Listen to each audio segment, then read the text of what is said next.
DJ Mcree of Trap Camp presents Trap Tendo Tunes Radio.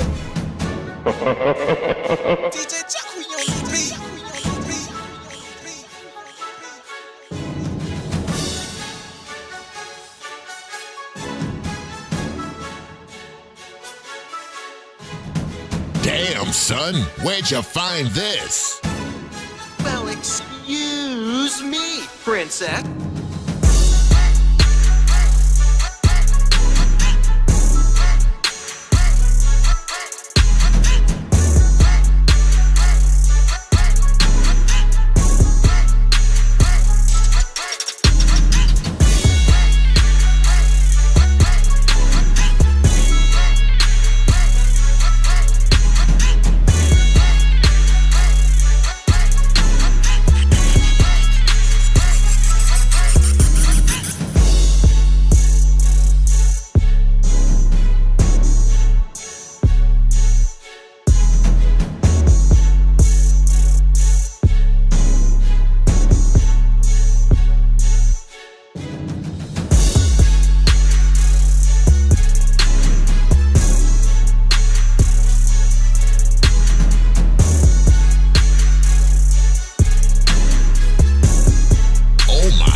Listening to Trap Tendo Tunes Radio.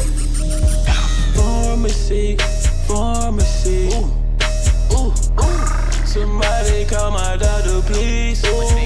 Pharmacy. Call him up one time, bro. I done drugged up all my fucking lean. I got them drugs on me. Somebody get that mud and please. Your bitch keep calling me. I can't help but fuck her, then I leave. I got the plug on me. Somebody please rob him, please. Cause I can't help him though. In and out on Metro front door. We robbing plugs over here. What you doing, baby? We poppin' Zan back to back. That's that prescription, baby. It Percocets, give me sex. Keep that pussy wet. We on the jet. Get that lean, you know I need that neck. Pharmacy. Ooh. Somebody call my doctor, please. Pharmacy. Call him up one time, bro. I done drugged up all my fucking lean. Come on, more, baby. Where my drugs, baby? Come on, baby. Bring my hands, baby. Never call me. Give them something nasty. I love sipping, serve my finger, bitches all around, sucking on my teeth. People on the team, I'm a lean fiend. All my bitches lean fiend, all my jewelry bleed. It's pharmacy. Somebody call my doctor, please. Pharmacy. Call them up one time, I done drugged up all my fucking lean. Damn, son, that's disgusting.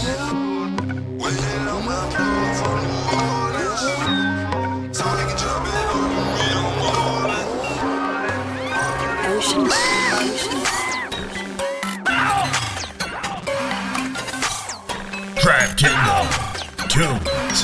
Well, we bulling. We bulling today, bruh. Hey, your boy is back. What's going on? B-List got like 18 different aliases, bruh. You must be getting banned a lot. So big shout out to everybody that's swimmed in up in here. I know we got like 15, look like 17, 19 concurrent viewers on YouTube so far. And then I'm also, it's a dual stream, so I'm on Twitch too as well. So, you know, that's kind of gonna be the vibes from now on. You know what I'm saying? I got to do what I got to do. You feel me? Yeah, but it's good to see some old faces over there on Twitch and then some old faces over here, man. Big shout out to Eric up in this business. Ellis swimmed in earlier. Madden Gamer is on here. Jade Tone Cash. Big shout out to YouTube chat. MJ 3009 was up in here. Yeah, big shout out to y'all, man. Jack Bauer up in this thing. Bolo just said he might have some ideas to get around this BS for you guys. Oh, well, I'm guessing that it's co-producer or whatever, man. I'm good off that. I'm good off of co-producer or whatever, man. How my audio sound? Is it crazy or is it, you know what I'm saying? I was checking it yesterday and it didn't seem all that bad when I did my live stream yesterday. I do not have any schedules or anything like that for my live streams, man. All I do is I just live stream, bro. So if y'all have any questions about that or y'all wondering what the business is over there, big shout out to the people over there on Twitch. By the way, I see y'all. I mean, I got both of the chats up or whatever. Now you've been on this for a few years. Now we set and still rocking a bit less trolling, just locking in. Okay, co-producing, asking for trouble. I mean, all the little AI shits, man. I'm just gonna keep it real with y'all. They're either god awful or they just have some things that I don't want to rock with. Like for one, it's generative AI and it has to take something and cross-reference something. So if you're trying to make a beat just straight off of the AI, or even it's trying to find a sample, it still needs to cross-reference something that exists. So, you know, what is the real business? I mean, you know what? I think I would add that to the document today. We're gonna watch another content creator. She's been covering some stuff. AI trouble. And AI trouble, I call it that. And I have that after, so because we're gonna react to some things though. Yeah, so it is where say audio is fire. That's cool. Bet. Bluff God, what's good, man? Yeah, but I'm not knocking Bolo for trying to find a solution for the situation at hand. I mean, you know, we just try to do whatever we're trying to do. I just think it's kind of bullshit that YouTube wants to community guideline strike people or whatever. And if you don't know what I'm talking about, I'll just go over here. And you know, it's a part of, you know, the housekeeping and whatnot. So, yeah, this mic, I can hear me sniff my nose. So I did a video the other day, and it's this right here. I was talking about YouTube is striking educational music channels. So I did a video not too long ago.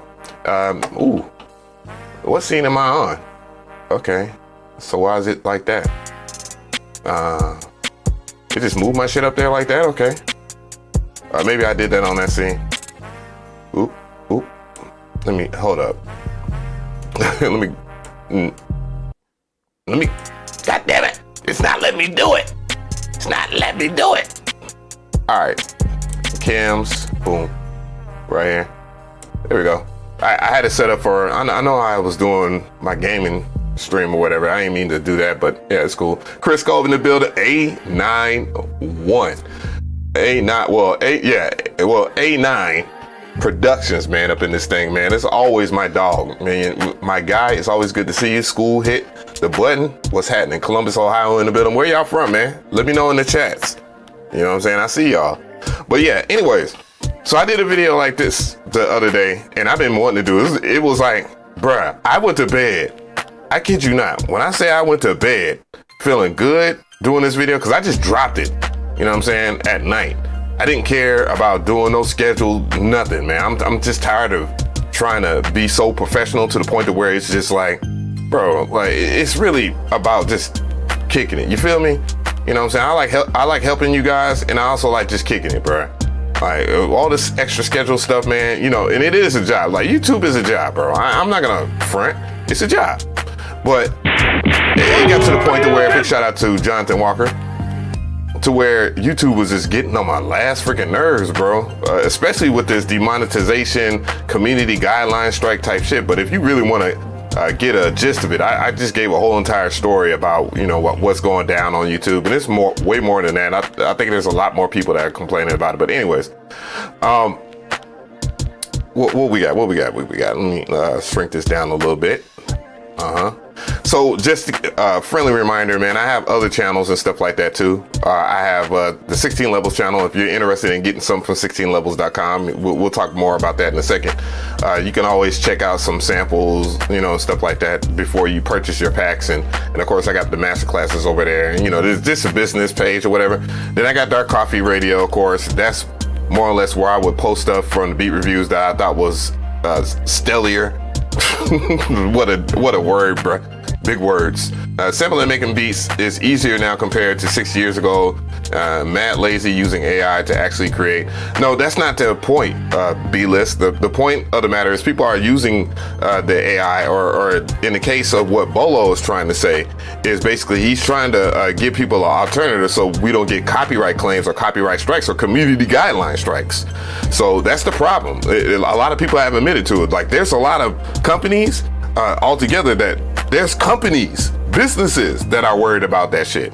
It's not just content creators. It's a huge problem, by the way. It's not just one group of people complaining about it, you know what I'm saying? But anyways, Dark Coffee Radio, I'm gonna post more music on there, of course. I need to use that, you know what I'm saying? How I grow that to 729 subscribers and just don't utilize it's crazy. And I haven't been on there in a few years. McRee TV, from time to time I stream on there as well. So if you wanna go on there, and it's more of like chill back, just what I want to call McRee TV. McRee TV is more or less stuff that I wouldn't talk about on this channel, but I want to talk about in general because it's kind of what I do and watch, you know what I'm saying, what I like to watch when I'm not on my main channel, which is the McRee channel or whatever. So that's what McRee is. If you on Twitch, you can go scroll down or whatever, and then or hit the description thingy or whatever, and it will give you all the channels or whatever. So feel free to subscribe. I would appreciate it. You know what I'm saying? And most importantly, you know, tune in, swim in.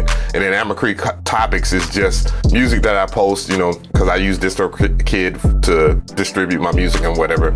And not McRee is my gaming channel. You know what I'm saying? Because I like the game and stuff like too, but that makes sense because I'm on Twitch right now as well as YouTube, so I can do multi-stream. Soon it will be TikTok too as well. So Chicago music producers up in this building, Nolia in this thing. I did not know. Crisco, you know A91? That's crazy. But I didn't know you was in the Nolia, or I probably knew, but I forgot. I'm old. Buffalo NY in the building. BJ 2 mil. If you cannot enjoy what you do, it will drain you. Absolutely. And that's where I was at with it. And that was just like the nail in the coffin. I allowed YouTube to drag me down because they wanted to, you know, keep me on the back burner and then take away money that I work hard for, monetizing. But, you know, that's what it is. Sometimes when you do this stuff, man, it's risk reward type shit. You know what I'm saying? So sometimes you will be in the darnest of situations when it comes to YouTube, even if you did anything or if you violated something or not. And I don't violate the YouTube guidelines. I try to, you know, keep things as clean as possible. But bro, it just seems like YouTube wants you to wild out a little bit. You feel me? I don't get it. That might be the case. It just might be the case. So Big John up in the building. What's happening? Rude noise, what's happening?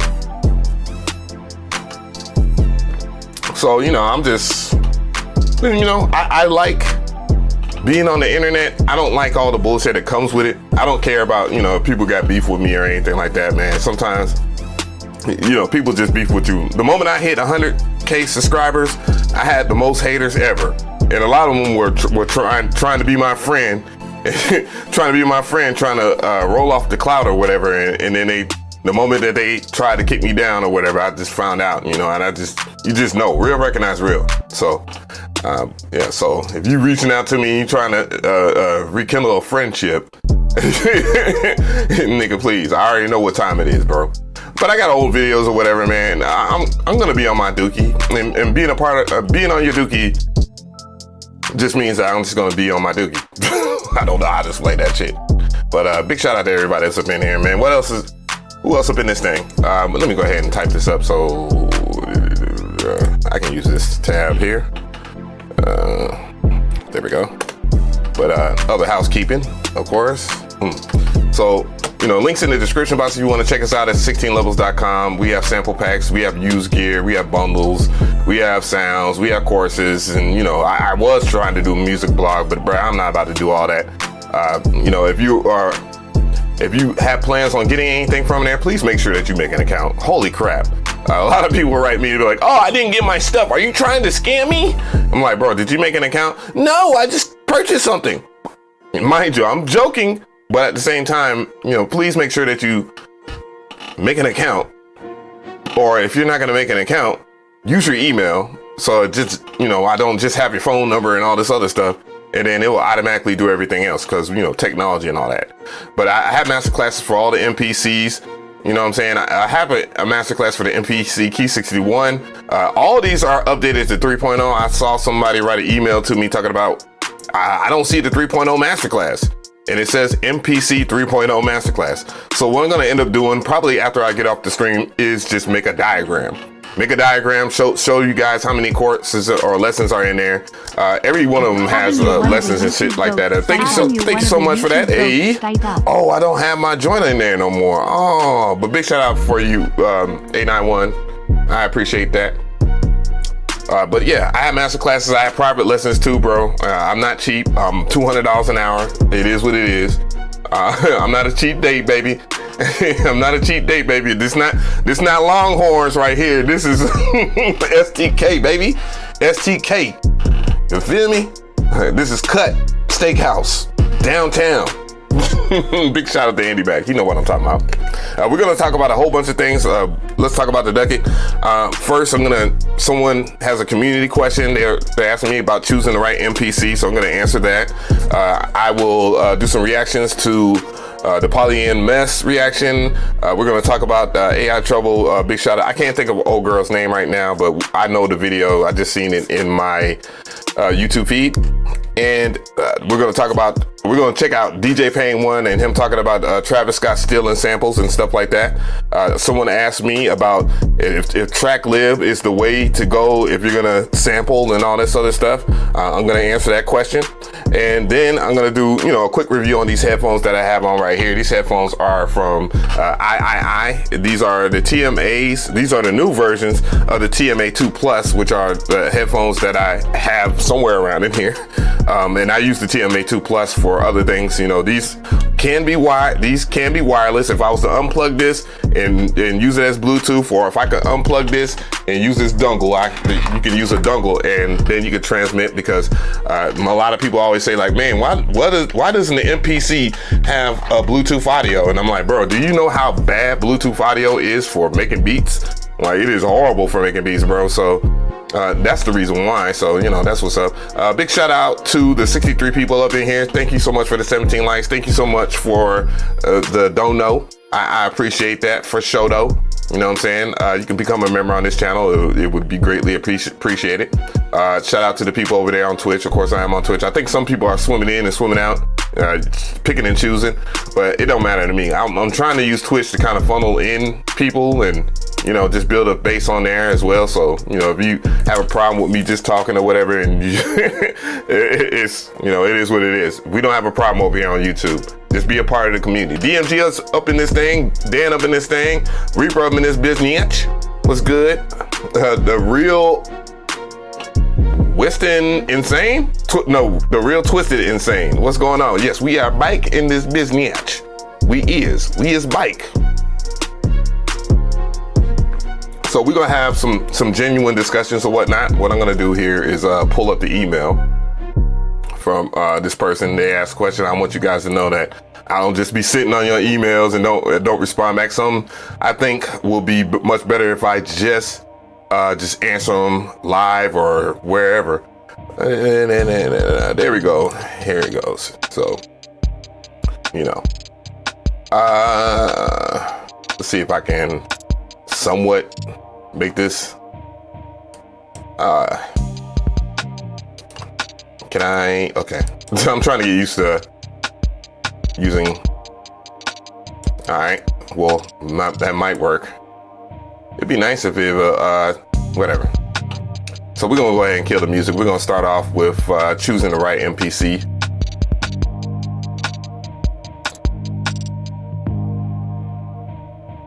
All right, we're gonna do that. I need to cross-reference something because I know another person has swimmed in and they asked the question.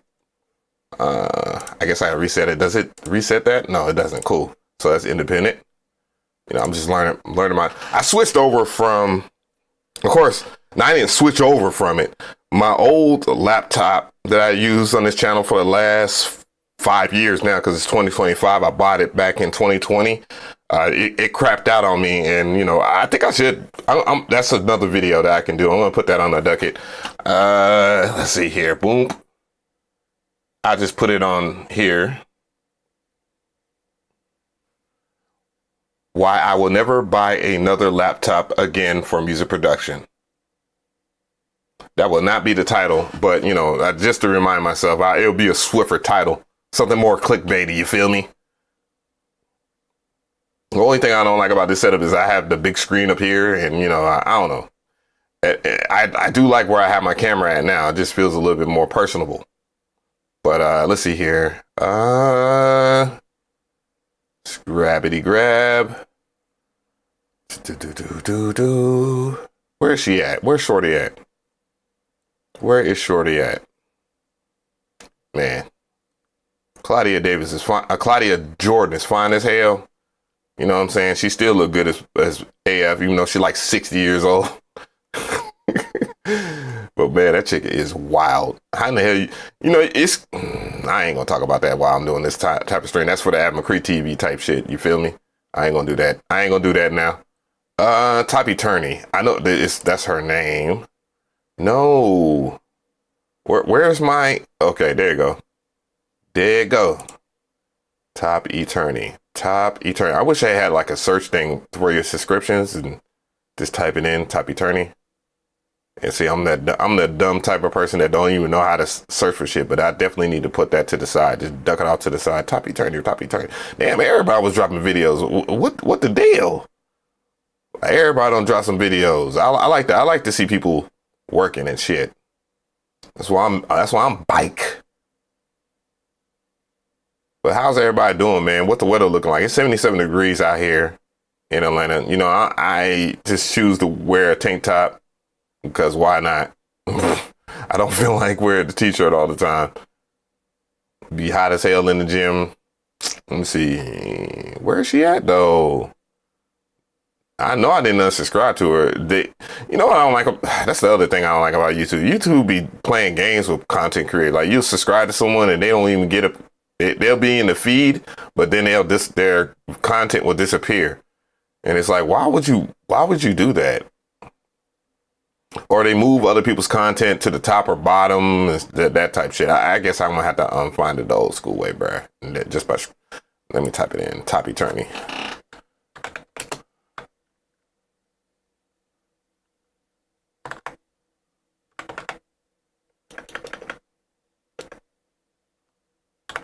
Turn. There we go.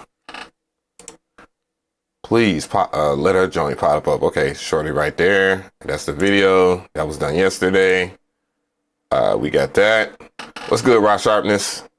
Very long time MPC users seriously consider switching to the Push 3. Hilarious. Do I F with the I was messing with Ableton Live in the Push 2 before I went to the MPC. Dude, I would never. I mean, don't make your assumptions. This is one thing about me. Don't make your assumptions off of me. That, like if you want to use the Ableton Push 3 to make your beats, go ahead and do that. But I do recommend that you see all the pros and cons for what it is. I know they had a hefty shill push from a lot of people, and some people put it this way. And I gotta say it because I gotta co-sign Bolo on this. It just 100%, he's right on this. There was one big push when they announced the Push 3, and then nobody really gave a damn to make any beats on it again. And that's problematic because when it comes down to gear like the MPC and all this other stuff, it don't matter which MPC, what year, whatever. I'm going to use it. I'm going to constantly use it. I will always use it. It is what it is. The current MPC, I always use that joint. It don't matter if it's brand new, if it's old, whatever. You know what I'm saying? The problem, and I have a video on it. I did a video on it not too long ago. and we'll just go ahead and look it up. This is how you're supposed to use YouTube, gang. Like this right here. Ableton. Me and Beats by J Black gave our thoughts on it. Ableton Push. Like I have plenty of Ableton Push videos, just for people to know. Like I don't done a whole bunch, but I did a video way back when with Beats by J Black. Mcree's. We did this video. We talked about the pros and cons. It's kind of out. It's laid out. Mcree's. We in there. Push 3 right here. Mcree's. Big shout out to Beats by J Black coming through. My guy. Hey man, thank you for having me, brother. We about to hold. Boy, that was the strongest dap ever. Hold this thing down. Goodness. But anyways, to summarize what this video is about, we went over the MPC, I mean not MPC, we went over the Push 3, right? We made our beats on this joint. You know, it's good for what it's worth. Man, you know, that's shot in 720, by the way. That's shot in 720p on the MacBook Air M1. Damn, I would go with an Apple computer if they had GPUs in there. If they weren't so, I don't know what it is with them in NVIDIA, but but they refuse to give NVIDIA any money or licensing to NVIDIA, and that's the reason why we over here with the PC, baby. And you know what I'm saying? And I shot that with the iPhone. I think I edited in Final Cut too, and I don't have my license for Final Cut anymore, and I paid for it, and that's crazy. But just long story short, there's a lot of things that I like about the Push 3. Of course, the sampling on there, I believe it has the best sampler because I don't believe it has the best sampler. I believe it has the best algorithm for time stretch because it is constructive deconstructive. Okay, so that means that you can chop up your sample or whatever, and you can have your sample chops. And then if you decide that if you want to, you know, go at a certain BPM, it will go down. And that's what Beats by J Black is talking about. That's what blew him away. After that, bruh, it don't have no SD card slot. You have to finish your beats in Ableton Live, so you just can't duck off from Ableton Live and make a full ass beat. And that's a problem with me, seeing that I can make especially now with MPC 3.0, you can arrange your whole entire beat just like you would in the DAW. Now, and you know, there's some cool things about it. I didn't like the pads. He had the same thing on the pads, man. He's over there killing the pads right now. And that was some things that, you know, Ableton probably will never ever improve. And I'm not trying to have smoke for Ableton or Ableton users or trying to say that MPC better or MPC gang or none of that dumb shit. I'm just trying to tell you guys that it is just not. Look, we was talking about MPE. Slide your fingers and shit. If you want to do all that, make your beats, dog, go ahead and make your beats like that, okay? Does that make you jolly inside? Scale locking is there, but come on, man. The MPC has scale locking and it has progressions, custom progressions, and so forth. And the biggest slap in the face is that a lot of this stuff is integrated via Wi-Fi, which is cool technology, but at the same time, it's tedious technology because that means that you have to sit. If you don't have Wi-Fi in your house, like what if you don't have Wi-Fi? Like, what if you one of these secluded mofos that living on top of a mountain or something like that, shooting those videos where you out in the damn, you out in the desert making beats and shit. I see y'all lame ass niggas on there on Instagram. I see y'all lame ass. Nah, I'm just fucking with y'all. Y'all not lame because y'all want to make beats in the dust.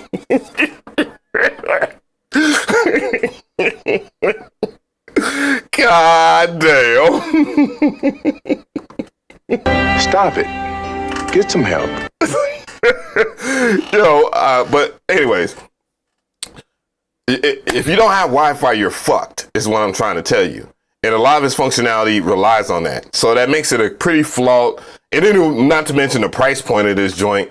Dude, it's not necessarily, it's great, but it's not worth the price point.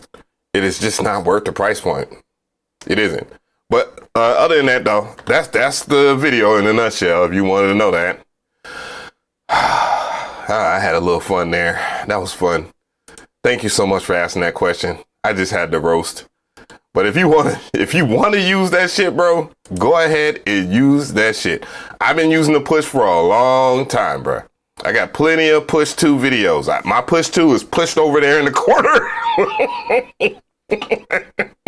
If I want to use Ableton, I'll use Ableton to record vocals or something like that. Because, you know, it's still good. It's good for sampling, too. I mean, I can't complain. I can't call it or whatnot. You know, I got some classic videos making beats and stuff like that. Like one of my videos right here is this video. This is in Ableton. This is one of the classic, boy. I love this plugin still. I was messing with this plugin the other day.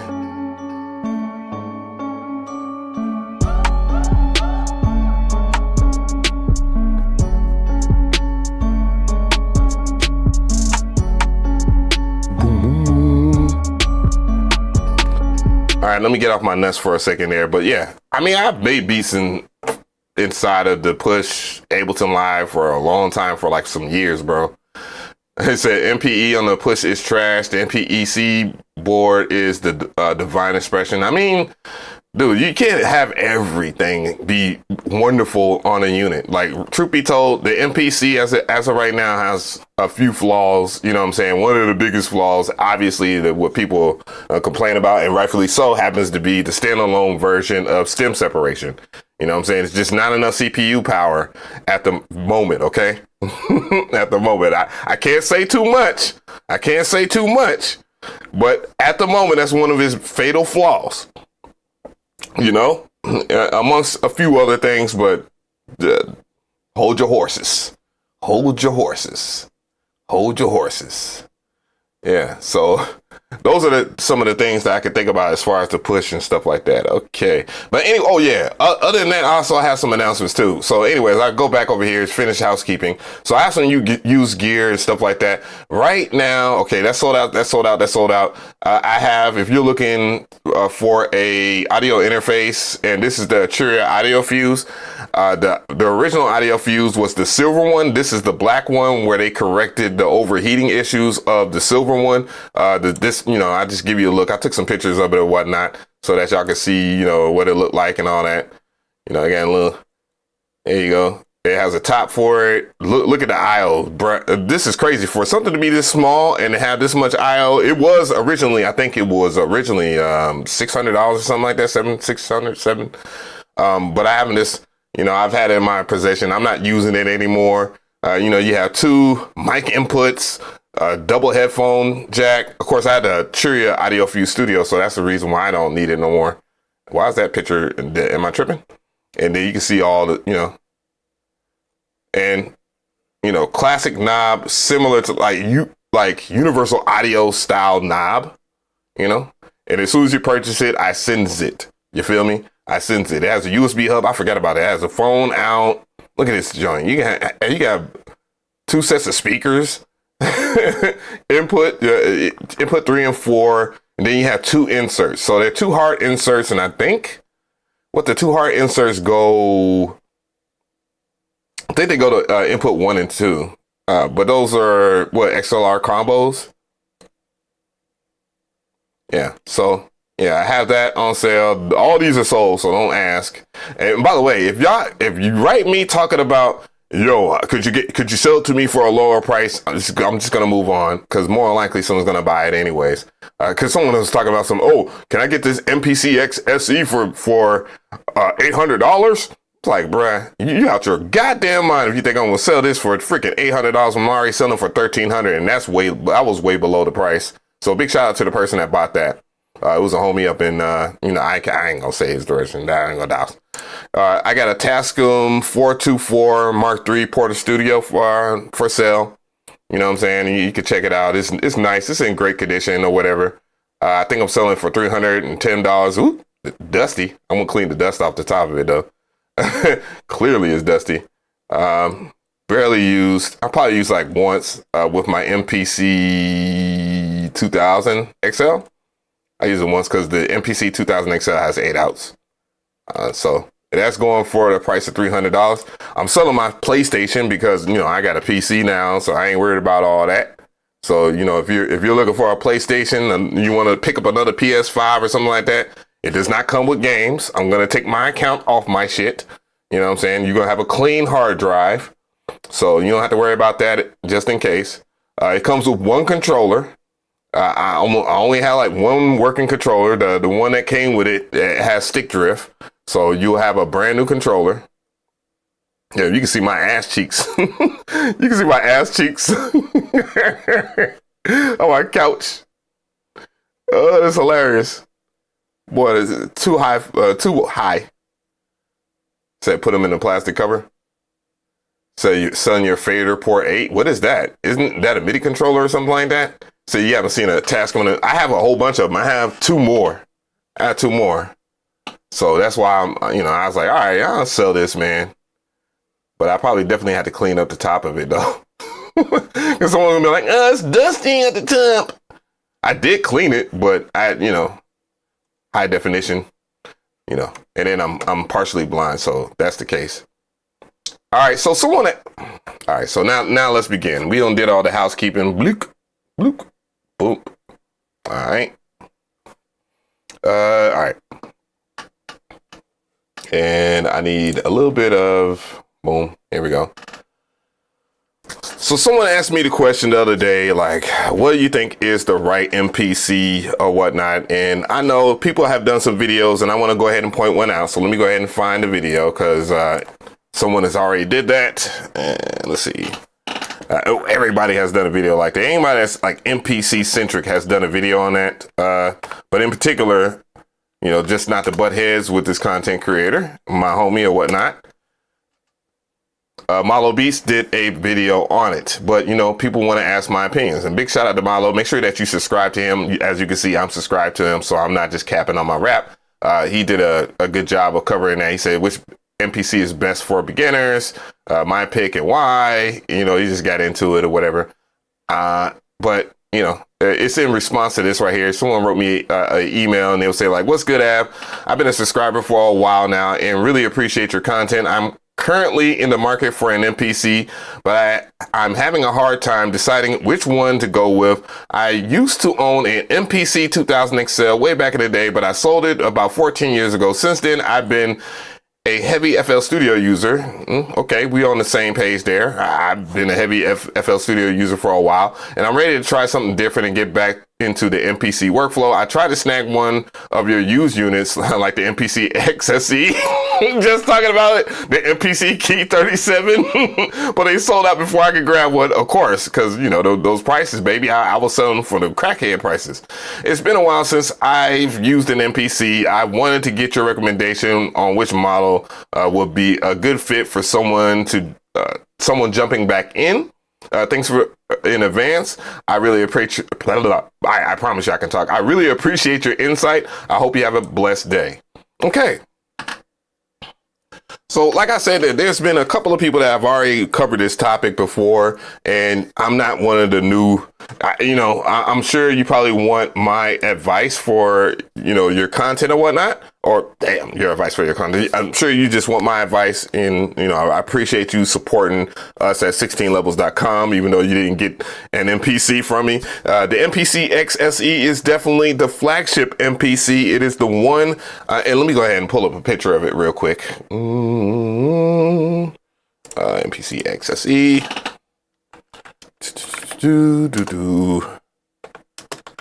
All right, we'll just use, matter of fact, I'll use a Kai Professional.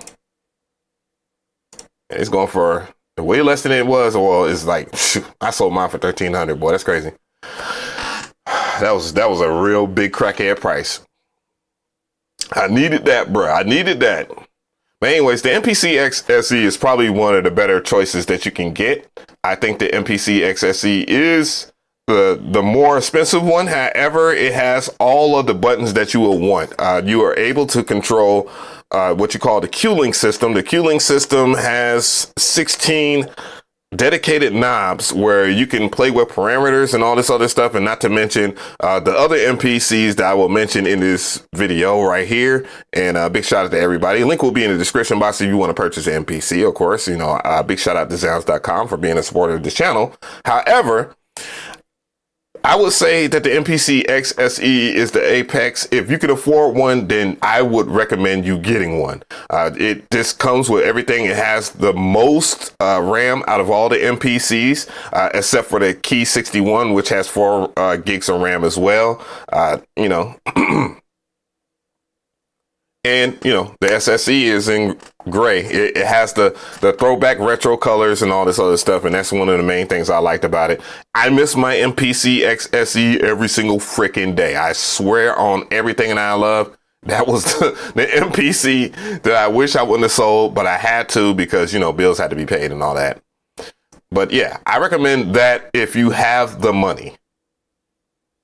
So what is the next MPC that I can recommend? I personally recommend, if you are an MPC user, but you're not wanting to spend the money on an MPC, I recommend the MPC One Plus. The MPC One Plus is the second iteration of the MPC One. The Plus just stands for, it has the ability to use Bluetooth and you can do everything Wi-Fi, and that's because of the changes that happen over there at Music Brand, where now you can download your plugins and stuff like that too, because now Music Brand / Akai has their own plugin ecosystem with some of the best plugins that I use, whether it be inside of the MPC or my DAW. They cover all ends of hip hop and R&B, you know what I'm saying? Because this is one of the things that people ask. And however, if you do any other genre or whatnot, you'll be fine. It has less ins and outs than any of the other existing MPCs. You only have one MIDI in, one MIDI out, so you got to be aware of that. If you are sampling, you will have to use 1/4 inch jacks, so that means that you will have to use the larger audio jacks to sample something in, and that's kind of meant for your record player or whatever, but you can pretty much just find those. You can use Y cables, basically, where they have the 1/4 inch jacks left and right, or the what they call them, 1/8 inch, and then no, they're not 1/8 inch, they're 1/4 inch, duh. But with the 1/8 inch on the side, 1/8 inch is the smaller jack, the 3.5 millimeter. Okay, you understand that. But you can use those, and it will help you out a whole lot. And you're not really going to miss out on anything. It has a SD card slot, unlike the MPC Key 61, which is the keys or whatever. But, you can pretty much get everything on there. The only other caveat that I would say about the MPC One would be that it has 2 gigs of RAM, so things move a little bit slower than usual, especially if you're using some of the Native Instruments plugins. So just honest disclaimer, you know what I'm saying, so that you know that if you're buying that. But at the price of what is it? It usually goes for $700. I don't know. I don't know what Trump doing. So what can we say? It could be $800. Who knows? Hopefully, they'll keep the prices the way they are. And all these MPCs right now are discontinued. That's another key thing too. They are discontinued. So something might be happening, and you might want to wait.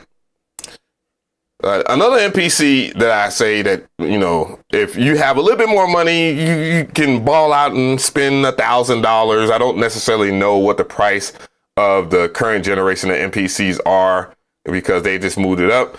But the other MPC, if you are into keys and, you want something similar to what the MPC One would give you, then the MPC Key 37 will be the right one for you. It came out last year, I believe, if I'm not mistaken. I had a good time with it. I loved it. Big shout out to Chop Squad DJ. He did his thing on it or whatnot. I actually loved it a lot because it was the most compact MPC. If I had my MPC Key 37, if I didn't sell mine, it would be on my desk right now. I kid you not, because of the fact that, again, everybody want to utilize keys. So if you're a keyboard player, but you want the MPC workflow, then that is the key one for you. No pun intended. The other MPC, my trustworthy baby of them all, would be the MPC Live 2. I actually made fun of the MPC Live 2 on release, or not on release, but when the rumors were out that there's going to be an MPC, I thought where the speaker was was an armrest or some crap, which would be like the classic MPC. The Roger Lynn MPCs have armrest on and stuff like that on them, or whatnot. Of course, you know, by the way, the MPC 3, that's just the new standalone workflow. And if you don't know, by the way, a link will be in the description box for my masterclasses, which support both 2.0 and 3.0. I just had to plug that in. So if you are want to learn more about the MPC, then you can learn more about the MPC from me. There's also free content on my channel. There's plenty of great content creators that have videos on that. But back to the MPC Live 2. Now, this is, by the way, if you don't know, this is the best-selling MPC of all time. And rightfully so, because it has a speaker on it, it's portable, it has a lithium-ion battery, it has the least amount of buttons of all MPCs, but this is the MPC that I chose to keep for the rest of my life. My MPC is dirty, filthy. It is the retro version, which they do not make anymore, and I wish they did, and which sparked the idea of the MPC X SE, by the way, which happens to have the retro colorway of the MPCs of old. And yeah, this is a very good MPC. Also, it has the same kind of flaw as the MPC 1, as it only has 2 gigs of RAM. But that doesn't really matter that much until you start using the VST plug or the MPC plugins on the MPC. And then you can kind of see, you know, a little bit of a laggy-daggy. But I've never really had an issue with that, to be fair. But this is my favorite. This is my choice. If I had, you know, a choice between the MPC 1 or the MPC Live 2, I would definitely get the MPC Live 2. All the MPCs are able to hook up modular synths and stuff like that. That's something I've never done on this channel, or I've done it on the live stream. Again, you can see it's all about portableness and all this other stuff. And just to show proof that I still have my MPC. Let me move over here real quick. Hold on, gang.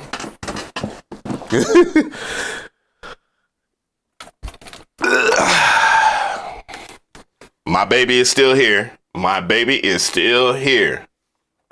Matter of fact, I'm gonna put it on the floor right by me because I'm gonna use it tonight too.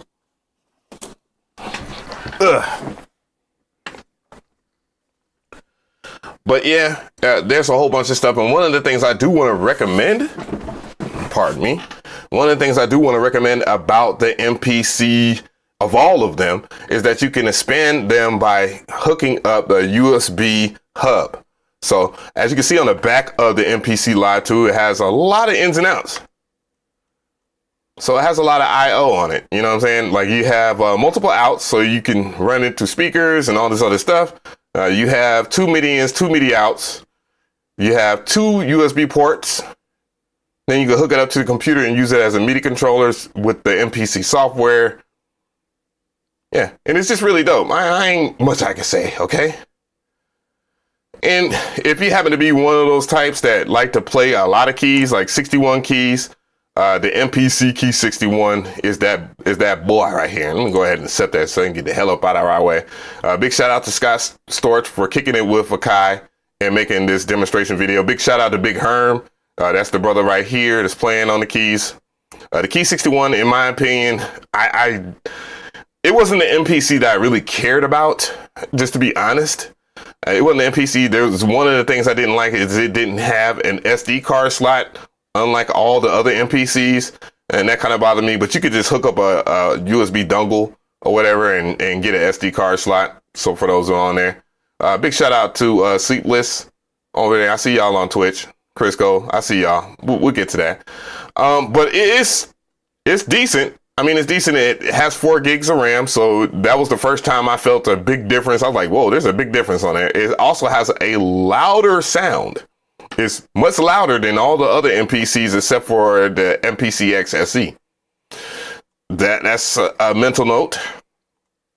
Of course, it has all the keys, and it also has a feature on there that, you know, none of the other MPCs have, which is the touch strip. This touch strip is gold.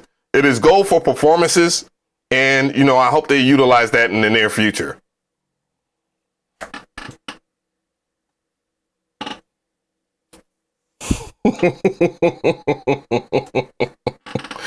Anyways, but that's it for the Key 61, bro. I ain't much I'm gonna say about it. I think it was set up really well.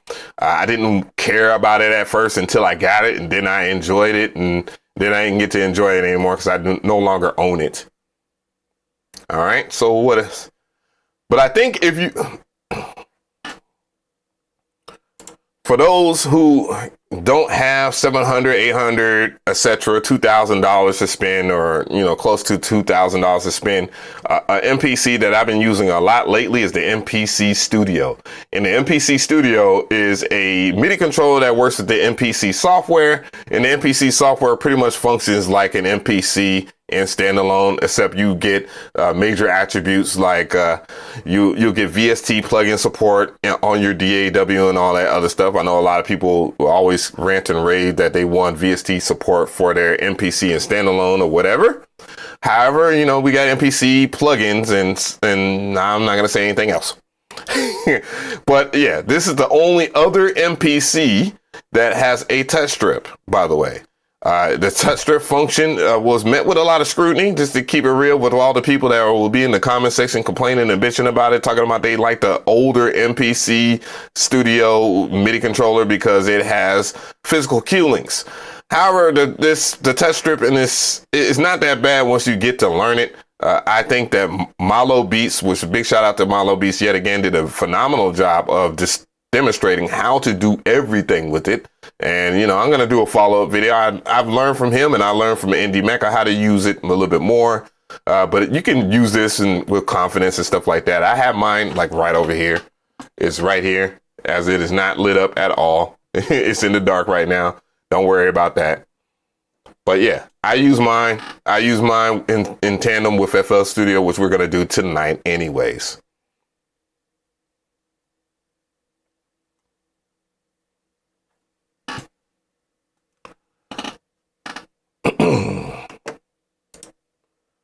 So just let me know in the comment section, in the chat, which one of your MPCs are your favorite. Which one would you recommend to the homie that wrote me or whatnot? I do recommend the 2 MPCs to you, my brother. And if you are just not wanting to spend a lot of money, MPC Studio is a good deal. And to get used to the MPC software, which is key to using it inside of FL Studio, because I did see that you like to use FL Studio.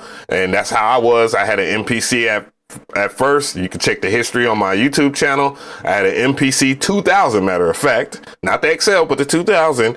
And I used to make beats inside of FL Studio. Then I just went to making beats in FL Studio along with the MPD 32, which is no longer being made. And then I went back to the MPC years down the line where we're at right now. So I do recommend the MPC Studio. Check that out. And I also recommend, if you don't want to spend a lot of money, the MPC One. However, the one I would recommend the most that will hit the middle ground would be the MPC Live 2, because that means you get portability, you get a speaker, you get to jam out wherever you want. And that thing has brought me the most joy out of all my MPCs. All right, chat, what we talking about? Are we doing what we doing on some ignorant shit? I know everybody about ignorant. MPC Sync is good with FL Studio. Yeah, I mean, I sync mine. I've done plenty of videos on the MPC in the studio, in FL Studio. It doesn't sync well with Ableton, funny enough, but you can use like a different kind of nerd vision. What's good? I see you, William Opes, in this business. Slime Creep. What's good? What's good? What's good? Crackhead prices is crazy. Personas, yeah. Anyways, said my 37 is red. I saw your key 37 should be red. That's the default color. That's one thing I hope that they do. I hope that they. What's going on, Georgia Porgy up in there? I appreciate you holding it down, my G. But that's one thing I do like about it. Apps to do a review on a mini tracker, like the Polyend tracker mini. I would if I could. I mean, I just recently sold my Polyend tracker. I just sold it because I don't use it, but I didn't think that it was bad. I just, I couldn't. It's like when you have I had so many damn samplers. I had so many pieces of gear that it was hard for me to even use that joint. You know what I'm saying? So that's the crazy stuff. Anyways, I think this person should be banned on Twitch. Let me go ahead and ban him. Let me get this person the freak up out of here. Whisper invite, ban a ass, block. There we go. Pew! Get the freak out of here. All right, I'm reading that through the chat right now. Yeah. I got my MPC Live 2 upgraded to 4 gigs of RAM. Now, who the hell did that, Crisco? Who did that, Crisco? We're gonna MPC key 88. What the fuck? That's crazy. Tell him to get the Akai Fire. Captoon, you stupid. AD the hero, what's good? Man, we got all the OGs up in this thing, man. Big shout out to all the OGs up in this business. Yeah, love to see it. Love to see it. FL Studio users are sleeping on the Akai Fire. No, the Akai Fire. And look, the Akai Fire, I had one, of course. I bought one. I wanted it to be great. It's probably has the worst pass that I've ever experienced from Akai. Some of the other functionalities with the Akai Fire was pretty good. If we're going to talk about a MIDI controller that you're going to use with FL Studio, I recommend Novation FL Keys. I think the FL Key series from Novation is far better than the Akai Fire. It's not even close. It's not even freaking close, my G. It's not even freaking close. So I'm just going to keep it real with you. So we took care of that. So we're going to be a little messy. Let's be a little messy, bruh. Let's be a little messy. You feel me? Let's be a little messy. Let's get a little messy here. We're going to do a reaction to something. All right. And then I'll tell you what it is in a second. I wonder, is this camera working or not? Okay, it's working. You see my nipple? My nipple just... Yo, what's okay. Let's see. All right. Polyend Mess. All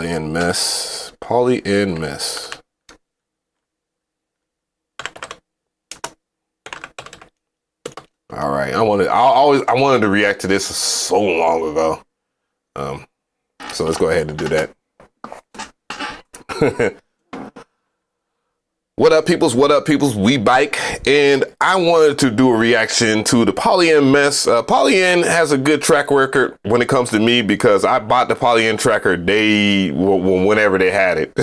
I bought it from Zounds.com. I have a link in the description box just in case, big shout out to links in the description box. It's an affiliate link that does help this channel, but I want to check out the Polyend Mess and see what it can do.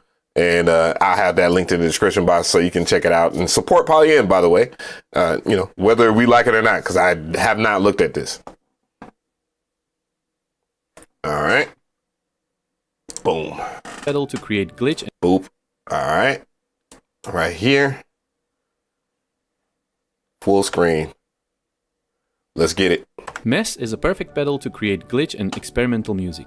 Sequencing microlovers can create instant glitch texture, but the mean, ability it to looks like a sequence pedal. and combine any effects from spectralizers to granulizers, bit crushers, or even reverb makes Mess a glitch pedal that's hard to match.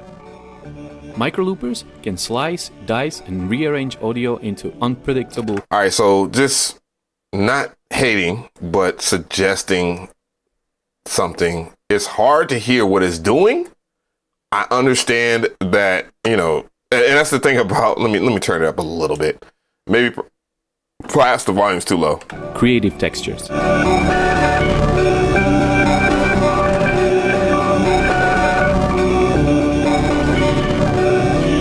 It reminds me of that other pedal. I had it. I did a review on it. I think it was called like Zoe or something. It's on my channel.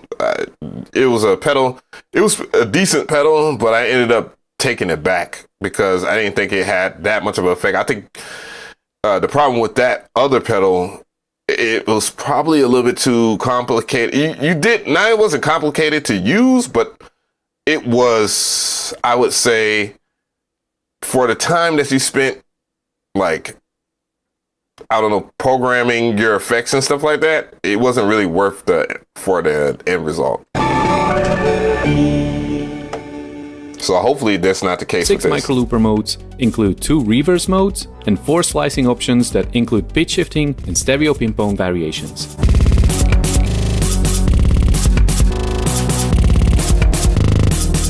Okay then.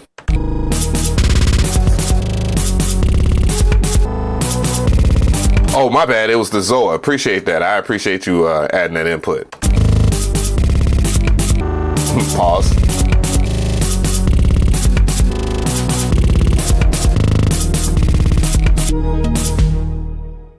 Change the sequence length and speed on the go to create even more complex glitchy textures. I ain't gonna lie. I ain't gonna lie. Having a hardware version of Effectress, by the way, Effectress is a multi-effects similar to the Polyend Mess. And that's the thing. I mean, there's another company that makes a pedal. They're like the company when it comes to glitchy pedals and wild pedals. I can't think of the name of it right now because I'm a blummering idiot, but they make some really dope ass pedals too. However, you know, we checking out Polyend and I'm liking what I'm hearing so far. I like the wild glitchy shit.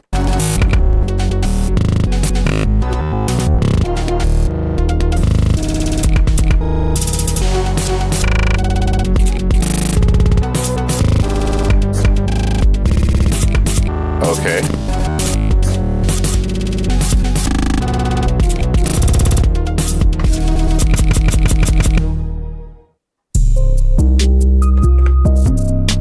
Not they try to make a trap beat, but that's dope though. On the Polyend tracker, making trap beats on the Polyend tracker, go extra hard, dog. I ain't gonna hold you. I'm not gonna hold you. I miss my baby, and I didn't even. Damn, whoever bought my Polyend tracker, they probably were moving my beats right now because I made a lot of beats on it. Change pitch without adding slope for instant pitch shifting.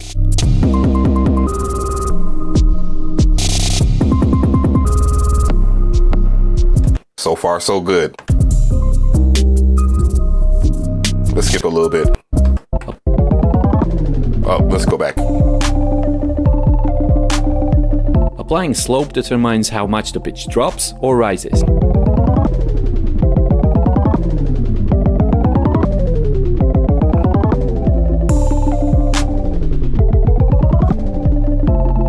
And I know that Accurate Beats did a review on it, but there's like plenty other. Well, I'm pretty sure if I was to type in something in the search, the typical people probably made videos with the Polyend Mess. You know, the companies haven't changed when it comes to sending certain people certain things. I don't get it. Like you need to tap into a lot of people or certain groups. And mind you, this is more hip hop than anything. So, well, I guess they just say, oh, Accurate, yeah. But anyways. And big shout out to Accurate, you know, no hate, but no hate.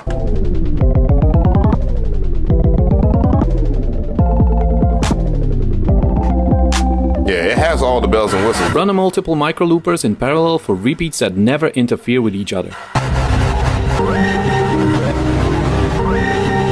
Now we're, boy, this sounded like some TM88 type shit. Big shout out to TM.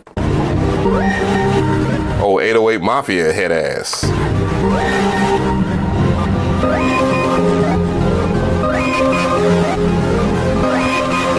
I want to try out that synth right there. I don't know what the name of it is, but when I saw Tetro, big Tetro 808, Tetro 8 on the joint, I thought that was dope.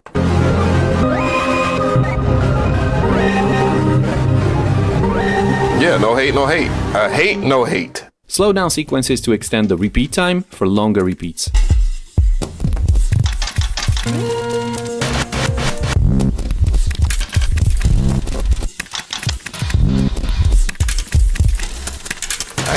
Not gonna lie, this is impressing me.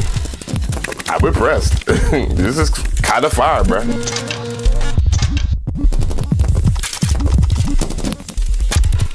Create glitch effects by sequencing momentary instances of any effect. A multi-top delay into a blast of reverb and sample rate reduction can create rhythmic magic.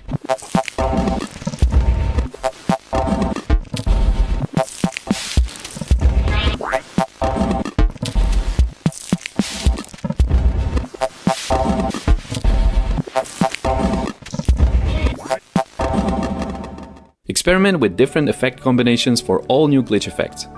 Try a reverse microlooper into a Foreman filter in parallel with Redux microloops.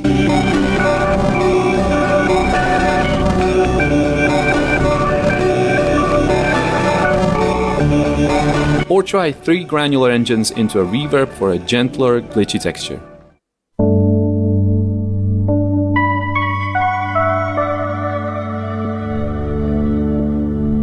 Not bad. Not bad. I'm mad at this dude got these tattoos are so damn boy, who did they dig out of prison with a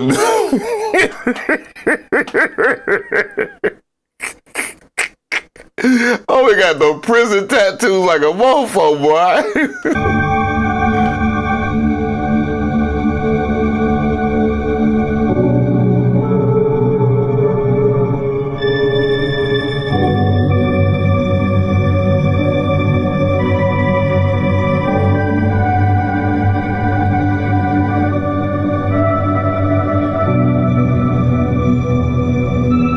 Yeah, I think I've heard enough. I think it's pretty good. Let's move down.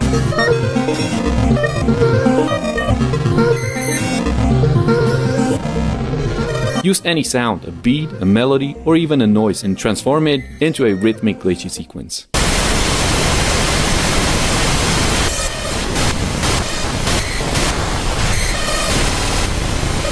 I hope Akai is watching, because that is the one thing we need. But that I mean, you could build something like a multi-effect inside of the MPC or whatnot.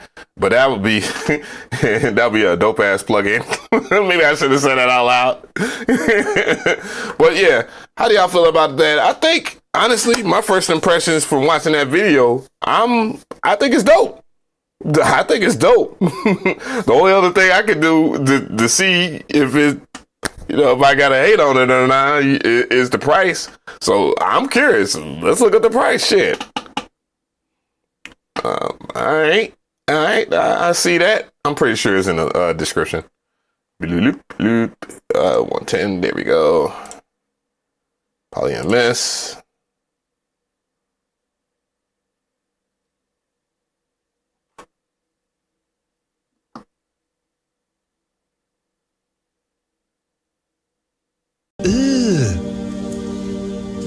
Brother, what's that? What's that? Yeah.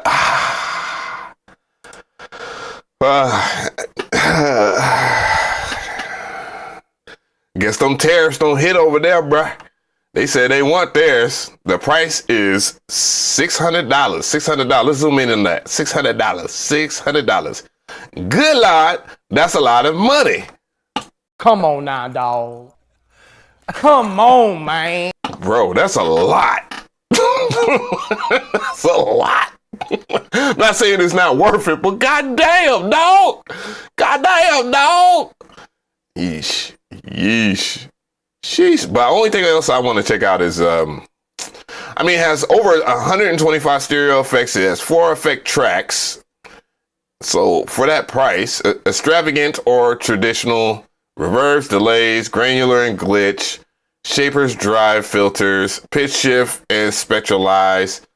So that's dope. So you can use it for visual reasons. Slicer, micro looper. Yeah, and then, yeah, I would definitely use it for guitar. So I'm not trying to play a hate on this, bruh. I'm really not. I'm not really trying to play a hate on it, but god dog, sticker shock just hit me, boy. The tariffs just slapped me right in my face. Them tariffs is crazy. Polyend tariffs. Holy. They should have they should rename this the Polyend tariffs is crazy. God damn, cuz. Goddamn, cuz. But it has a lot going for this, though. I ain't gonna even hold you. Like, even though the price point is I'm a broke boy, okay? I'm a broke boy. I'm not gonna knock it for what it is. But dog, you know, you got a micro SD slot, so that means you can save stuff. You can save presets. It's USB Type C, so that's premium. You can reset it, of course, because, you know, sometimes it'll freak out, you know, and that's because of memory or whatever, allocated memory and blah, blah, blah, blah, blah, blah, blah, blah.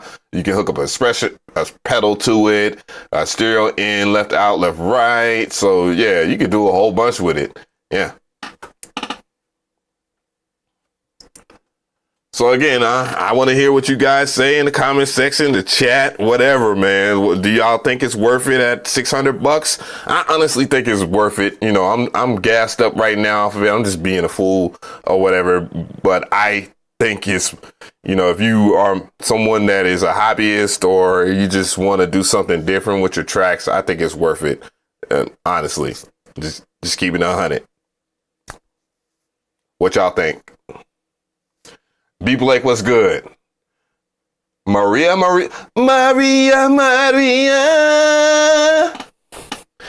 She reminds me of a West Side Story. What's good, girl? Big shout out to Maria at Twitch.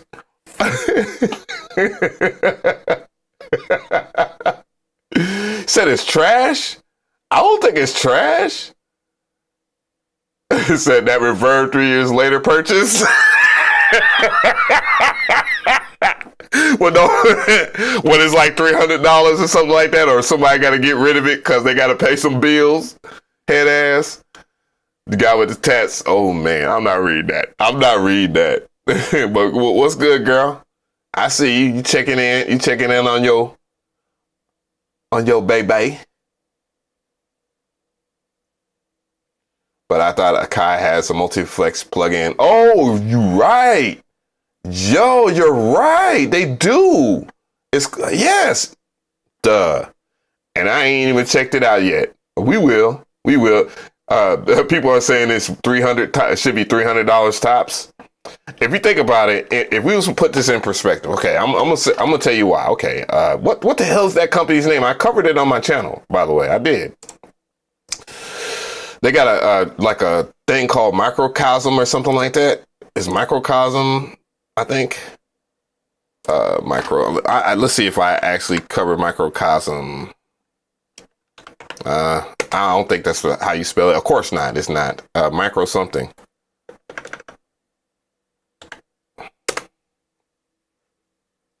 I can't remember what the name of it is. Jeez, look at this back catalog of stuff. Who else am I talking to? Oh, I'm streaming on both YouTube and Twitch. So I'm streaming on my main YouTube channel because we're doing music type shit. And I'm streaming on Twitch as well because I'm trying to build up my Twitch.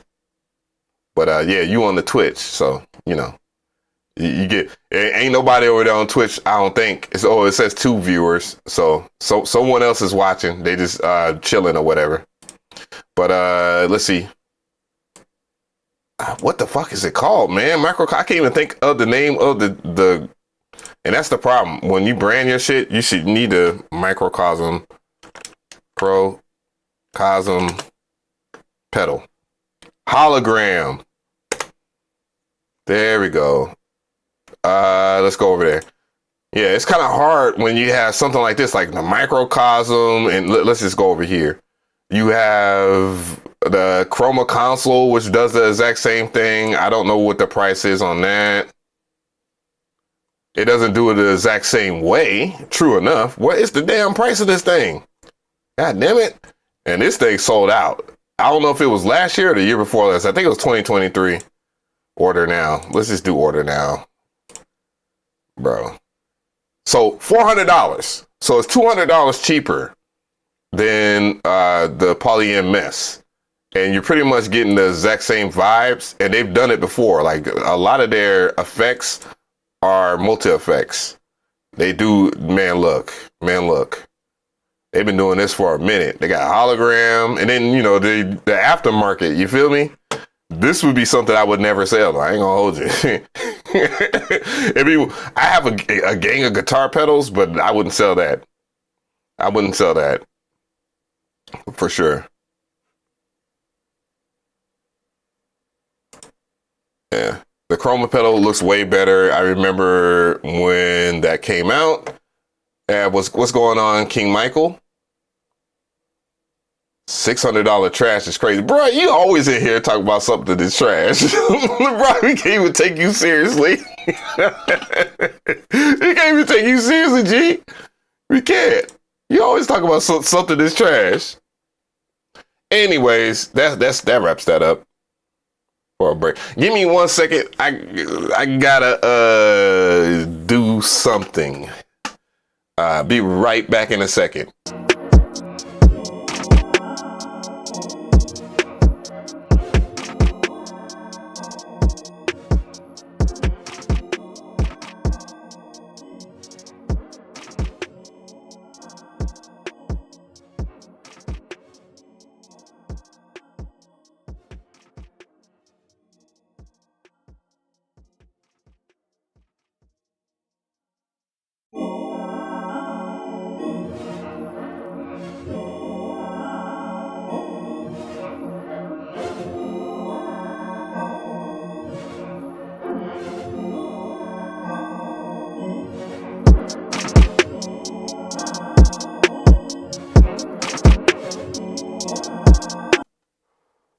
Yo, hey, look. hey, the Reaper the Reaper know me too well, bruh.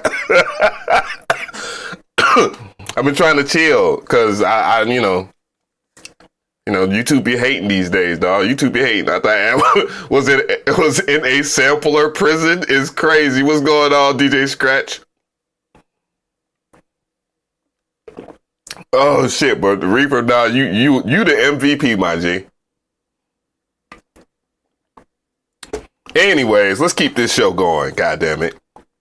Anyways. Y'all, I don't like y'all right now.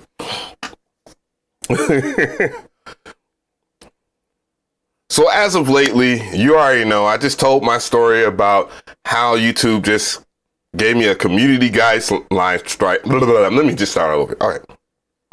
So as you know, I told my story the other day about how YouTube gave me a community guideline strike for sampling, mind you. And by the way, I removed the sample, then they gave me the community guideline strike. I forget that part of the story. However, people are trying to find healthy alternatives to sampling, and one of the main things that people are turning to is AI. However, it might be a little bit more complicated than you think. And big shout out to Top Music Attorney. Link will be in the description box. We're going to react to one of her videos, and make sure that you subscribe to her.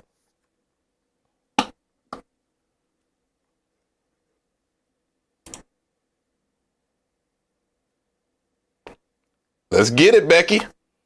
There's nobody running the copyright office right now. Ms. Perlmutter got fired, but she actually filed a lawsuit suing President Trump, looking at how the Copyright Office analyzed the whole AI situation. This was a major blow for AI companies to have this report. The cards are like starting to fall. There's so much happening here.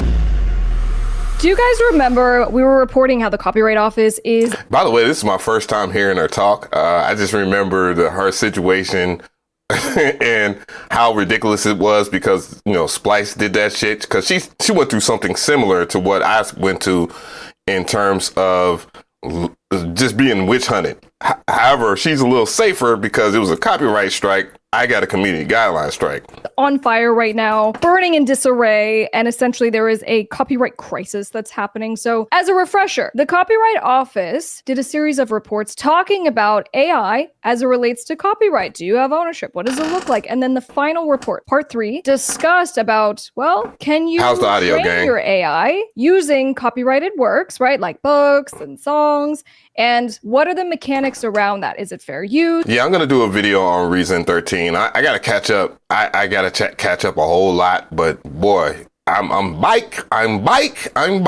Can companies just do that? Do they need to get permission from you? So anyway, big long report. We did the deep dive on it. One day, You can hear her? this report Y'all came guys can hear her? out, the head lady in charge, she's called the Register, Shira Perlmutter, got fired. So she gets an It looked like it's the... Okay. It's I won't do it. I won't do it too hard to her. It looked like it was about time for her to go though. I don't know how long Shorty's been with there, and I'm not trying to, like be hateful or anything like that. None of that exists with this comment. But Shorty is too old to be in the office. Someone like you, my darling, should be in office because you would be more informed about that than her, I would think, in my opinion. I'm not hating. Email from the White House saying, hey, it's been great having you serve since 2020, but effective immediately, you're fired.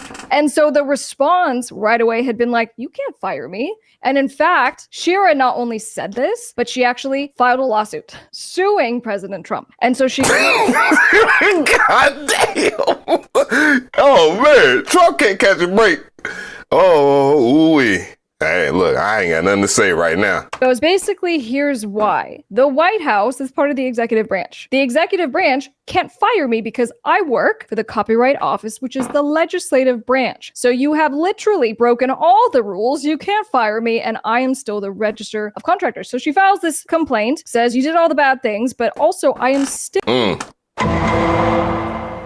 She said, you can't fire me, but I'm gonna fire back. Still the acting register. So she asked the judge in an injunction saying, hey, I need you to basically agree with me. Now the judge came back and the judge said, well, actually, I disagree. And the reason why is because she had to prove this irreparable harm, which is a legal standard. And the judge said, at least at that time, you haven't proven irreparable harm. It doesn't mean her case is done. It doesn't mean the whole thing is over. It just means that as far as that request for the injunction piece, the judge said no. Now she's appealing. Okay, so we'll see if she can get this thing turned around because she's like, oh no, there definitely is a bad harm that is happening. Well, I'm going to tell you why. It doesn't seem very urgent, but all right. So we all know, Trump fire who don't rock with him. He it's up. He's the it's up president. Matter of fact, if it's up, then it's up was a person, it would be Donald Trump, right? So what she's talking about is, in theory, that Donald Trump, in some shape or form, knows about this and is trying to hide what AI possibly can do. If they start fighting AI for what it is, I'm pretty sure, because everybody uses it. Social media, the algorithm, blah, blah, blah, data collection, data trackers, etc., etc. All AI, predictive behavior, all AI. It is the AI of the AI. It's machine learning, basically. It's learning what you like and what you don't like. We've been giving away free data for I don't know how long. So it just seems like Mr. Trumpity-dumpity, Mr. Trump he's trying to hide that, right? That's what it seems like so far. I don't know. Let me know in the comments if I'm wilding out. Let me know. I'm not trying to be biased, but let me know. Right now, it's not only me, but I think really part of this claim is she's like, there's stand-in people right now for 2 jobs at the Copyright Office. One of them is for the Register of Contractors, and the stand-in is Paul Perkins, and then the other is actually the librarian, who was also fired. Okay, so the stand-in is Todd. And she goes, basically, these people don't know anything about copyright. They don't know how to run the office, and this whole thing is in complete and total disarray, which of course gets me real nervous as someone who files copyright applications on behalf of you guys. And I'm like, for the hundreds of employees in the Copyright Office, for a time before even we had the stand-in people, we literally were like, there's nobody running the... But it's and the reason why this is a big thing is because, man, shoot, how copyright is controlled and its ownership, basically.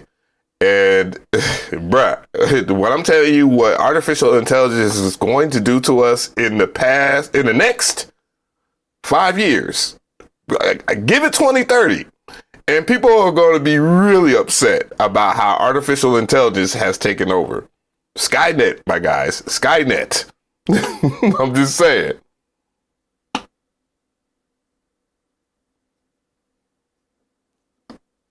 Copyright Office right now. So anyway, back to the original report, right? This was so interesting going through I'm gonna need you to chill. and looking at how the Copyright Office analyzed the whole AI situation. Because we go, this was a major blow for AI companies to have this report, which is still, I checked today, it's still in a pre-publication draft. Okay, so it's not the official version. And one of the big things that we had discussed when we first read this before Ms. Perlmutter got fired is that it said, like, this is basically a draft and it should not change substantially. That was on this draft. And so I go, well, now that the person who wrote it is fired, will the new person who is standing in right now change this? And since this report is a pretty big deal, and it's saying we're looking at these companies that come in, so meaning AI companies, these companies that come in and take creative works like books and songs, paintings, and they do it without authorization. They pirate, they steal, that kind of thing likely is not fair. Y'all still like, let me ask, you already know I'm gonna ask y'all. I wanna know in the chat, do y'all still like Timberland? Y'all still rocking with him? though he clearly took a beat using AI. That man lifted that nigga's beat off homie lifted old boy's beat off his own computer. God damn, Timberland. Oh, shit. Use. And so as the first kind of blow in that we're waiting for whatever it's going to be, the government, case law, and in this case, the most powerful agency when it comes to all things copyright, the actual Copyright Office, comes back and is like, all right, no can do. Pirating, doing the stealing is the piece of this that really is going to make this probably not fair use, right? And then we've now had a couple of rulings in federal cases because as you because that's what they're trying to do with, that's what the AI companies are definitely, that's the crazy part. Like how can you stop that when every single company that's damn near worth $1 trillion can lobby for things to be fair use with no problem? Trump gonna be like, hey man, hey, just donate.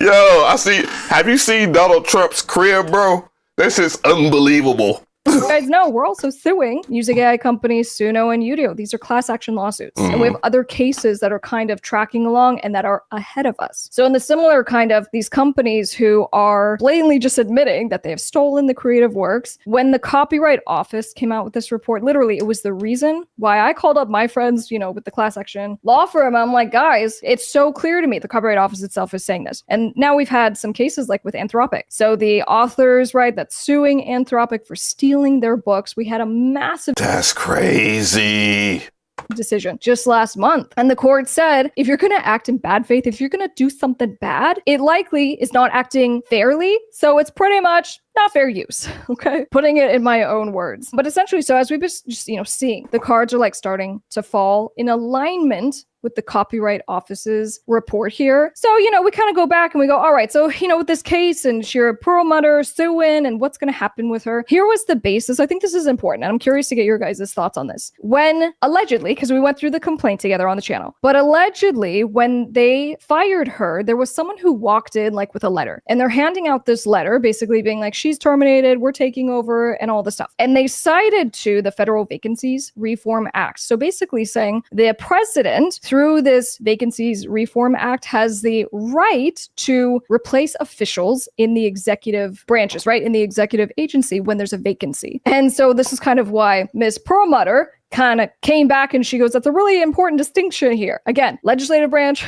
executive branch. Her request for an emergency injunction, right? To have the judge actually say, you're okay, you're still the boss. She lost on that, but she is appealing. There's so much happening here. All right, so make sure that you check her out on her channel. Let me go ahead and just show you her channel real quick. But make sure y'all subscribe to her channel. She talks about a lot of AI stuff and some of the importance of it, because it doesn't seem like it's important. Y'all heard me mention Timberland because Timberland was trying to, and that's what made me so mad, boy. I swear YouTube took me off the map so I wouldn't smoke on that man, dog. I'm trying to tell you.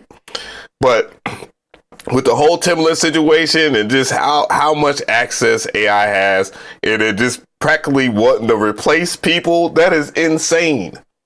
That is insane. Like, you just do not care. And it's crazy because what a lot of people don't understand about AI in its essence, it might not take away your future if you're rich right now. Okay, it's cool. But what about the future of everyone else? Like, that's the biggest problem. So let me know how you feel. Make sure that y'all subscribe to Top Music Attorney. I'll have it linked in the description box. She has other interesting content too. So just let me know in the comment section in the chat if you want me to cover some other stuff from her, and I'll react to it. All right. But yeah, how we feeling out there, gang? Said bankers don't care. Yeah. Bankers are never gonna care about if we really if we just fade away. If we just fade away, and because the money is just so up there, bro. Like, if you look at let me pull that shit up, bro. I don't know what I was looking at the other day.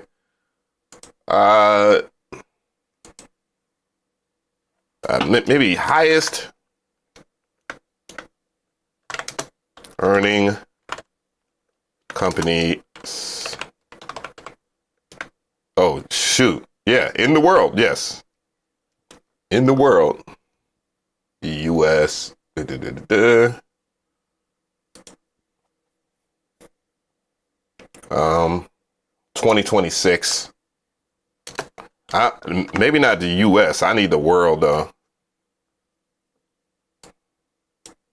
Oh, shoot. It just gave me. No. 2025. All right. It's just going to generate it now. Google finally caught up. Finally. Here's an overview of the highest companies in the U.S. in 2025 based on the provided search results. Let's move all the way down. And this has, because this is the most accurate one right here. Now, this is where I wish I had the X-Files music, but it's okay.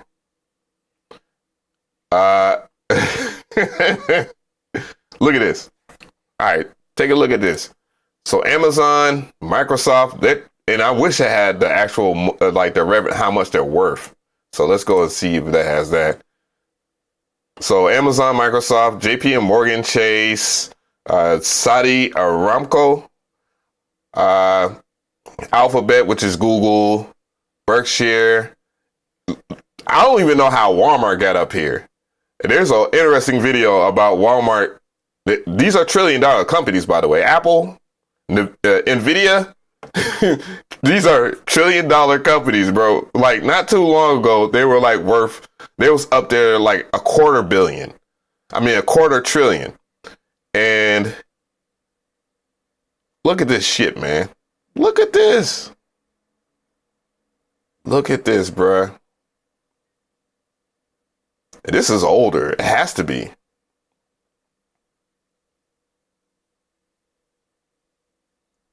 Yeah, man, that's it. That's insane, bruh. That's insane. And Amazon, between Amazon, Apple, Google, who else provides like services for like entertainment? Like, they basically, these companies have been investing the most in the entertainment industry, and Disney's not even up here. That's crazy. Disney must be struggling. Hate to see it. But basically, Amazon, think about Amazon Prime, Apple Music. I don't know what, what is Google's music? Google Play, I guess. Microsoft. Well, they don't necessarily own much, but they can in entertainment. Meta, they don't have to, shit. Everybody just jumps on Meta and does entertainment basically for free. Just think about that. Like, you're just on freaking, what's his face? Instagram. Just throwing up videos for the free ski, hoping that you get paid. I know they do have a creator program, but damn, dog. And we are other people's pockets. We in other people's pockets, bro. Shit, the only people that's gonna survive the tariffs, the tariffs are those companies, the owners. not even the people that work there, unless they're like the board of directors. Hell no. What we got in the chat here? AI company said Marvin Sapp closed the door. Yeah, it's just no chance. I couldn't survive without those Spotify royalties. It's crazy. Yo. I mean, more power to anybody that can get a bag off of Spotify and Apple Music, but it's just a select breed, bro. It is what it is. Hell, if you can get like $500, if you're getting $500 a month, then you are surviving, my guy. You are doing well. Just saying. On everything. No cap. Sona has a valuation of only 500 million. But if they lose their lawsuit, that will be nothing compared to the statutory damages they would have to pay. The RIAA would basically own it. Own Suno? Well, see, here's the thing. The whole Timbaland thing was all about disrupting. You know what I'm saying? Showing that people would. It wasn't necessarily like he did his job. Like, truth be told, Timbaland did his job, which was to disrupt the industry, have everybody in an outrage fit, and people are still talking about the company. So whether we like it or not, more people know about it, right? So that was where I sat. I was like, man, do I really want to complain? Because that's what he wants, right?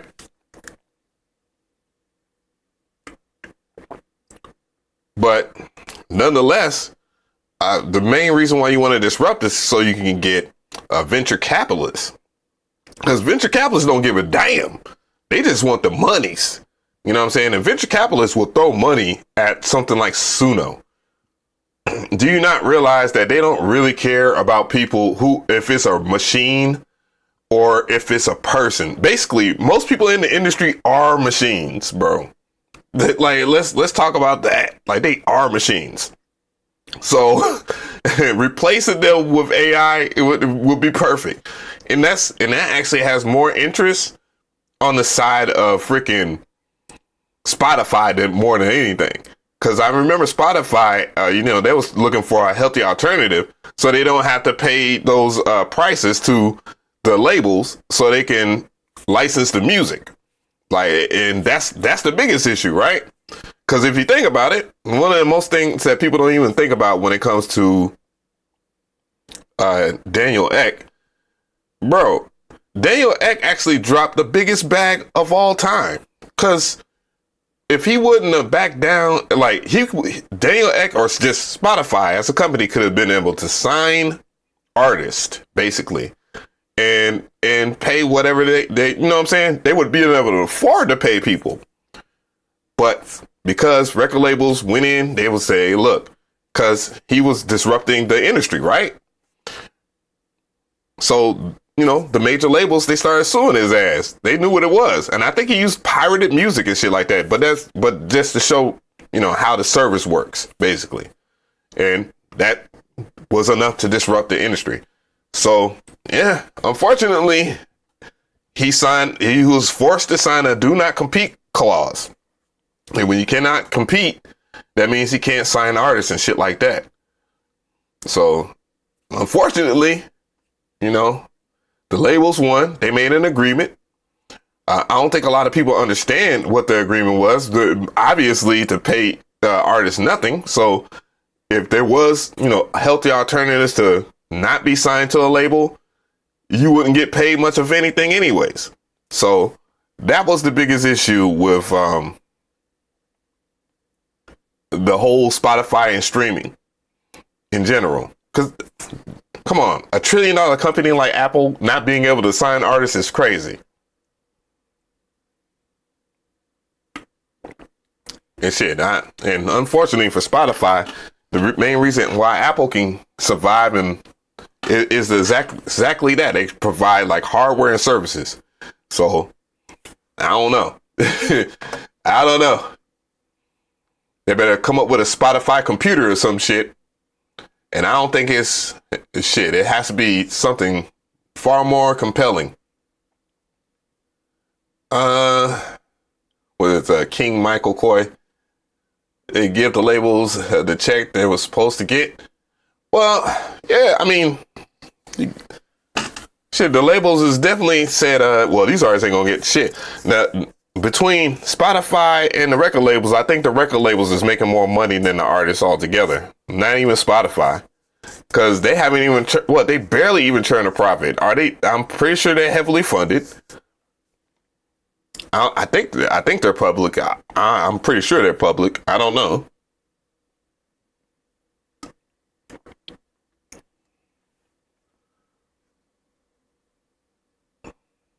Yo, Unc, is that a V-neck?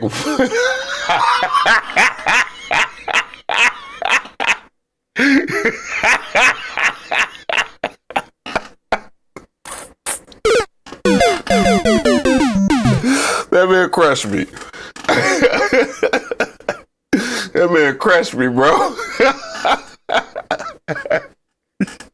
I wish I could pin this shit. Like, if I knew how to pin shit, that would be fire. That man smoked me, dog. I think I do. I think how you do that is you have to log in and shit. The best AI advertising music award is nanosecond.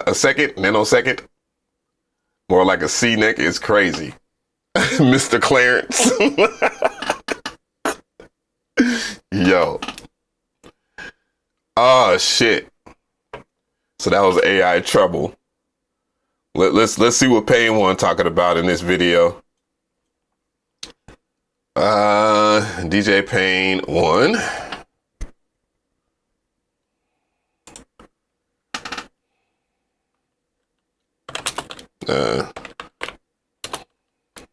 Yeah.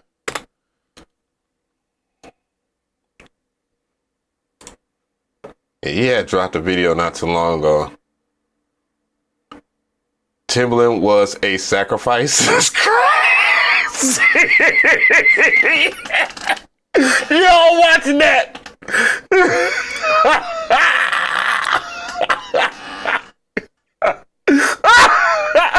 Trying to make this. No, we doing that. Are we really doing that, dog? Are we really doing that? Are we really doing that? Are we really doing that, bro?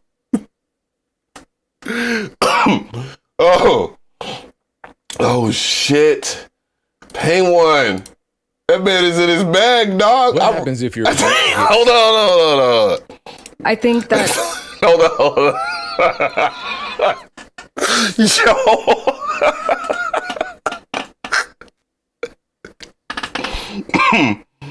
Oh, shit. Bro.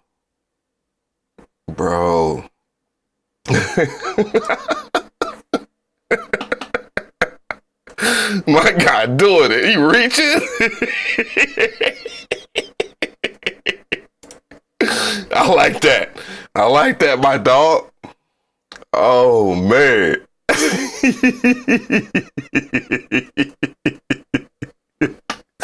I got me snorting shit.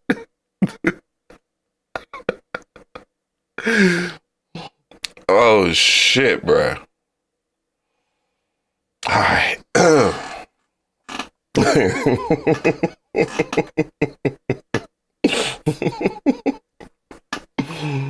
What's going on, Twitch?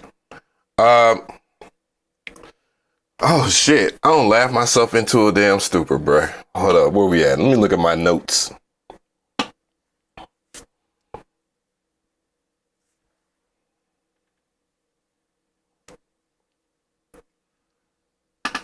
All right, so today we're checking out my boy DJ Pain One. He just dropped a video talking about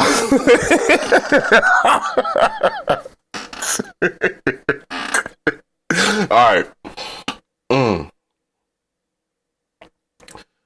So today we're checking out a video by DJ Pain One. He's talking about a situation with Travis Scott and I believe a electronic group, and where he was.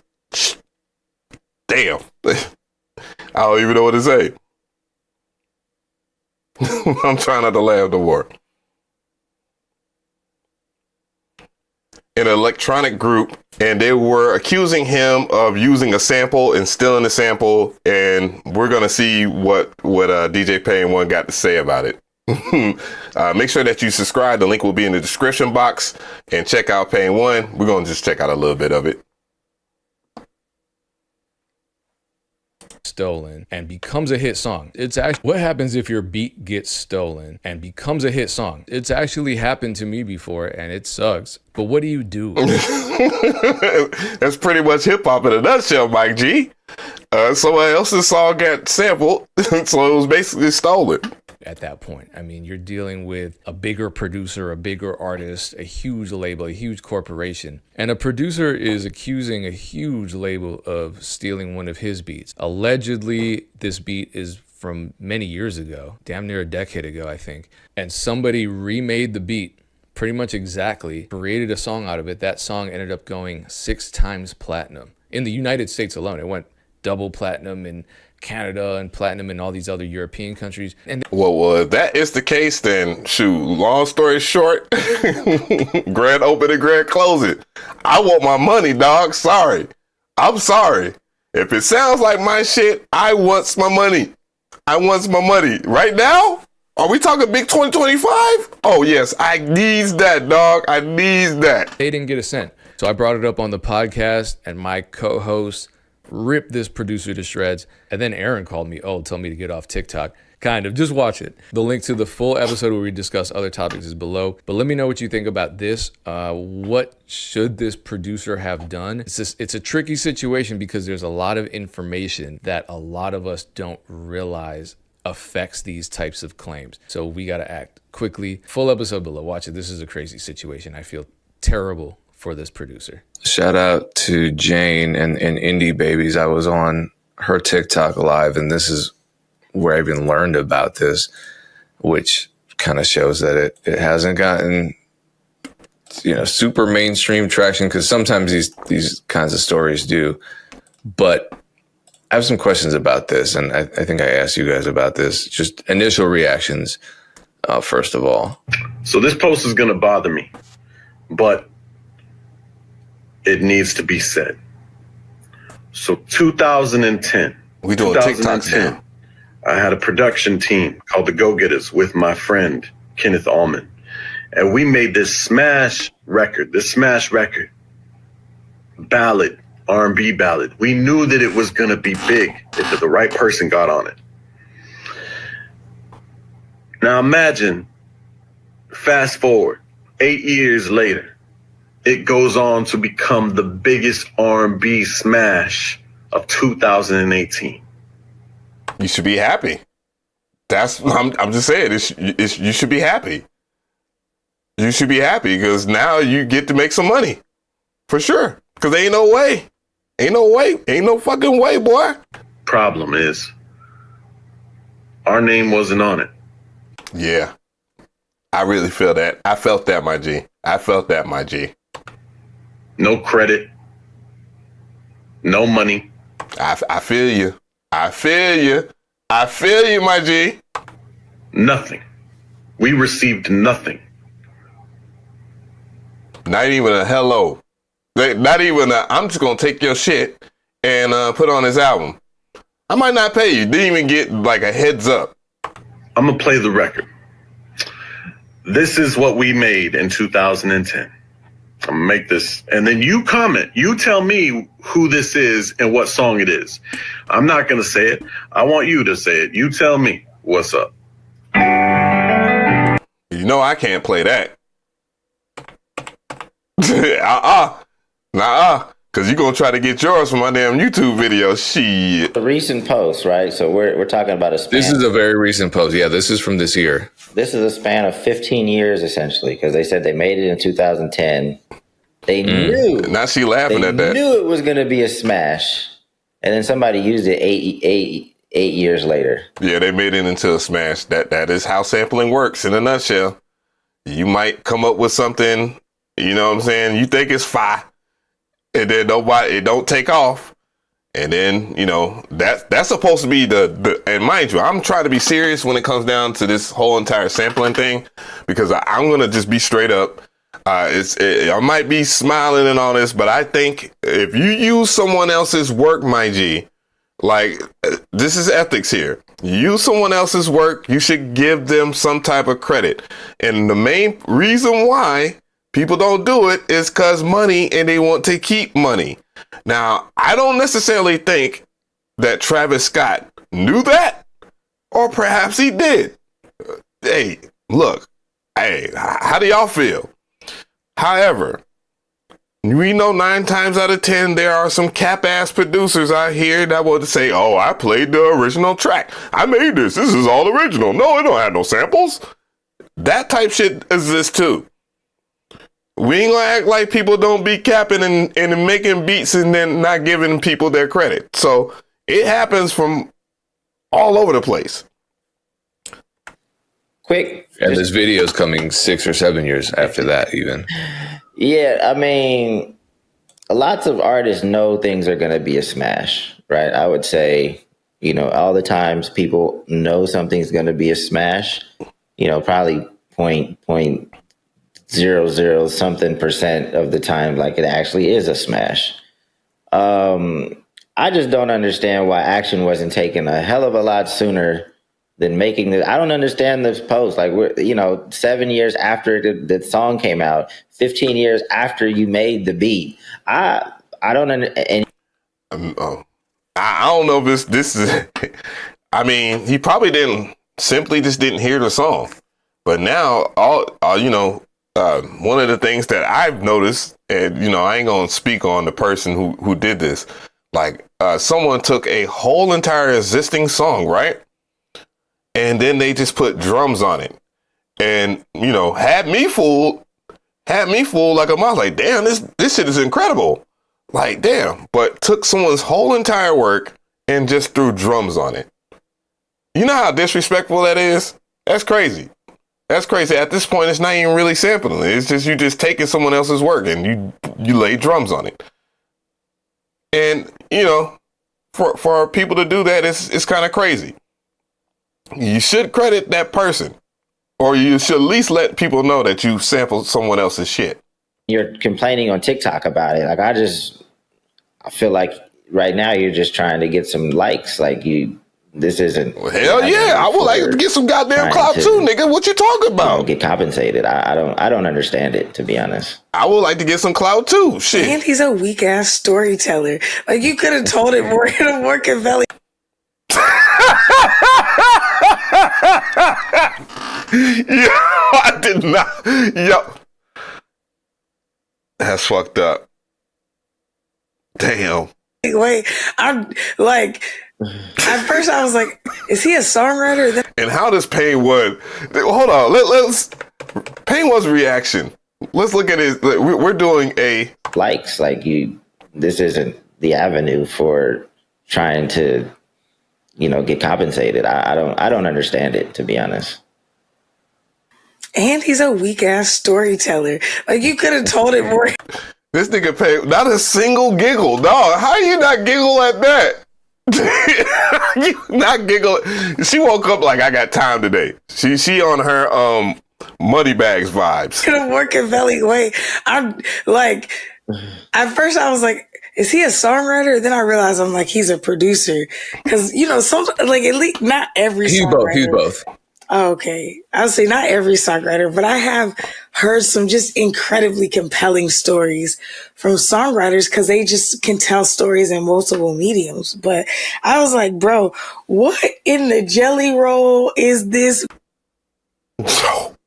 Yo, she's really going in. Post, because it was so like, mind you, imagine this.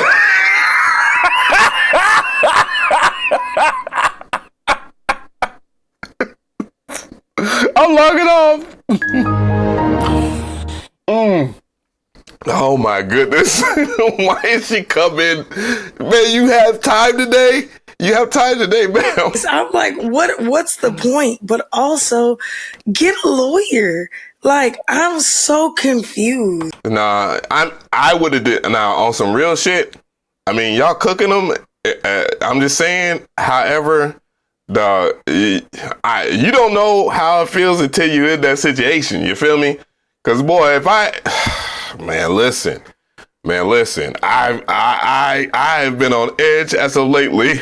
I would hate to damn erupt on the internet, but on some real stuff, man. When you in a situation like that, you just don't know if you are going to freak the hell out. Like you go to freak the hell out. And then we stay in this damn era right now, bro. Like everybody's doing something. You know what I'm saying? And some people, they ain't even got it right yet. Like I don't got it right. I just know I'm not going to be out here rage baiting. You know what I'm saying? If people just get mad and gonna react at me, it is what it is. But as far as throwing out the rage bait, I think what do y'all rate it, chat? What do y'all rate it in the comment section? Do you think that's W rage bait or L rage bait? I'm with Dame. Like, what did you think was going to happen? It's ambiguous what that song is. Also, I didn't even look at the comments. I think I know what that song was, but 2018 was a long time ago. So it's like, why don't you just say what the song is? Like, what is this It's about? LMA. That's what I thought. I thought it was the LMA, the Feelings song. What is it? Gut Oh, no, it's not Feelings. It's Trippin', I think. Oh. And Anthony Fantano covered this too. So I think I might go to Anthony Fantano's video. Matter of fact, let's get up out of full screen. There we go. He does a little better job of cutting through the fat. I mean, big shout out to the folks over there on that. I don't know the name of the podcast, and I'm not trying to be funny or anything like that, but make sure you check out Pay One. But Anthony Fantano covered this exact same thing. Like he actually broke it down and got into the meat of the situation. I'm gonna grab the video.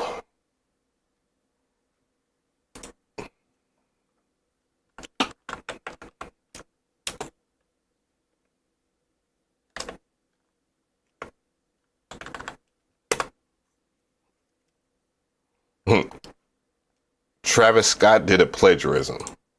Hi and hello everyone. Anthony Fantano here, internet's busiest music nerd, and we've got something that I think is kind of a big here. Buh.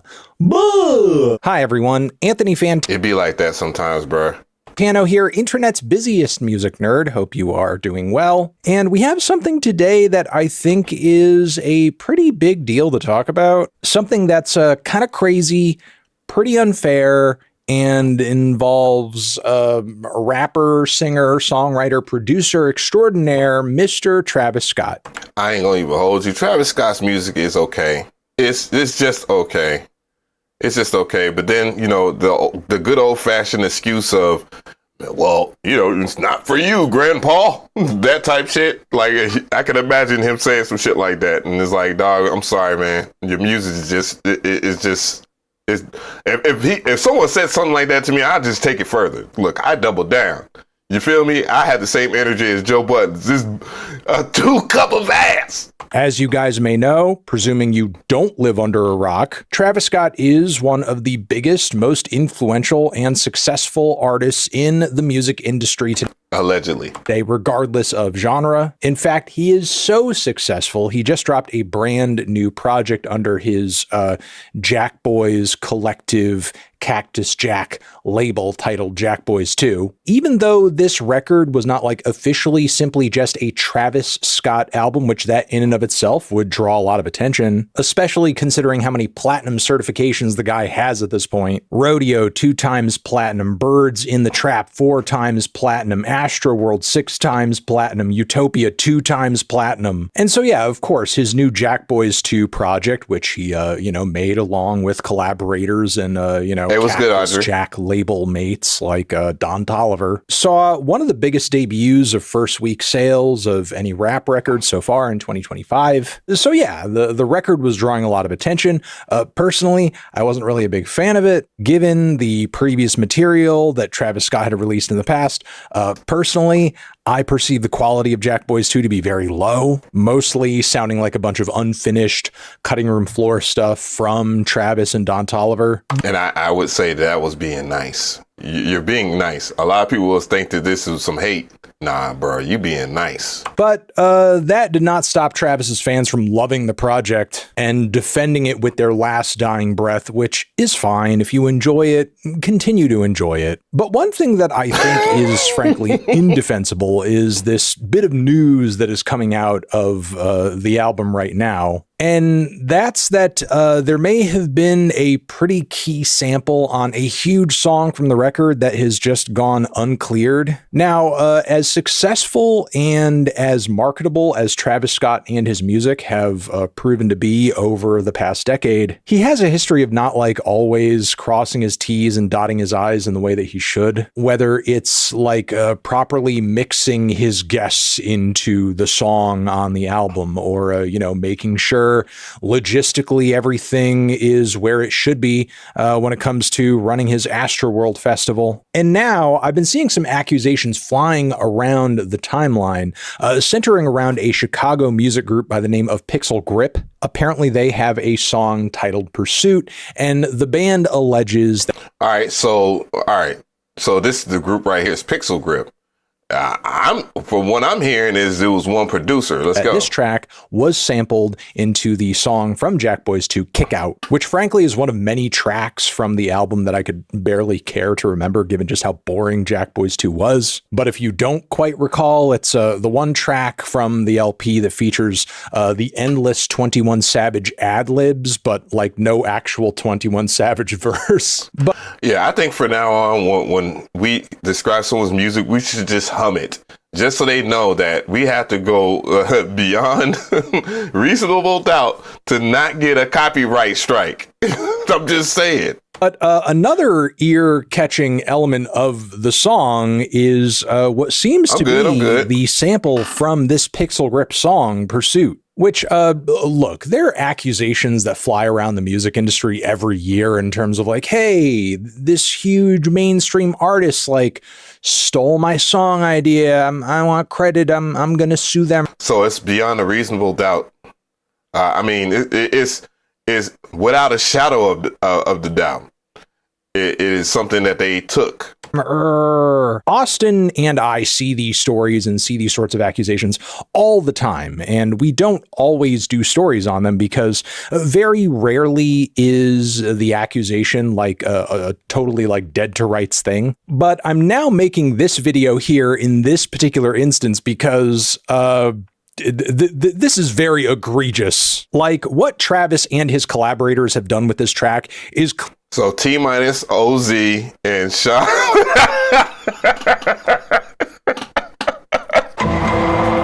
These are like known producers, and they took this shit, and then nobody said, "Hey, yeah, I sampled this, man," or I might have heard a vibe.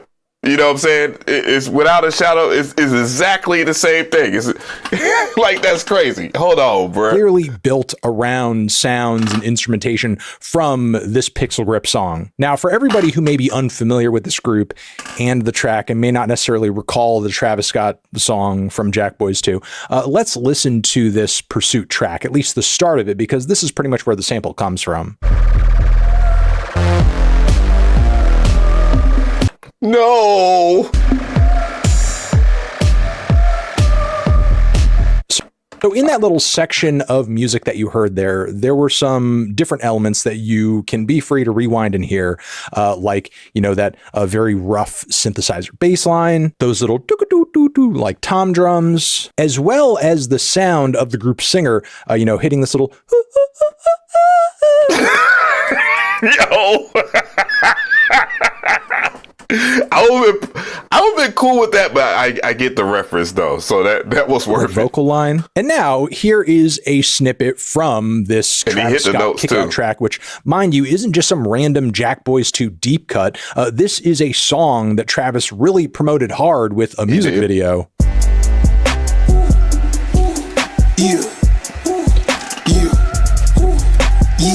As I'm sure you just heard, like, all of those elements are exactly there. They may be pitched up a little bit and buried under some heavier drums as well as Travis Scott's vocals, but the synth bass line is there. The vocal lead is there. Even the tom drums, the doo-doo-doo-doo are there too. Like, pretty much every major element of the start of that Pixel Grip song is laced into this beat completely And I ain't gonna hold you, that beat is sounding hard. Sounded like he had some influence, some Memphis style influence to it.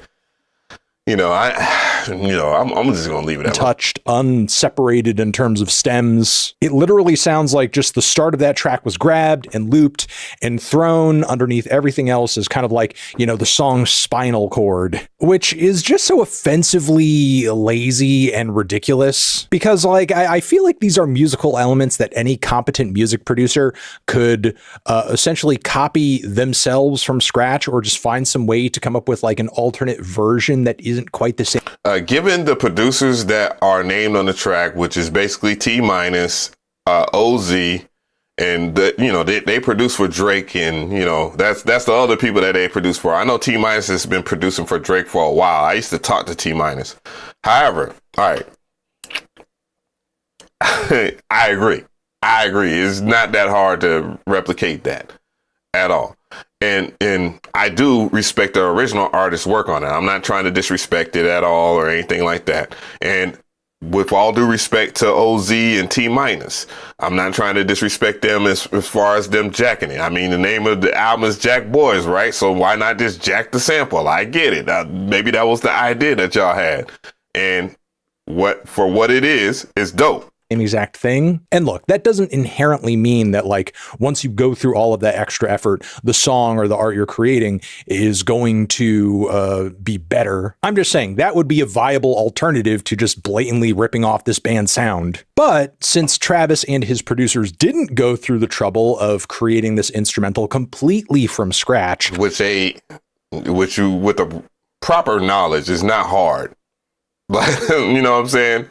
Like, how hard is it to use a sawtooth, filter it out to get it to be more in a higher frequency? I'm just saying, like, they could have literally grabbed Serum. I mean, that's the one that everybody knows, and just made that whole entire sample again. No problem. 808, the 808 kit that have toms, and then just make the tom. Yeah. The least they could do is give credit to the group of musicians who actually did do that labor and come up with the beat, come up with the vocal part, come up with the bass line that must have caught one of their ears enough for them to think, oh yeah, that's a cool loop, let's grab that. And well, that's enough of that, man. How y'all feel about the video? I have Anthony Fantano's video linked in the description box too, along with Pain One. How do y'all feel about the reaction video by the producer? How do you feel about the group the Jack Boy album? Do you like it? Do you disagree with Anthony Fantano? You disagree with me too. I don't care. It's cool. Everybody has personal preference. How crazy do you think that it is? Do you think that T- and OZ should catch the strays from this? You think they owe the group a check or two? I mean, I'm gonna keep it real. They should, as producers that went platinum over and over again. Shit, who knows? But there's another side of the story. I mean, as I just get into it a little bit, sometimes the producers, they'll make the beats, send them.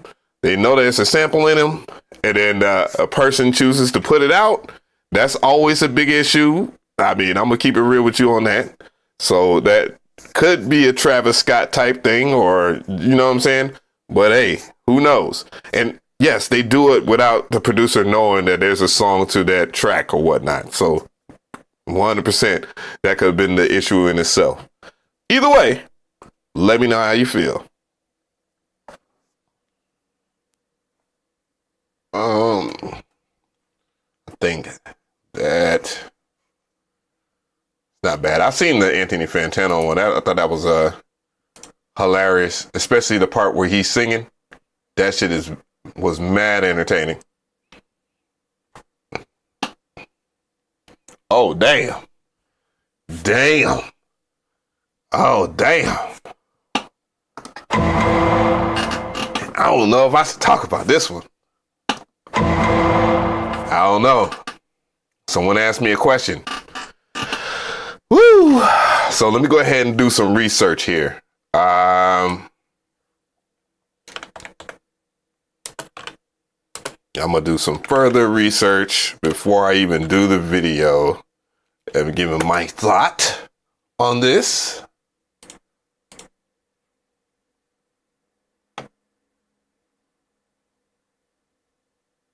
All right, so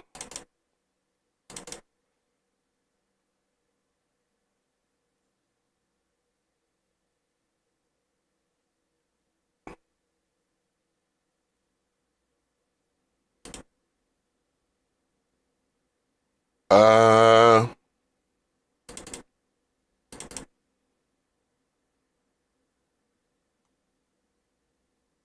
see.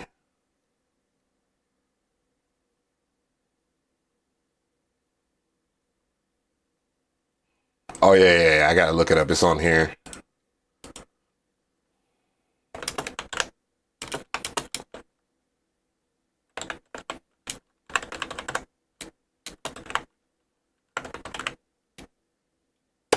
Is that the? Yes, it is. Mm-hmm. All right, so after. Mm-hmm.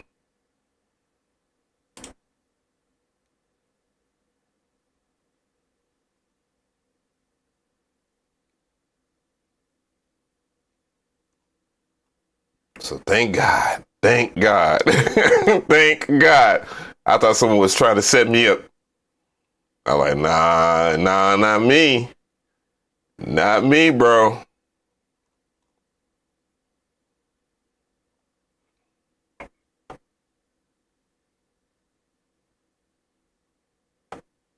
All right, I need to get one more reference. I apologize. Stick with me, gang.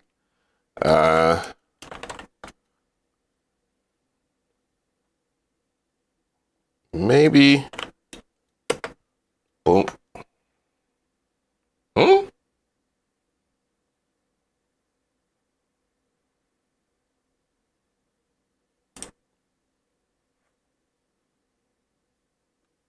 He reminded me about me, about me.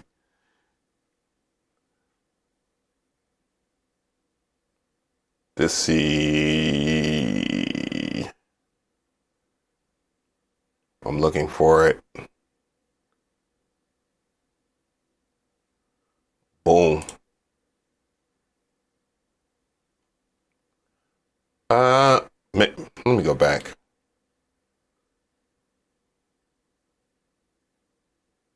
That's 2024, right?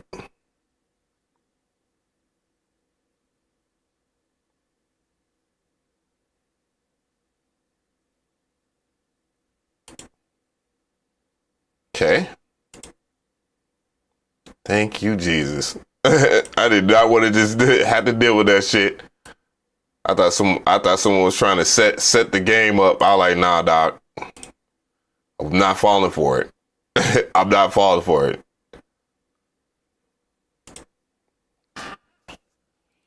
All right, so a lot of people keep on asking me about the Tracklib, not Tracklib. So a lot of people always ask me about Tracklib because of the situation I just had not too long ago. For those who don't know, I was hit with a community guideline strike from YouTube for sampling, right? And normally the course of action, if I sample something and it violates any guidelines or whatever, I get what you call a copyright claim, which I did. And when I got the copyright claim, I removed it. And then I I got a community guideline strike. Normally when you remove audio or mute audio on YouTube, which by the way, YouTube supplies these tools so that you can not get a copyright claim. But I got a community guideline strike for removing music from that was made by an artist on UMG. Yes, play the dun dun dun. So a lot of people just ask me, like, what are we going to do? What is the thing to do, bruh? Like, how are we going to sample music if they're just going to get rid of us off the platform? There's a potential of that. And people have been looking for healthy alternatives.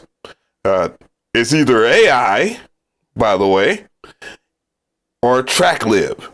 Now, why do I say Tracklib? Because the person specifically asked me the question, bro, do you think Tracklib is safe from you getting copyright strikes and copyright claims?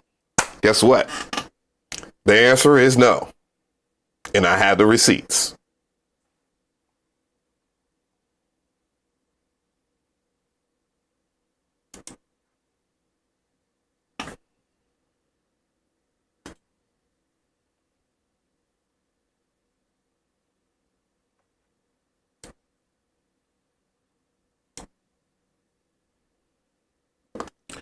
Now, by no means am I saying this to bring any shame or anything to the Tracklib platform. Tracklib has been very supportive of me, and one of the main reasons why I'm showing you this is just because a lot of people do not understand how Tracklib works, and I want to explain that to you guys so that you know the importance of it. So right here is their copyright claim. They sent it to me. However, they gave me a heads up to that because of the following things. Hello, we regret to inform you that one or more tracks that you have downloaded from Tracklib have been removed from our catalog. This means that they are no longer available for licensing. Hold on to that word right there, licensing. Okay, important word. That's why I'm highlighting it. If you already if you have already licensed the works that contain samples from any of these tracks, the license will not be affected by this. We apologize for any inconvenience this may cause and will reimburse you with one download credit for each affected track. Whoa, I didn't even pay attention to that. So let's go ahead and read that again. If you have already licensed works that contain samples from any of these tracks, these licenses will not be affected by this. So are they saying that someone can pay a bigger license and then you can not have the license to use it anymore? Or what's the deal with that? I'm gonna need the top music attorney to break that down for me. We apologize for any inconvenience this may cause and will reimburse you with one download credit for each affected track. It is not very uncommon for tracks or for a track to be taken down, but it can happen. This is due to the circumstances beyond our control. For example, the original rights holders selling the rights to the catalog. When we can, we will always give notice ahead of time and provide a limited time to license the track before they are removed. But unfortunately, it wasn't possible to do it at this time. The track that you have downloaded has been removed from the list below. So where is it? I guess it's Primavera Matesca by Felipe. I'm not going to badger your last name. All I know is the track. Why is this important? Why am I bringing this to the attention of you guys? Well, it's interesting. Look at this. Look at the video where the sample was taken from. So I'm going to go ahead and look the video up.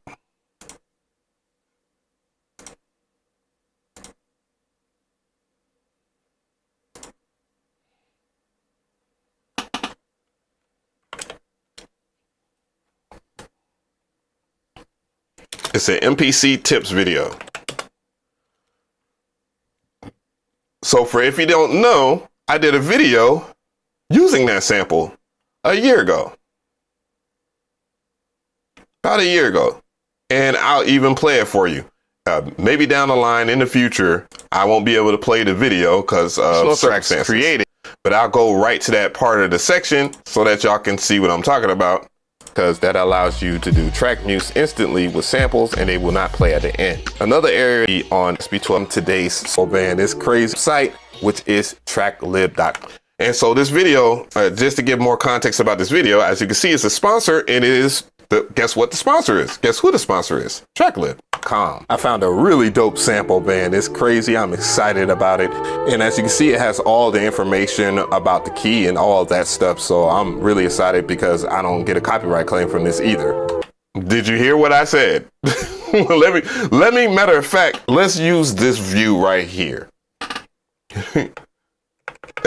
Before I give any tips out about sampling, I'm going to grab a sample from today's sponsor's website, which is tracklib.com. I found a really dope sample band. It's crazy. I'm excited about it. And as you can see, it has all the information about the key and all of that stuff. So I'm really excited because I don't get a copyright claim from this either.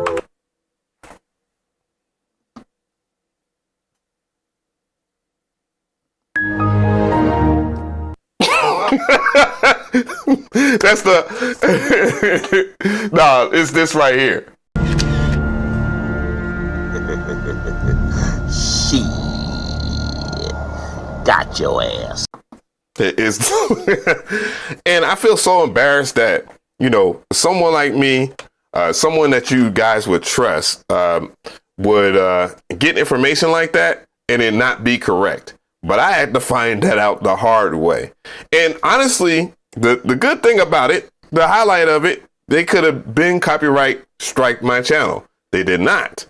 And however, the person who has that sample now, seeing that, guess what? A 60K plus video, a 60K plus video.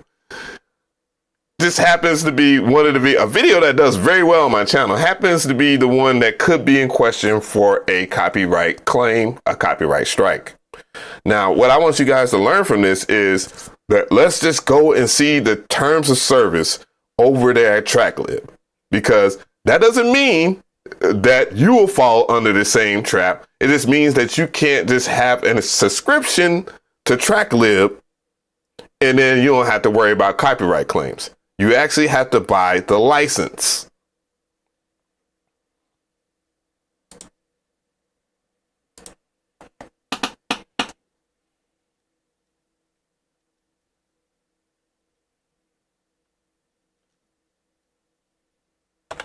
Let me see, Tracklib.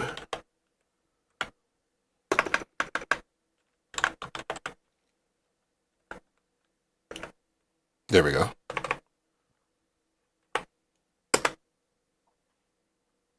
Let's go to Tracklib. Boom.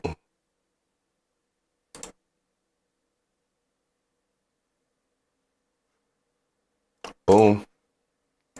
Do they have the TOS available? Let's see. See if they have the TOS.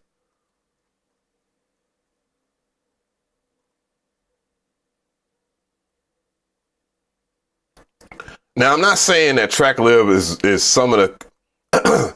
Now, again, I want to repeat myself because this is not bring out the torches and lynch this company type video. It's just a learning lesson from me to you guys that you should understand what you're doing so that you do not cause confusion. Now, however, they are offering, let me go here. They're offering royalty free, says access to complete library of royalty free sounds. Well, access, I read that wrong, but you know what, you get the point or whatnot. So they do have royalty free stuff there. However, I'm trying to find the TOS. TOS. Oh, and then they have how it works. So all you have to do is go to here. It tells you how it works. It says sample clearance. We make sample clearance. We make sample clearance in a matter of minutes. Okay.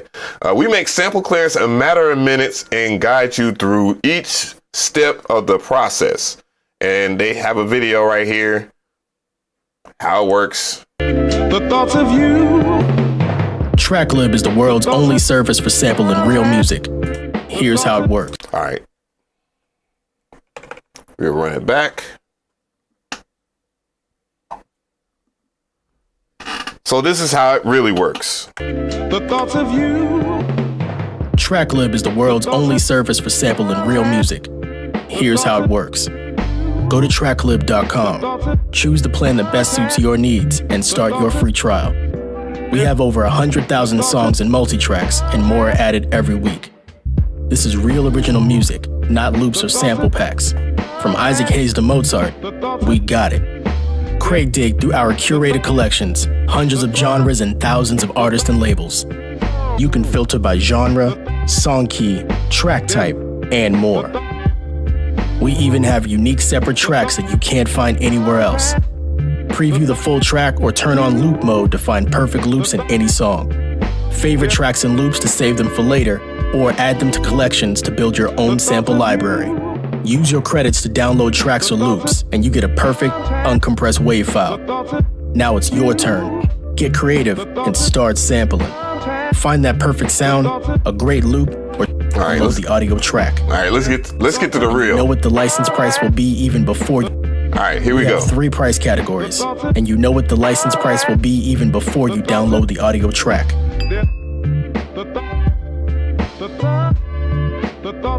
So let's go back and look. And you know you need a sample license.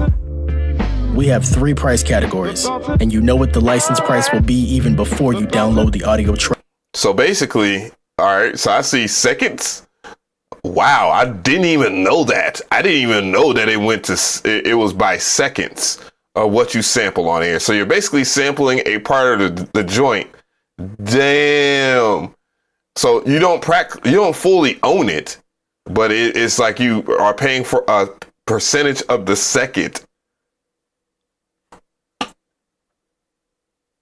Has it always been like this? Because if so, I mean, it's not bad. It's not bad. Someone's got to get paid, but damn.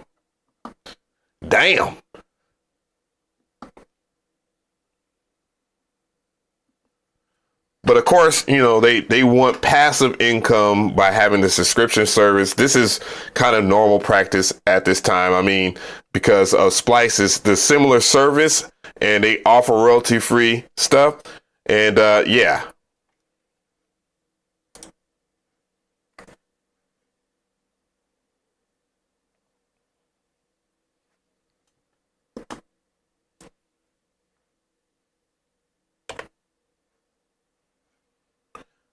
But as you can judge by this title, it shares the exact same title of my fellow content creator, Bolo the producer. And yes, you can get a copyright claim from Splice as well.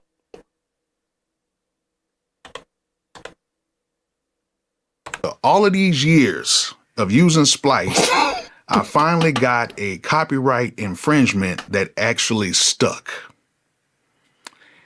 And I don't really know how I feel about that. Bolo! The live stream was over, maybe 30 or 40 minutes after the live stream was over, I got a copyright notice saying that I was using copyrighted material in my stream. And it was from an artist that is signed to a Warner Music Group. Now, it's kind of ironic because I'm signed to Warner Chappell with my publishing company, and that was the best friend tapping you on your shoulder, Bolo. Warner Music Group actually hit me up with the copyright infringement, which is kind of crazy. However, I've been through this situation before, and usually I just submit a dispute and it gets cleared up because I say, hey, it's a splice.com sample, and pretty much, you know, usually in 24 hours, it gets cleared up. But in this situation, it said it's going to take about 30 days. Welcome to the club, my G. Welcome to the club. They're coming for us all. But as you can see, it's there's nothing. It's basically nothing that can, and the reason why it is nothing that you can do about getting a copyright claim is because of other things that we have been talking about as far as artificial intelligence and so forth. YouTube ironically uses artificial intelligence and algorithm to clean up and to give people copyright claims, and as I have discovered, a community guideline strike. And they don't use a real person to give you a review. Guess what they use? They use artificial intelligence. Ain't that about a bitch? Yeah. So I don't know, man. I just want to know how you guys feel about this situation at hand. I'm not trying to make Tracklib feel look bad. I'm not even trying to make Splice look bad in this situation, because once an artist takes it to the label wants to know what is used and all this other stuff. And then that's kind of how royalty-free sample packs and samples all together can just fall apart. It's just a hope and a prayer. And when I say a hope and a prayer, that the original creator of the sample actually comes out, says, hey man, that ain't gonna work for me. I need my bag, whatever the case may be, you need to work it out. So, you just got to be careful about when you buying sample packs and all this other stuff, because sometimes it's not even Splice, it's not even Tracklib, it's not even, what's the other companies that's around? There are other companies around. Loop Masters. All right. I can remember another one. But yeah, think of one that exists. There's nothing that can be done after the fact that if it's published commercially, unless you are the person that published the joint commercially, then you have all right to tell people that you used the sample. You know what I'm saying? And I don't think most people at times, because a lot of the discourse that comes from the producer community when it comes to using samples is, well, shoot, I don't want to buy samples because this happens, and then all of us blah, blah, blah, blah, blah, blah. But let's be real, and I'm not trying to be condescending when I say this. Some of y'all niggas' music ain't even good enough for people to even claim. It is what it is. It just isn't. I'm going to catch someone's tail in the comment section. But tell me how you feel, because, it's just, I don't want people to have this discourse against sampling, because we all need to work with each other, especially in the big 2025, bro. It's just about time that people actually start getting along and not being so damn greedy. Just be honest if you use a sample. Just be honest if you bought the sample. Just be honest if you created a sample to be royalty free. You know what I'm saying? Write a good EULA. And if you are a website, make sure that you have a clear TOS. And that's one thing I can say. Tracklib is not hiding anything. They're telling you right there is like, how does it work? Go and look at the video. The video did a great job of explaining how their service works. I know how it works now, and I'm not as mad. And I really wasn't mad in the first place.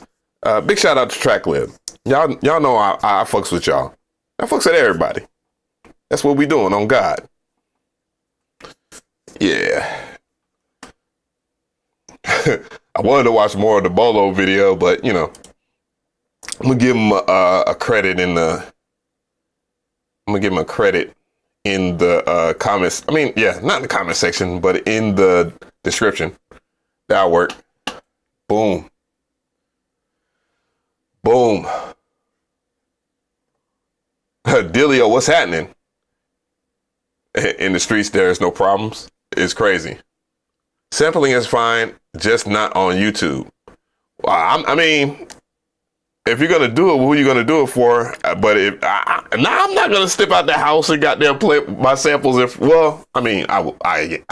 would, but I'm just gonna sample shit. Fuck it. It is what it is. Damn, we in the last of the days, baby. It's primetime television, baby. But what up, bro? Ving Ving, what you talking about? You talk about my music again? What the hell is you talking about, Ving Ving? Ving Ving just in the chat because he can be. Well, big shout out to you though. What is good? What's good?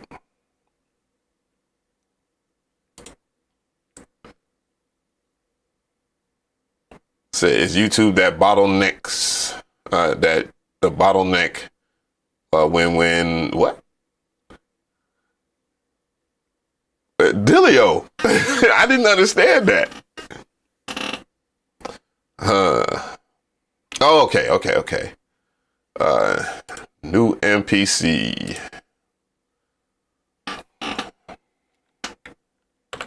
Salute to y'all.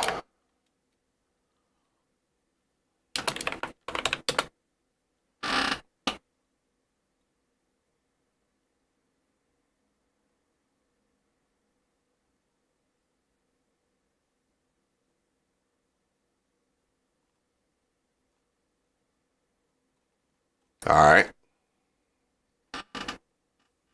So a lot of people are asking me, is there a new MPC coming? And, you know, I mean, we already know the proof of that. I've done a video on it. A lot of people have covered this topic. I just typed in new MPC coming. And, you know, this is some people, stuff that came on. Marlo Diggs did a video. MPC's out of stock. There's new MPC coming. This cat right over here, Mastercraft. Big shout out to Mastercraft. He did a video talking about the MPC Live 3 coming out soon. What we know. And in a nutshell, we had Dilio up in this thing talking about new MPC hardware. I don't think so yet. And then, of course, I came in thinking I was dropping the mic, and I said, there's not a new MPC coming, and here's why. And boy, that was a very interesting video, by the way. Yeah, that video pretty much started genuine discourse. I think it pulls up as the #1 video on Google. And if that pulls up as the #1 video on Google, and I only got 20K views, that means that, I don't know. I don't know if it means general interest or not, but during that time, I did not know that they had some blueprints from the FCC, that they had some approval, and then they had revealed that it has a microphone and some other interesting features that a lot of you guys won't get to know yet. So what am I saying?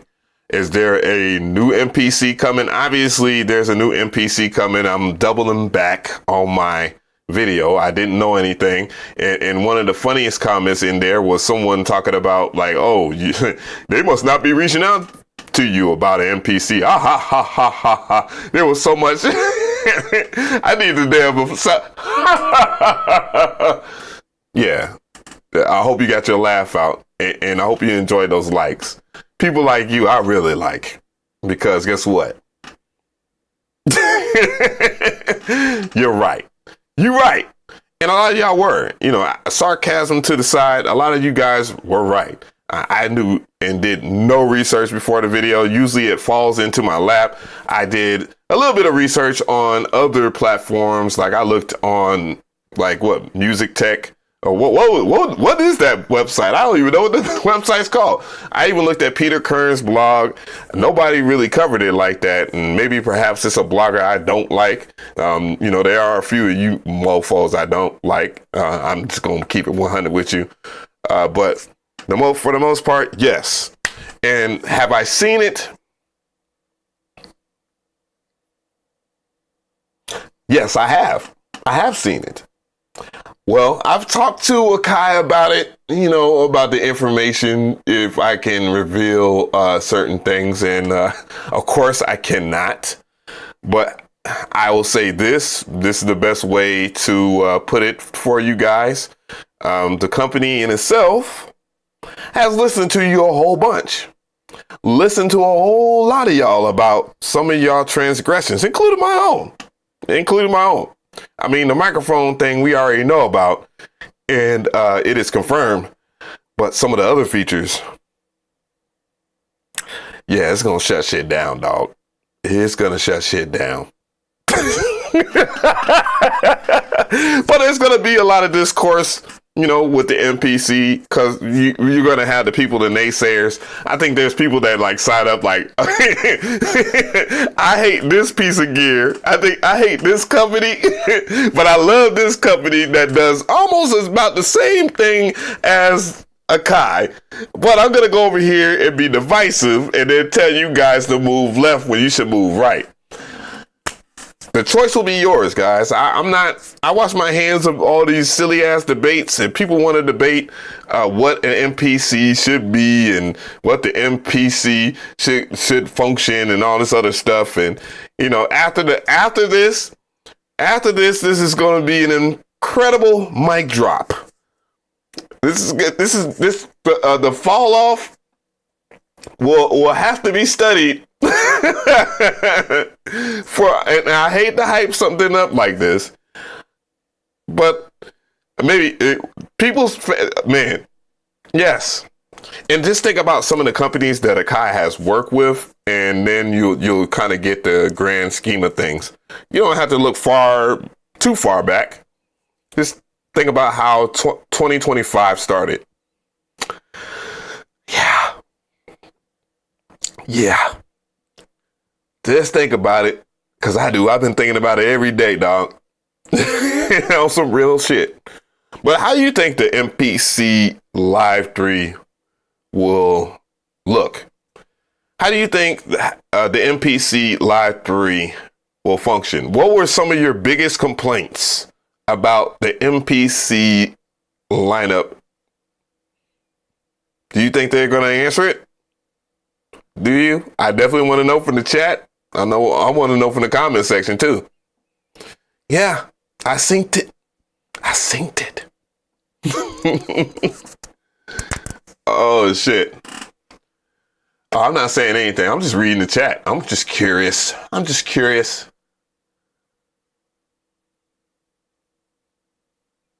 man said the Force is the best. Nigga, you are wildin'. That man said the Force is the best.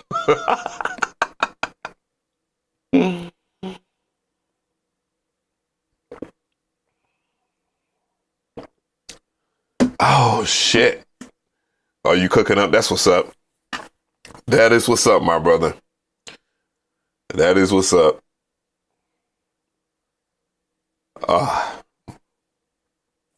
I'm not answering anything. I see it. I'm acknowledging it, but I'm acknowledging it in silence.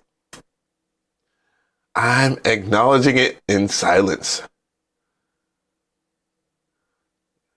Y'all wild as hell. Ghetto Styles, you gotta, either that's a different Ghetto Styles or that ain't the Ghetto that's the Ghetto Styles I know. You just switch up your PFP.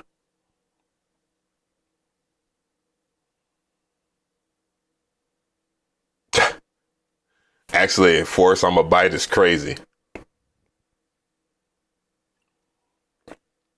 All I know is nah, I ain't saying shit.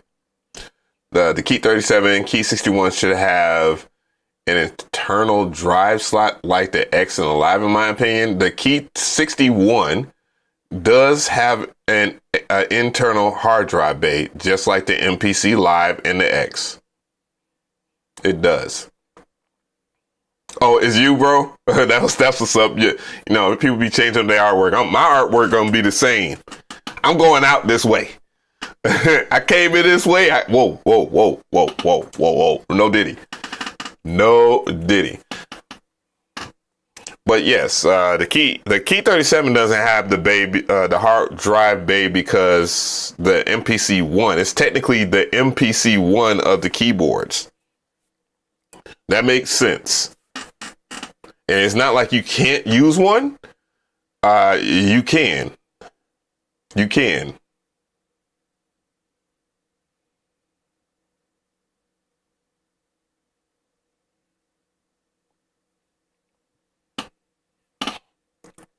Damn, is it 9:59? Damn, I got on early. Than the mug. I guess I should do some music, right? After getting all the YouTube content out the way. Maybe I should do some music, right? YouTube content ain't about teaching people no more. Ain't about teaching people. It is, to be fair. I'm not trying to be a dill hole. It is, people still watch that kind of content, and I have it from time to time. But bro, I know these things. I know the flow, baby. I know the flow. Besides that, I do want to check out this sample pack. I gotta hold on, gang. I gotta do some incognito shit. There we go. I'll play some music for y'all guys because it's gonna take a second. I gotta download some shit.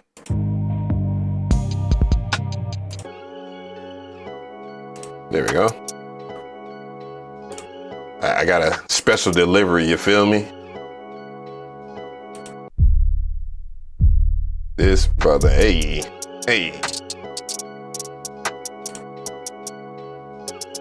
Gotta get it.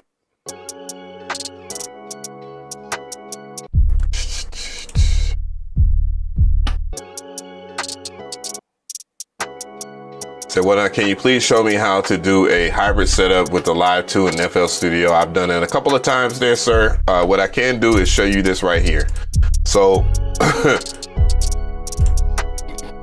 I got you, big dog. So what I'm gonna show you is this. When you go to my channel and you click on, just go ahead and make you a tab. Just go to Mcree, tab it. If you're on a mobile device, you can, minimize the stream. Go right here, type search, FL Studio, MPC in the search, right here. And then you'll have a video where it says, and I'm gonna post it. Right here. How to use MPC with FL Studio. There you go.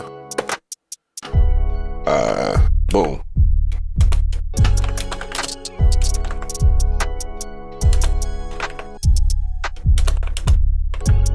I'll type it again.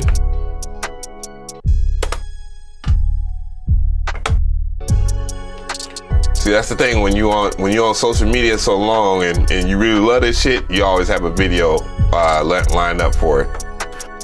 Because I'm gonna use the MPC Studio for this particular evening. You feel me? So there you go. I'm waiting for the stuff to download and shit. It might have already did.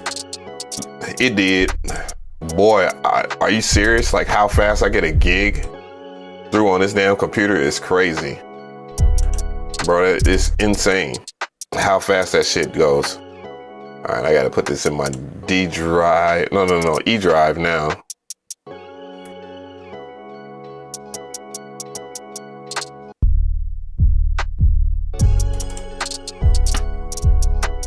Do I have a go-to sampler? My go-to sampler is the MPC Live 2.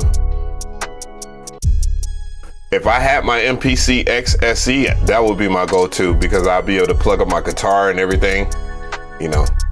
Life happens, so sometimes it's important to take care of people and their bills, and you know what I'm saying? So I had to let shit go. I had to sacrifice it. As my voice chokes up, I had to sacrifice it. All right, let me put my. Yeah, dog. I gotta get to it tonight, baby. I'm kind of feeling it.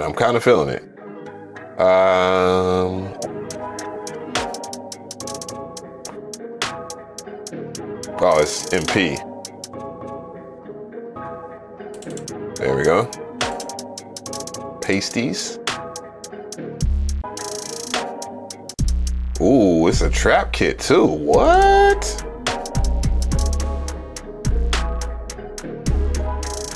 Little bro, bless me, huh?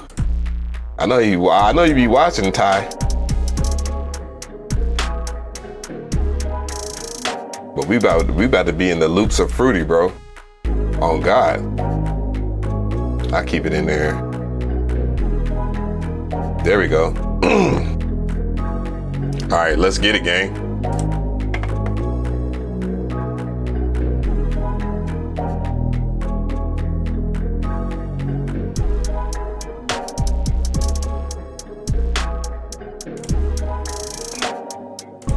Oh yeah, we about to get on that. we early. Let's pull up the studio of FL.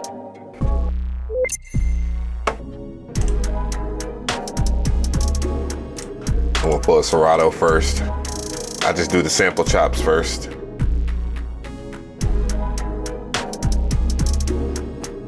This is when I was getting comfortable. This beat right here was made when I started getting comfortable on my MPC. This is honestly that sample that's playing in the background is actually from this pack right here. Bundle Deals, produced by Ty.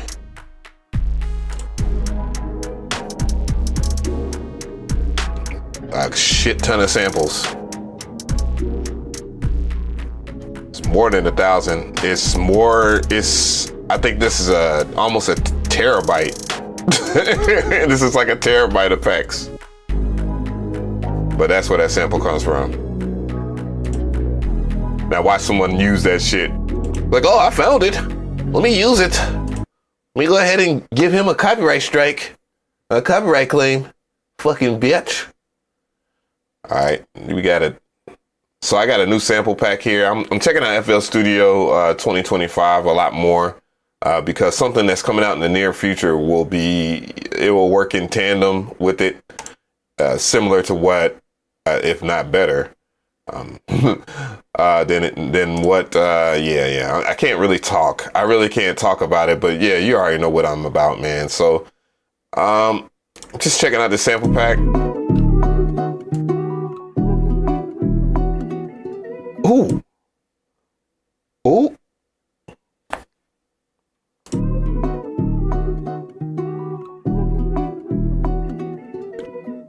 I'm not saying anything, Ghetto Styles. It is. If you know, you know. Shit got about to be crazy than the motherfucker, bro. On everything. I don't know if I want to chop that sample. That's the thing about his samples. Sometimes his samples go too hard.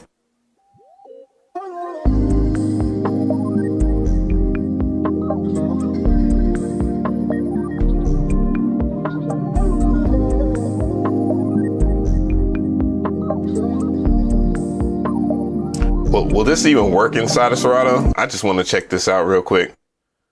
All right. Let's go ahead and get random chops up in there. And then we'll just go ahead and bloop bloop. Oh, so I learned something new. So going in here, it's not nothing new really per se. All right, so I'm gonna set this up for a C minor. Why don't they have like a what's it? I need a C, just like a straight up C minor.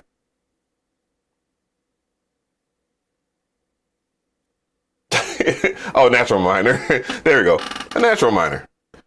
So I have my keyboard here, as you can see, but I don't need that. And hold on. Someone was saying there's double audio on here. Double audio. Yes, there's double audio. Thank you. You were right. So I have my keyboard over here, but I also have a like a pull-out shelf or whatever. Big shout out to Amazon. But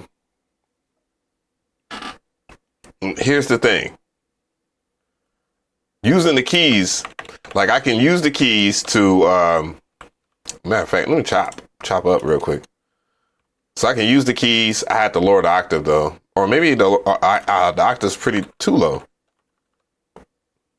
Annie, is you okay? Is you okay, Annie? Okay.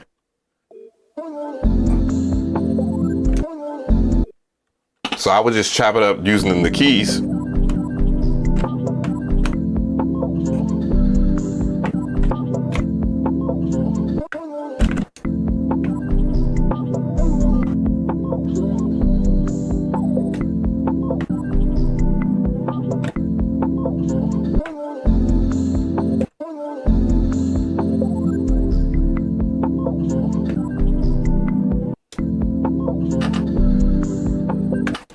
Okay, but I'm not gonna do that.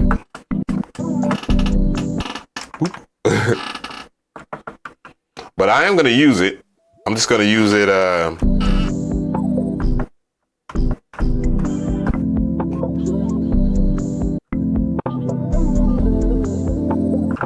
I think I might just chop this shit again. Cause why would I?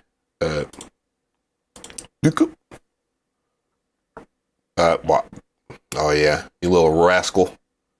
You little rascal. I gotta set it back. You, right here.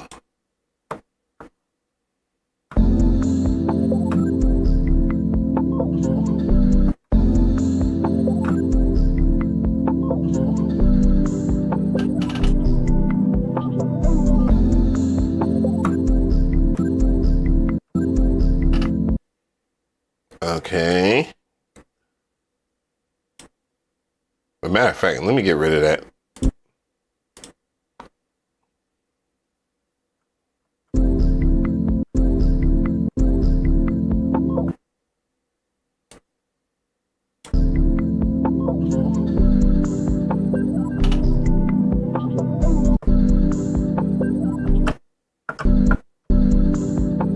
You know what? No! Don't you do that. I don't want you there.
One thing that's frustrating, but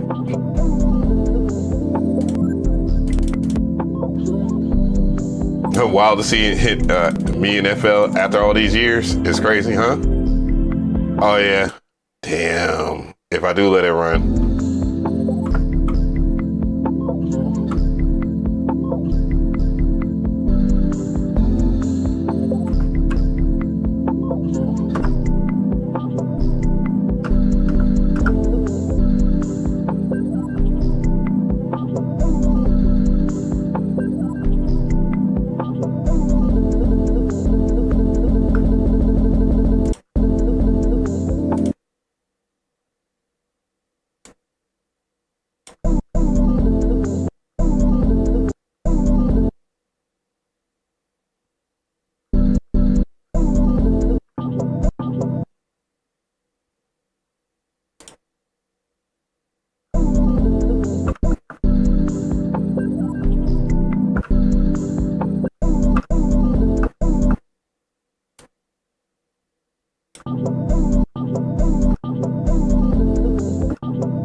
No.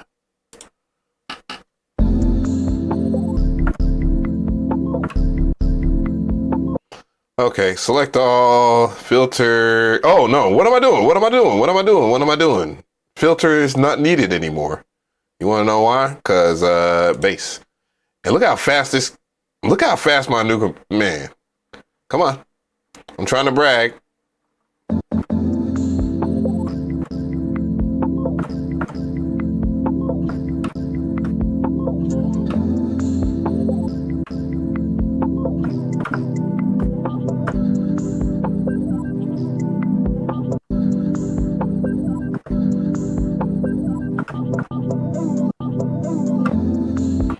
Okay. I will have to set the bars, of course.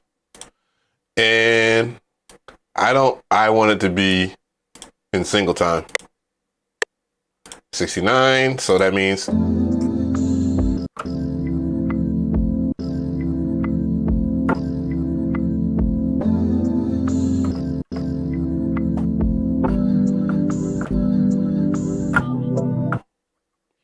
all right.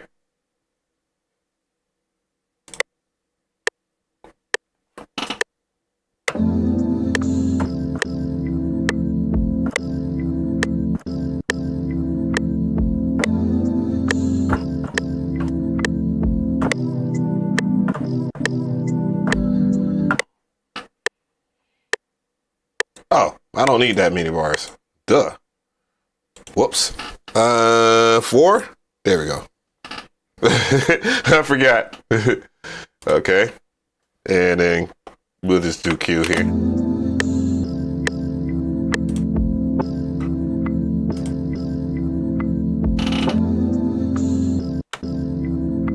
I'll fix that later.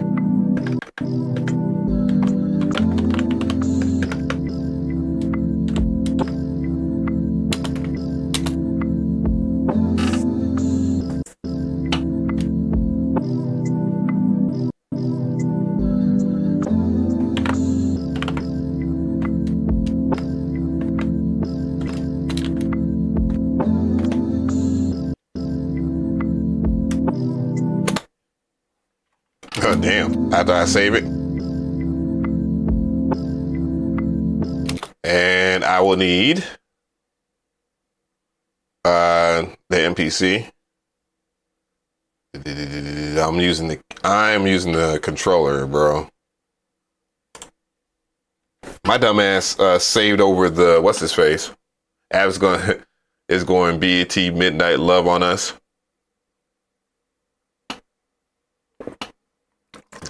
Oh, the computer I got it's affordable. It goes on sale for like $1,200, and you can spend as much as $2,000. But if you spend $2,000 on it, dude, it's gonna be OP. Like you'll get a 5090. You'll get a 5090, bruh. Like the graphics card, bro. You just gonna throw your PlayStation in the trash. Then you'll see why I'm selling my PlayStation, because like there's no point. You know what I'm saying? Like, why would you have a PlayStation, bro? What you doing? What you doing? What you doing to me? Why can't I scroll? Why can I not scroll? It's acting up. It's acting up. That's why I saved it. Let me save it again. So when you open up the MPC software, at least one from me, this is on a fresh, clean hard drive. Your old one, it'll freeze in FL Studio. What I do is I exit out of FL Studio and I go right back into that sumbitch. And then I'll pull up the joint, and then it will not freeze.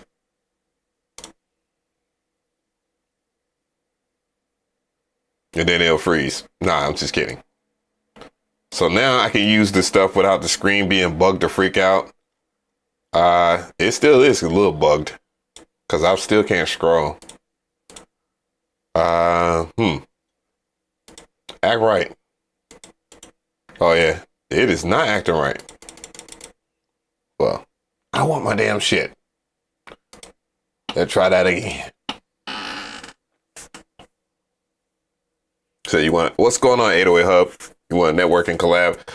You really not gonna reveal the Akai Fire 2? Y'all do all right. So would y'all want a Kai to do another Akai fire? Do you want Akai to do another Akai fire? If they, nail certain things, would you want another FL Studio controller from Akai?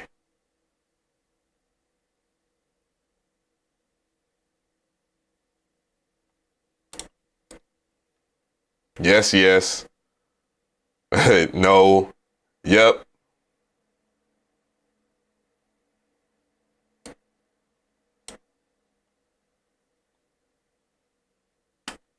To be weird. I don't know. FL tripping.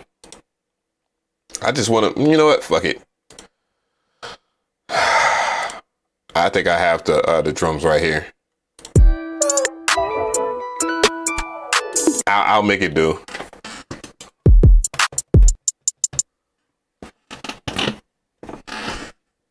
Let me move this out the way. Oh, actually.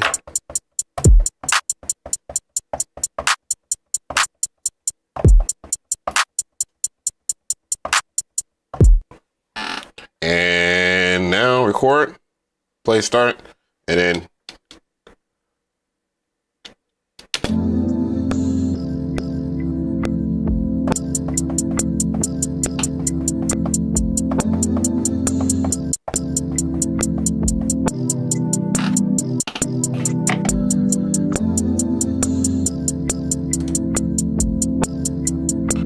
Let me see.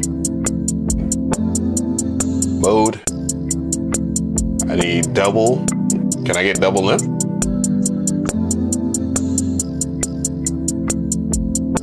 Tools.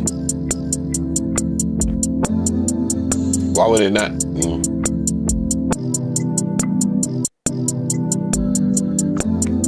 That was right there. Sequence.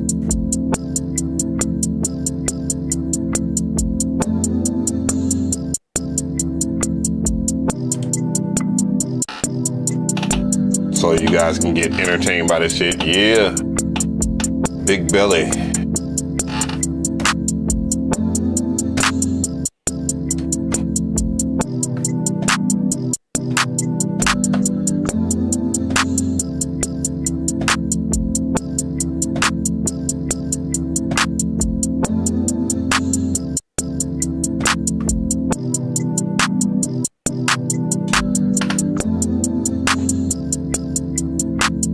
So back to FL Studio.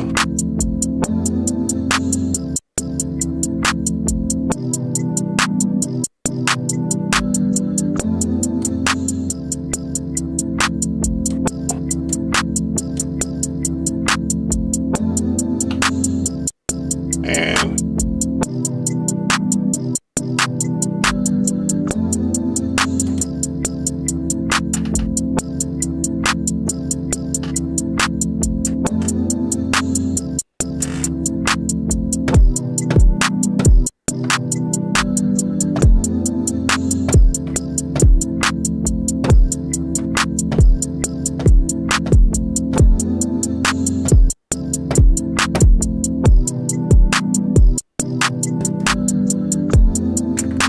repeat on.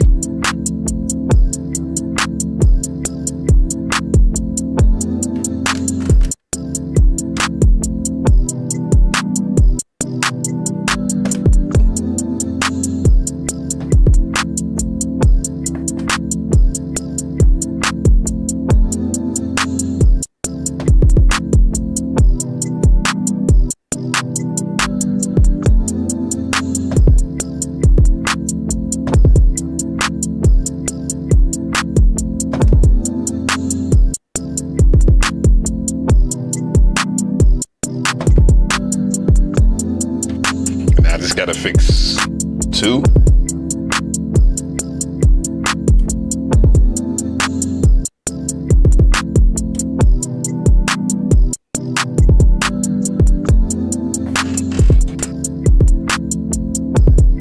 Where is that one?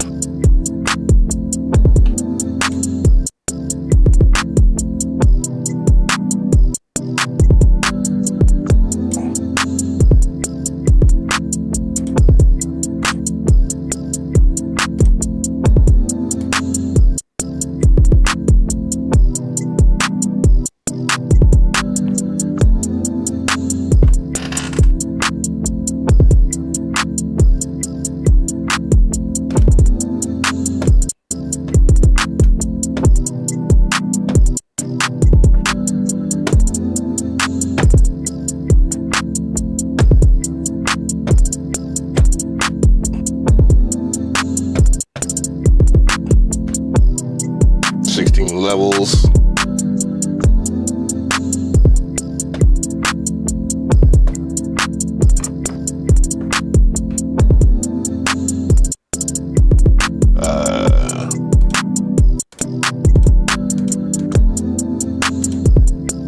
Tone.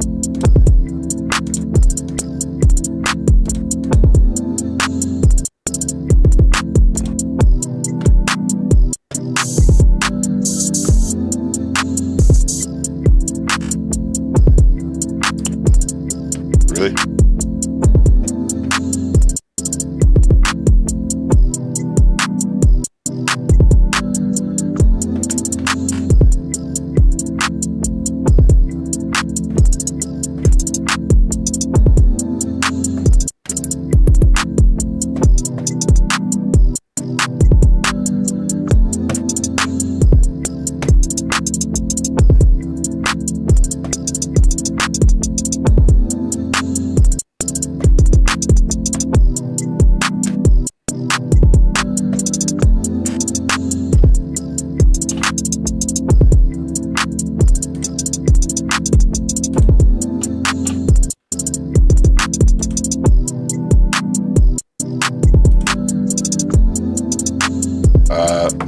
Why is it pattern 1 and then pattern? Oh, it's a glitch.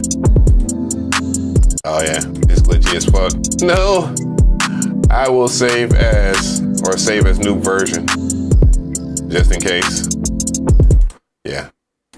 Why are you so buggy? Buggy, you so why? Why are you so buggy? Buggy, you so why? And the Novation key, and then came out with the FL. I'm just saying that the Novation key is definitely better. It is definitely better.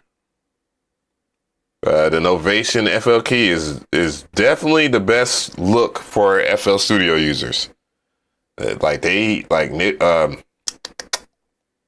Novation put foot to neck on that. Like without a shadow of a doubt. Yo,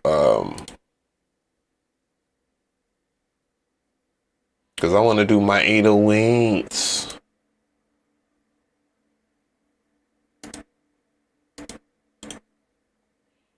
All right, let's just pull it up now. Have no clue. And then I must fix. I kind of like the way that sample chops off. Kind of wrong. It just feels right.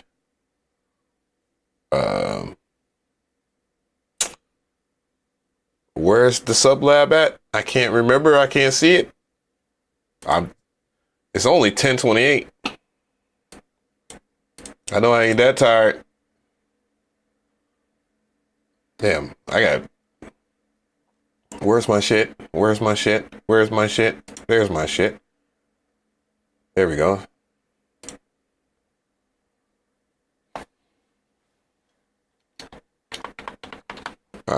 It's not gonna work right now because I don't have that on. It don't matter.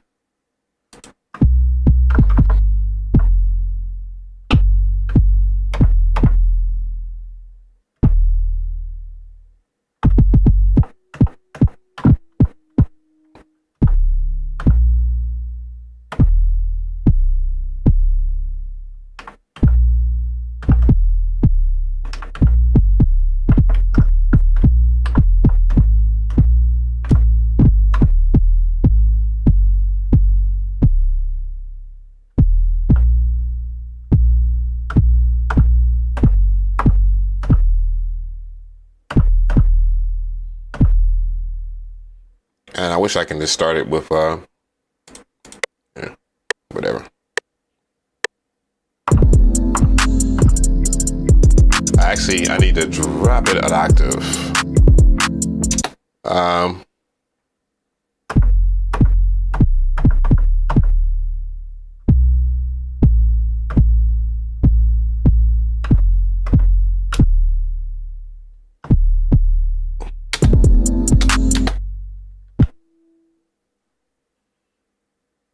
Man, I might have to do the drums over again too.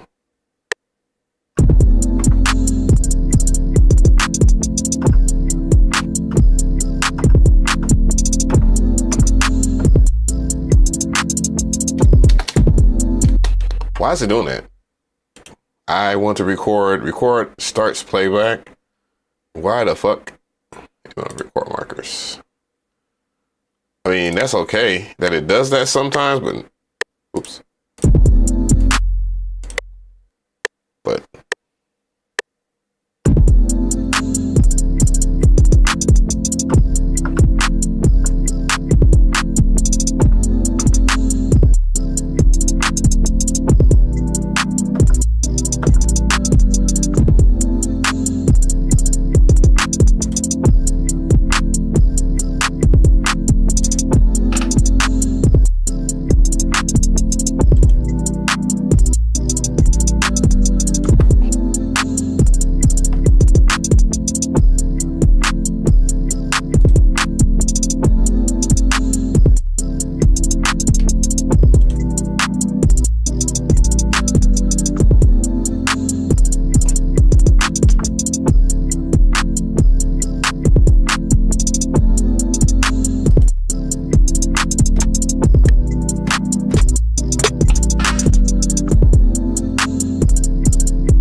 where's this trap joint at?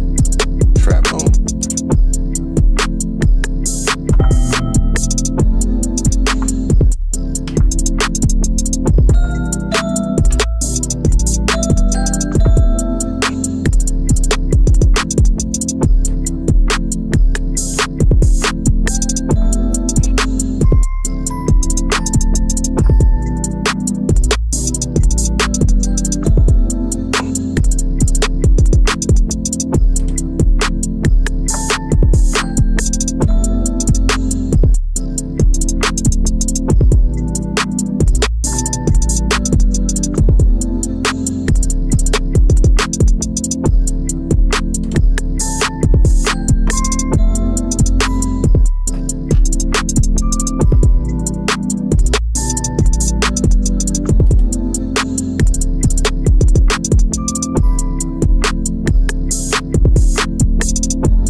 Back though. Huh? Wait a minute, I could have sworn I have over. Oh, maybe I don't. Ah.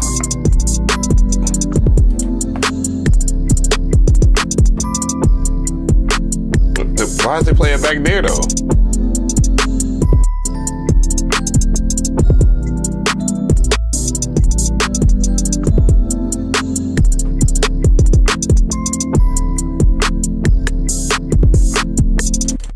Well, I just record over it.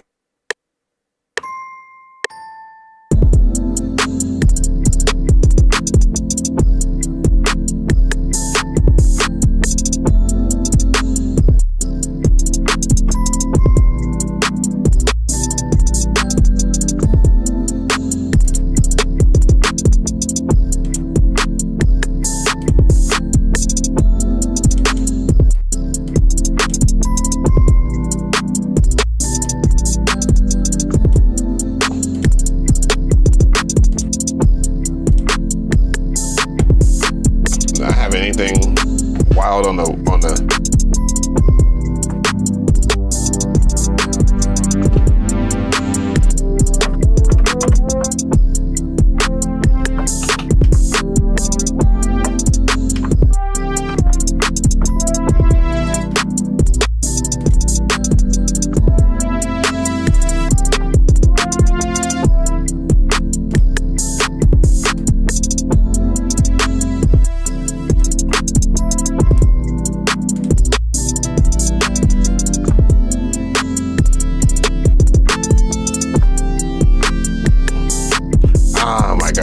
I just use this with get out of here.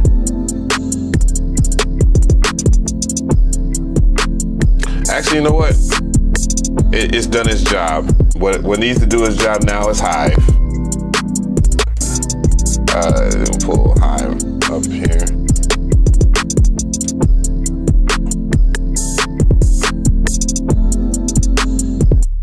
Y'all only saying it's dope because it's in FL Studio.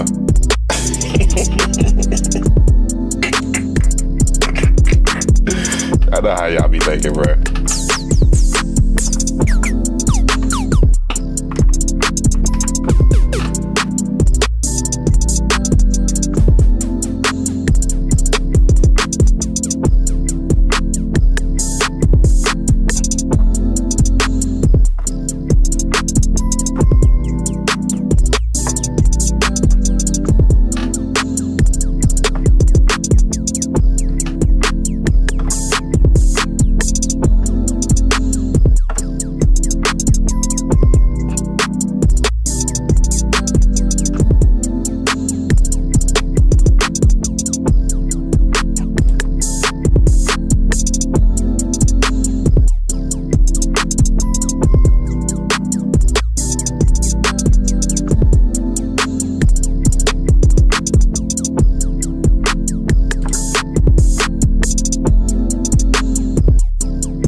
I'm using all the classic shits.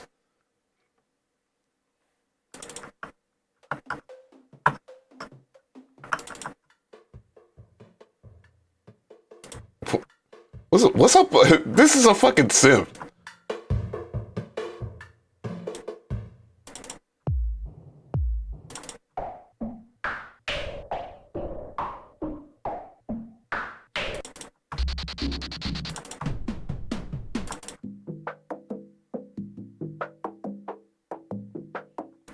Man, Howard Scar is just like probably the best sound designer I've ever heard. For real. Oh God.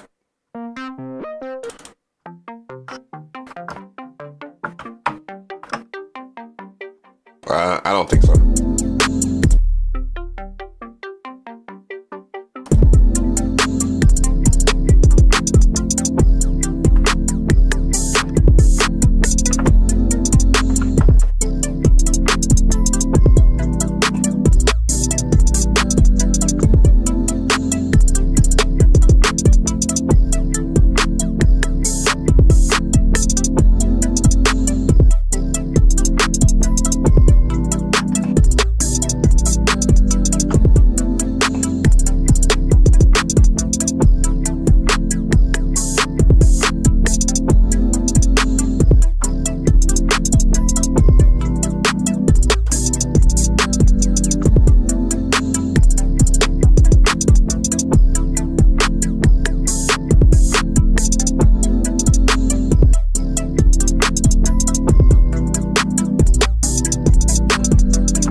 Okay.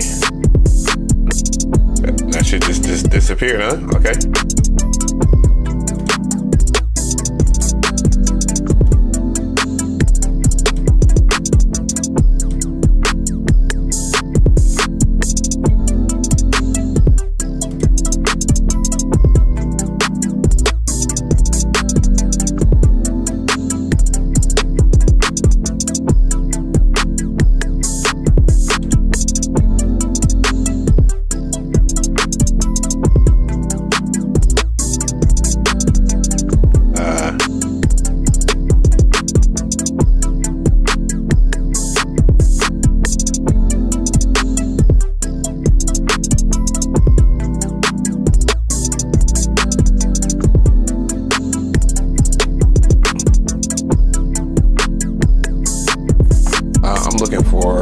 gotta.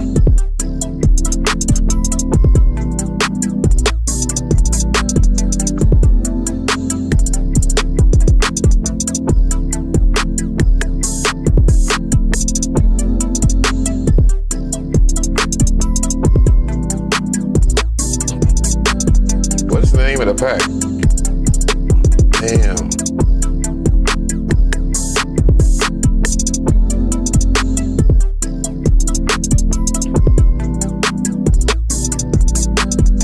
Yeah, ho.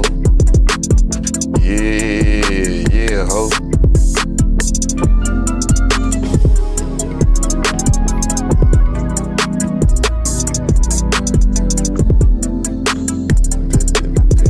Where is my? Look at me. It's down from the like grab me.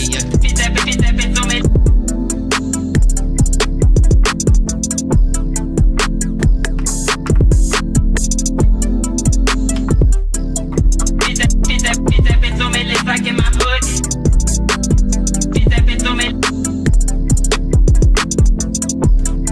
Oh, it's not synced. Oh.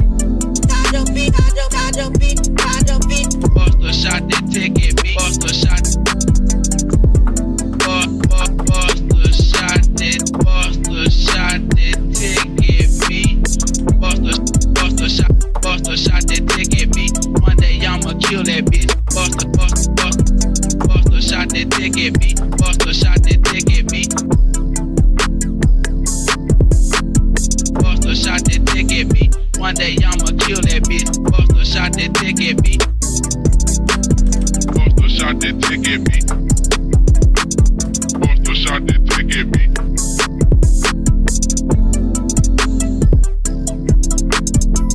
Said that looks familiar. Bust a shot, they take it, me. Bust a shot, they take it, me. Bust a shot, they take it, me. Bust a shot, they take it, me. One day I'ma kill that bitch. Boy, FS2 be acting so weird. It's crazy. Bust a shot, they take it, me. Bust a shot, they take it, me.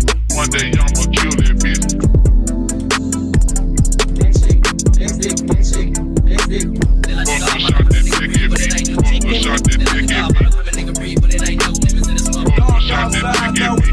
One day I'ma kill that bitch. Dog outside, now it's time. Bust a shot, they take it, me. Bust a shot, they take it, me. Bust a shot, they take it, me. One day I'ma kill that bitch. Dog outside, now it's time for me to dwell about. I don't like that. Bust a shot, they take it, me. Bust a shot, they take it, me. Bust a shot, they take it, me. One day I'ma kill that bitch.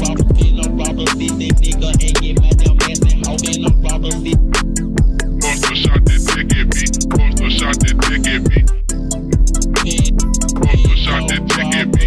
One day I'ma kill that bitch.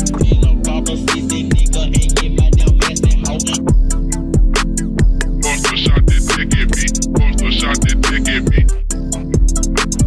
Bust a shot, they take it, me. One day I'ma kill that bitch.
Do I tag my beats? No, I don't necessarily care to tag my beats these days. If it's a vibe, then it's a vibe, and people gonna see what I do. I'm kind of like one of those, you know what I'm saying? I guess like an old school producer or whatever. I used to tag my beats, but you know what I'm saying? After a while, it's like if it takes someone, if I have to tag my beats for people to just know what it is when it comes to my production, then I don't know.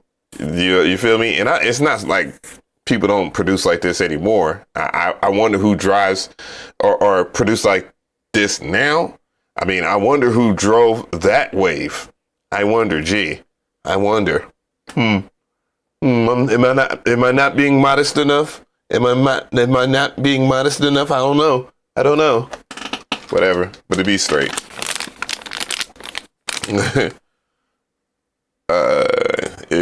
In theory, it will sound like this.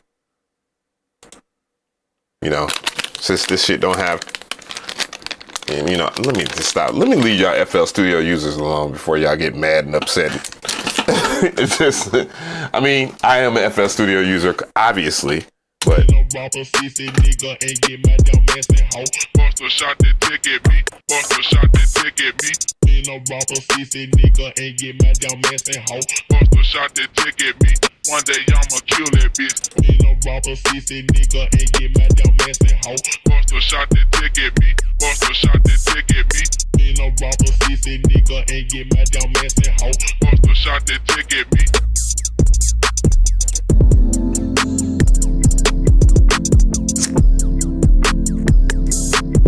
I think I like this sound not to be in there until like maybe like the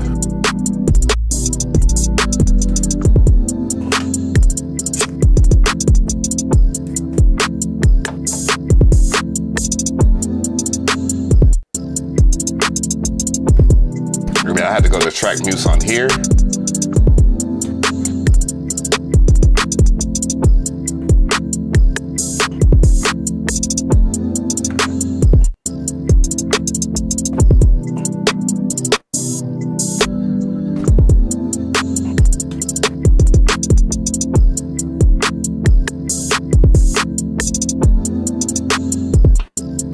Shift button there.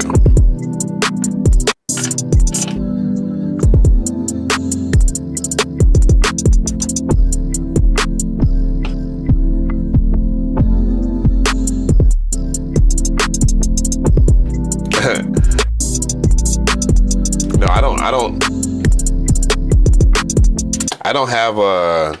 have a laptop anymore. I have a desktop computer. Shit, I sold my whole entire, well, really, Amazon gave me a sponsorship, and all I got to do is just like talk about the computer and then, you know, how I use it and whatever, you know, that type shit. Avenue. You're one of the best. Oh, appreciate it, Alan. Is that the Alan, like the homie from way back in the day, Alan? Thank you so much, though. Like the Alan I know that went to Savannah. I know I ran into him before that. Say you messing with these output sample packs.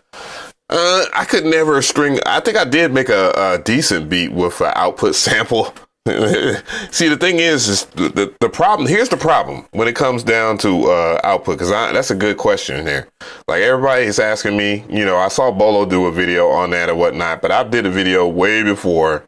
Like months ahead of time. Doesn't mean that, you know what I'm saying, not to take anything away from Bolo or whatever. But see, the thing is, you have to be good at making prompts for it to work. And I'm not good at making prompts that it can understand. And I don't know, I might check back and see what co-producer is doing, you know what I'm saying, to see what's going on or whatever. And just to rage bait people too. That would be a good rage bait video. What y'all think about that, chat? Would that be a good rage bait video? I think it would.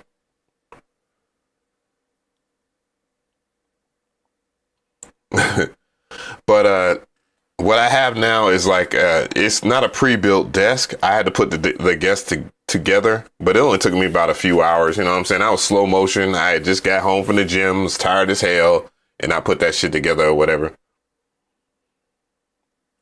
Oh, you from California? Okay. Different Alan, but different Alan, new Alan. Appreciate you for sliding by. But yeah, this right here. Sorry.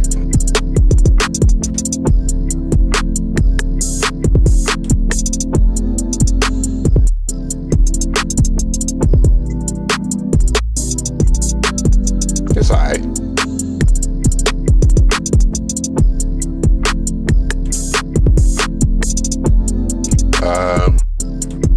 See, I know I can find the sound in the MPC plugins, so I would have to install that. But I do have a large amount of faith in Hive and the sound designers. I think they all have good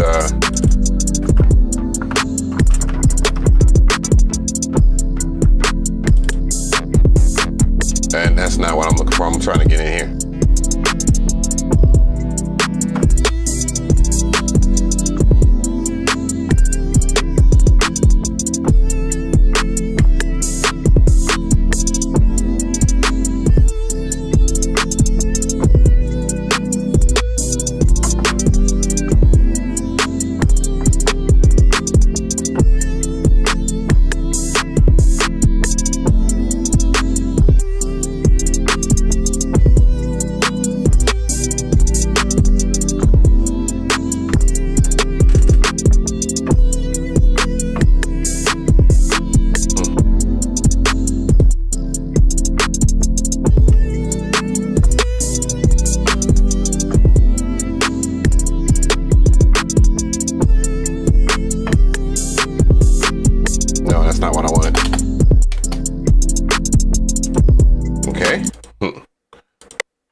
Like that.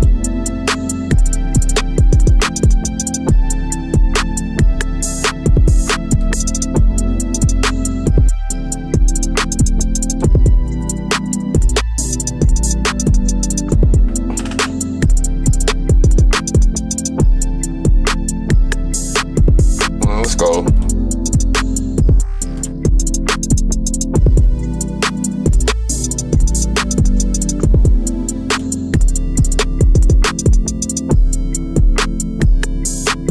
I actually like that. I'll go with the square. I mean, yeah, with the square.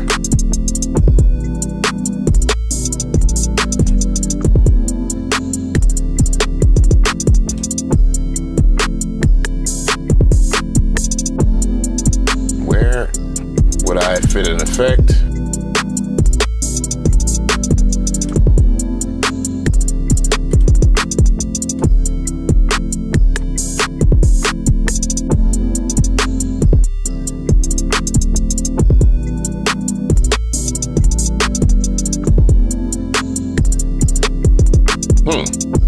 Where is the effect module? So that's all subs. Yeah, LFO, function, shape. Yeah, what the fuck? I tripping? Am I tripping? Where in the hell would there?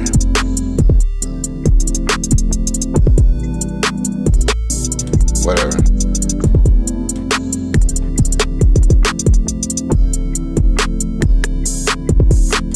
Why is it looking ugly like that? Why is the UI looking? I think it's whoa! I'm missing something. Whoa, wait a minute.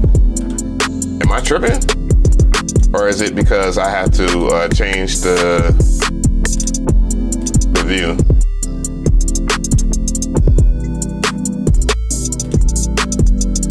But where's this? Where do you put the insert effects? Am I tripping? What? Oh, is it? Oh, okay. I'm tripping. Whoa. That scared the hell out of me.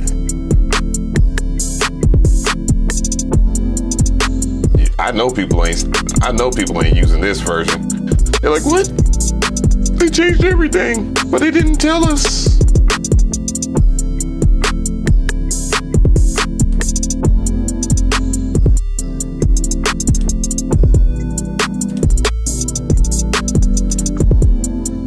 Am I tripping?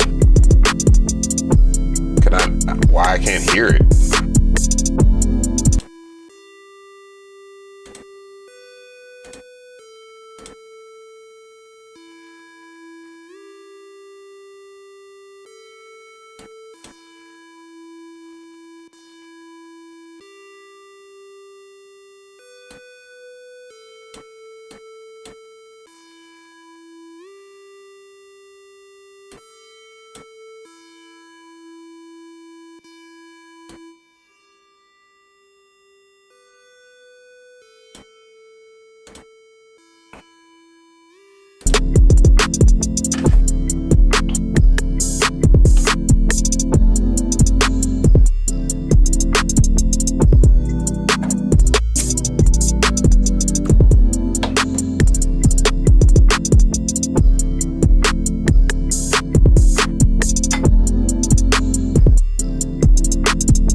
Shot the ticket, me. Buster shot the ticket, me. Ain't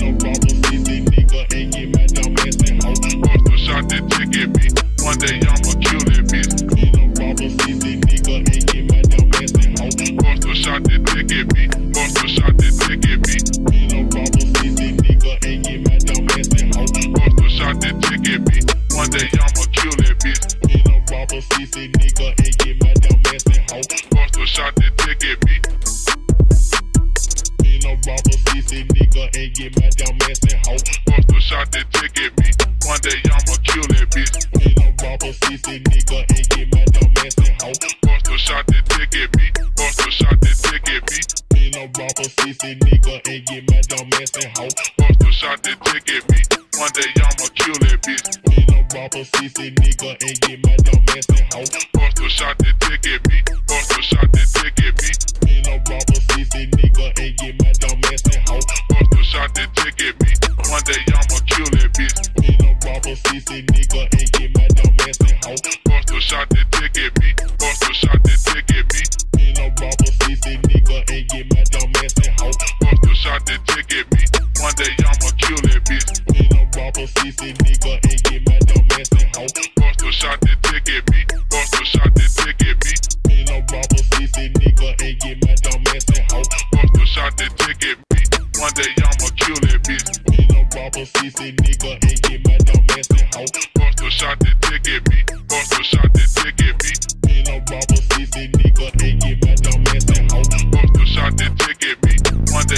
nigga.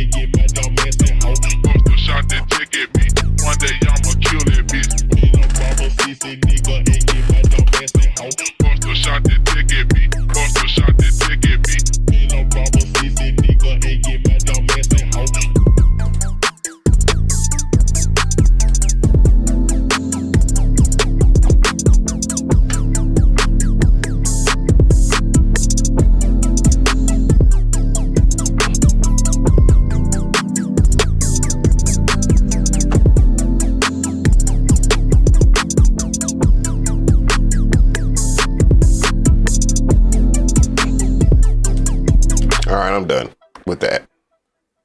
I'm gonna check out some of the samples or whatever. Some more samples.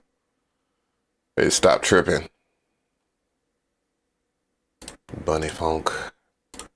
Let's make it, let's be a FL Studio kid and change the color of the, there we go. Yeah, Funk Bunny is on 16 levels too, by the way. The drums I was using, it is Funk Bunny.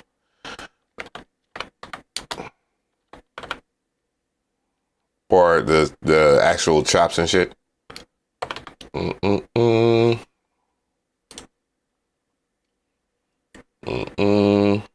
It is right here.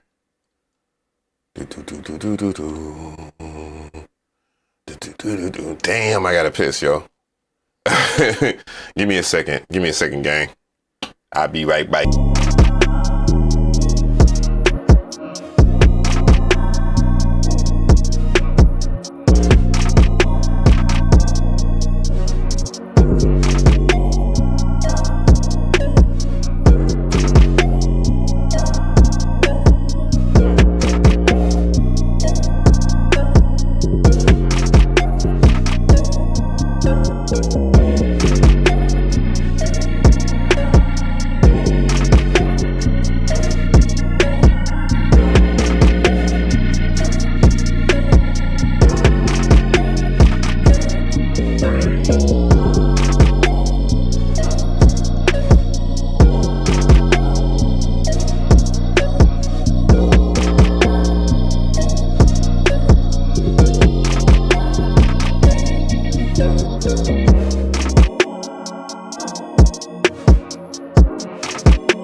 We back. Hold on.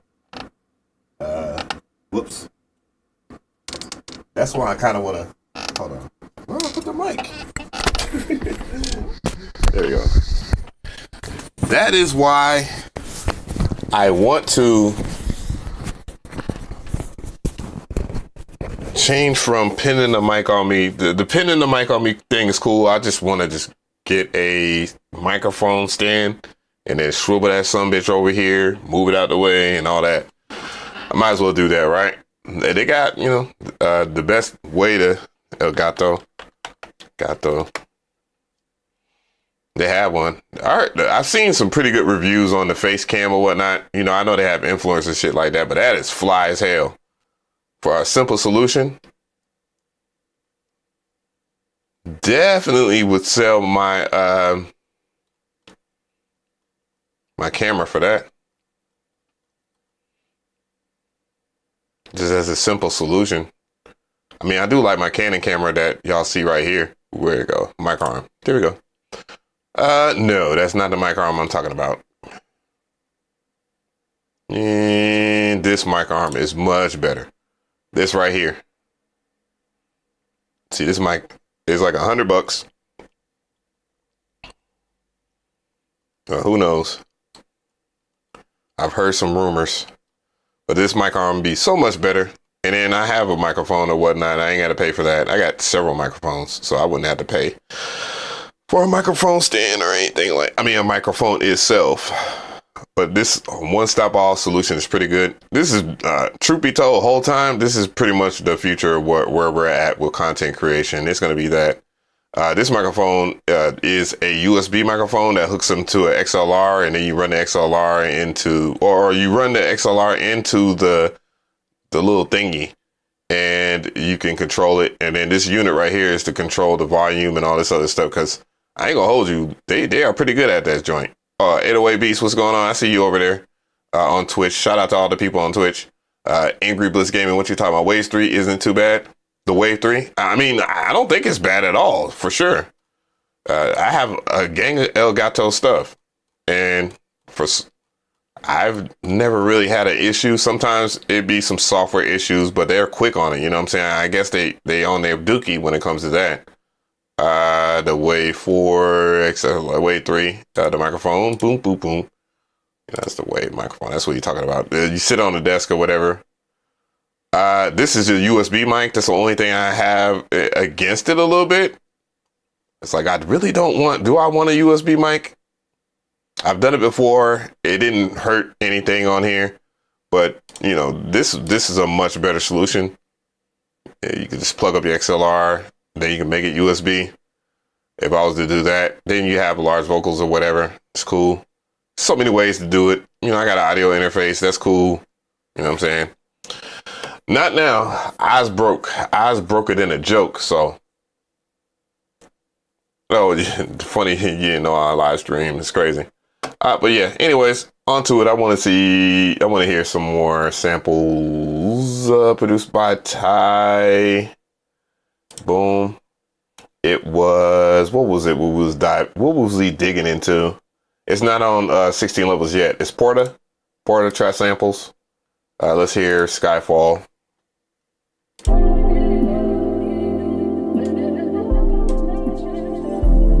Not bad. It's alright. That's alright.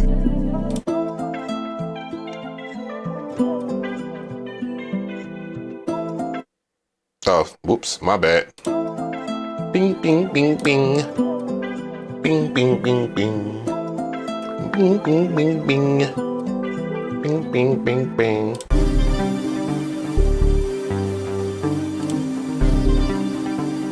That's that deep Texas type shit. Dum, dum, dum, dum.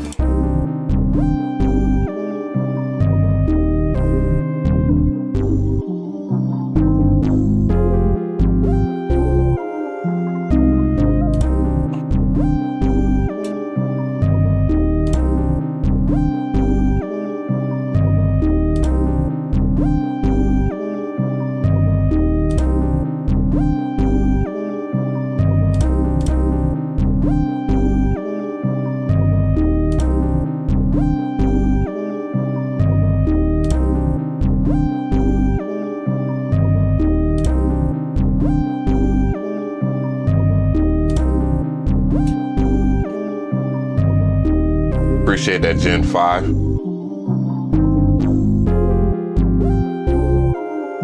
Yeah, I'm chopping with the mouse.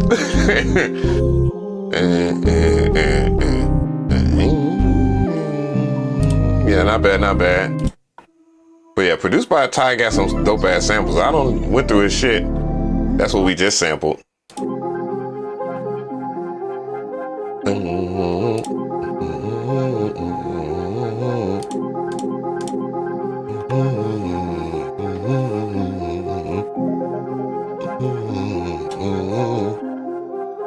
If you're on Twitch, you can just go scroll down and then you can go to sample packs and it'll take you to 16 levels or whatever. Ooh.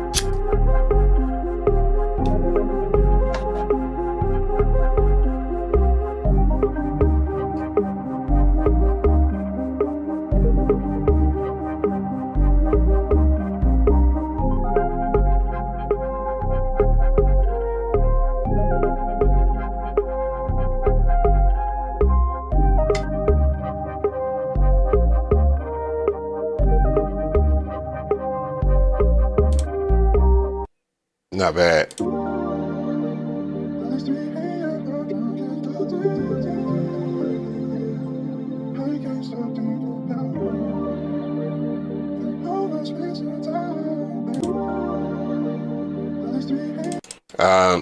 Fuck it. I'll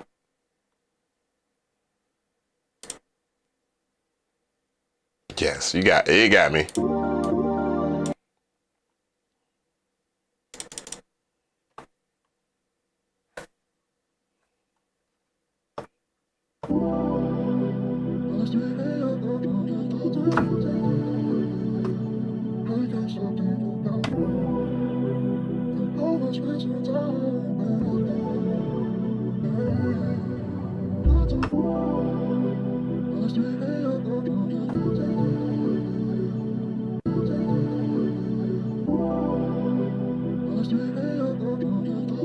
Okay. You know, I don't do shit in double time.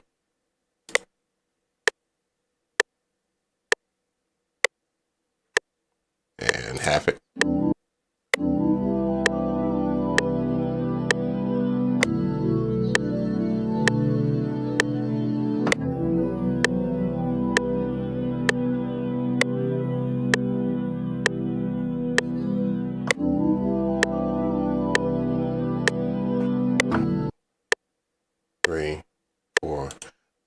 Four bars. All right.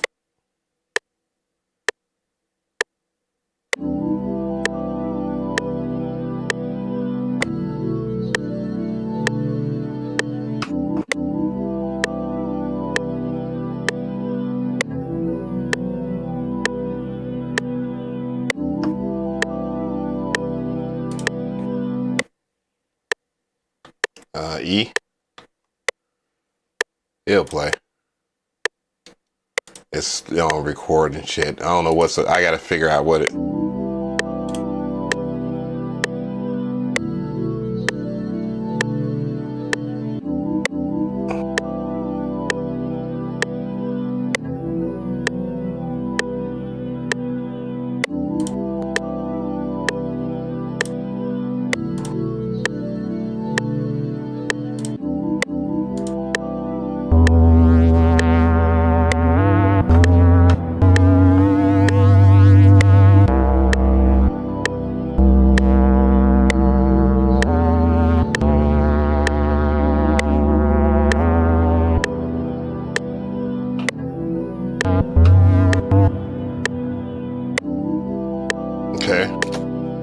Maybe. I probably won't pick that sound.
Do I have the drums for it though? That's the real question.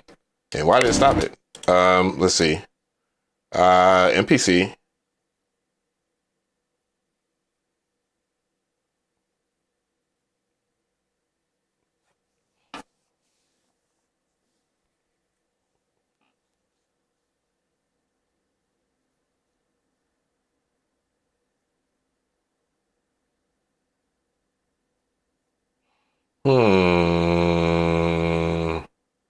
I need an MPC. Let's go into my R&B drums. Let's see.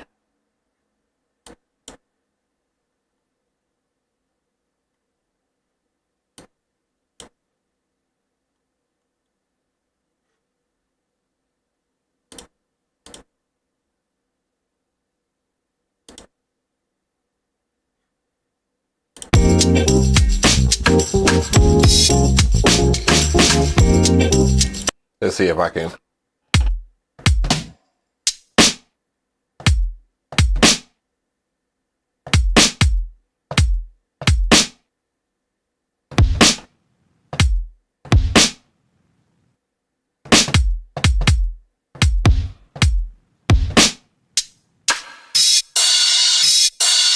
I don't know. Not those. Maybe.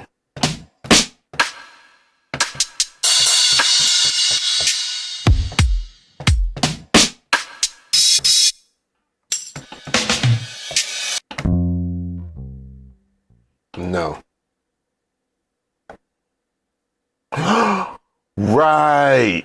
Yeah, those drums. Those drums will be fire. He got him in the tuck. Snipe Young got some tough shit for R&B.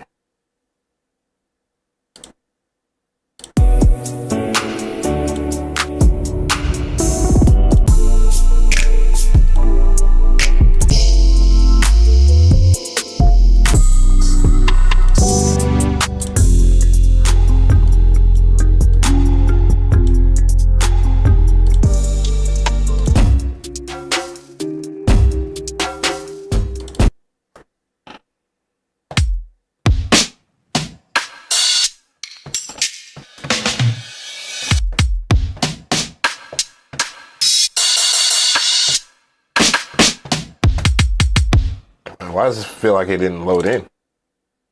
Oh, it did. Okay. See, it didn't load in. Oh, replace. Yeah, it didn't replace it. What the fuck? Because I'm still looking at R&B. All right. It's time to save it and then reload FL Studio. This is the bunk. This is the bunk. Restart FL.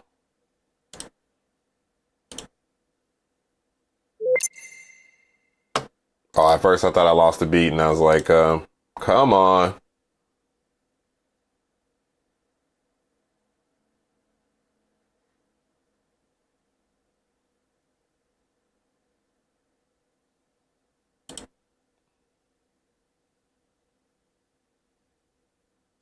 Maybe I'll try this.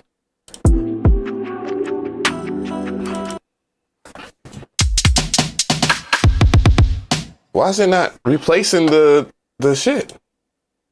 Am I tripping? Let's motherfucker. I'm gonna just have to reload the shit. Reload the plugin.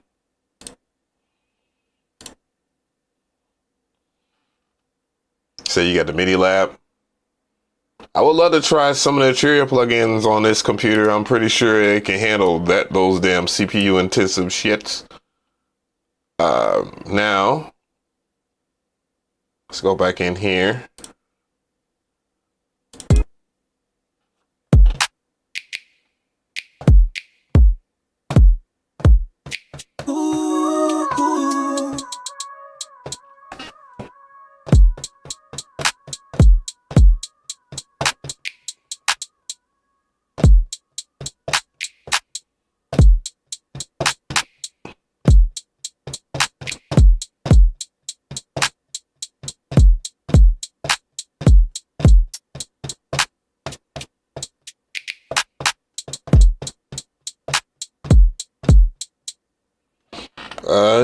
Oh, okay. All right, let's just try it.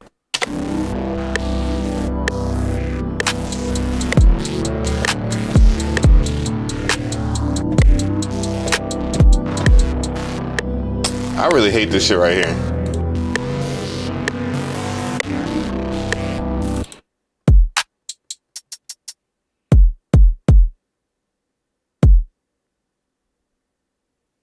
I don't know. Well, what would be more like 80s? I hear like 80s type shit. What did I have? I do have the R&B joint. Where is it? I can't see. I can't see it. I can't.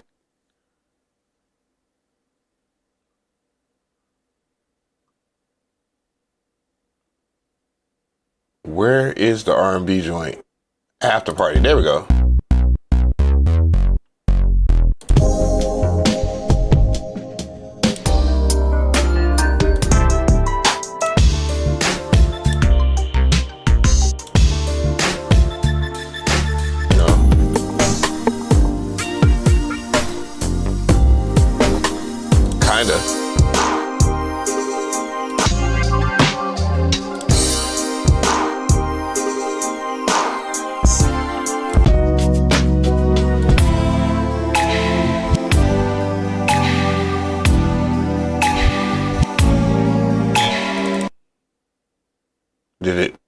actually.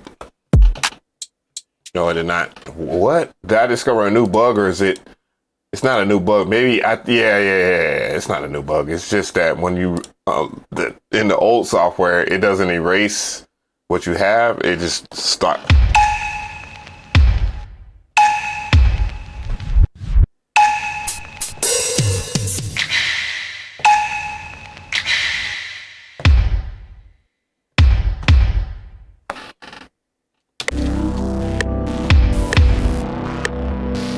And I needed to be a little slower.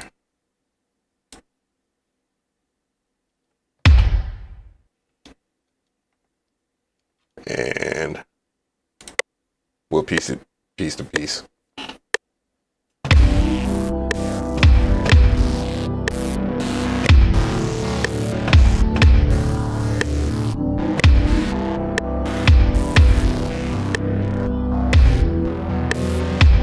Okay, I fucked up. I need 4 bars, of course. So 4 bars it is. And then I'll do record. And record up here.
Now I don't have to do anything now except for sub out sounds. So let's sub out some sounds.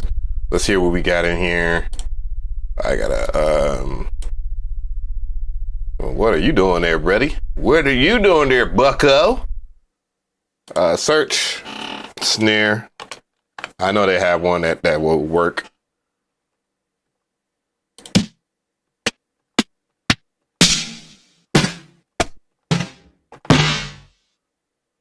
That's warped.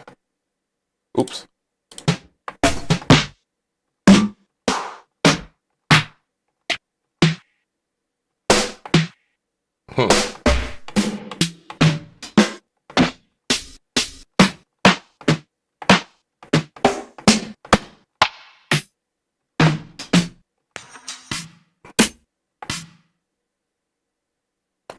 I want that. I want that.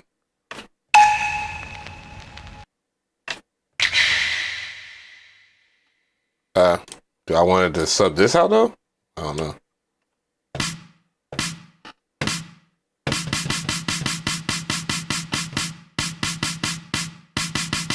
All right, let's go into the program itself though. Program edit. All right.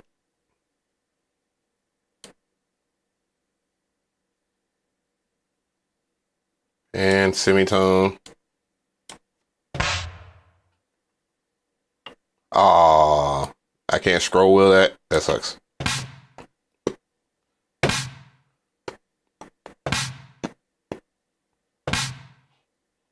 All right, cool.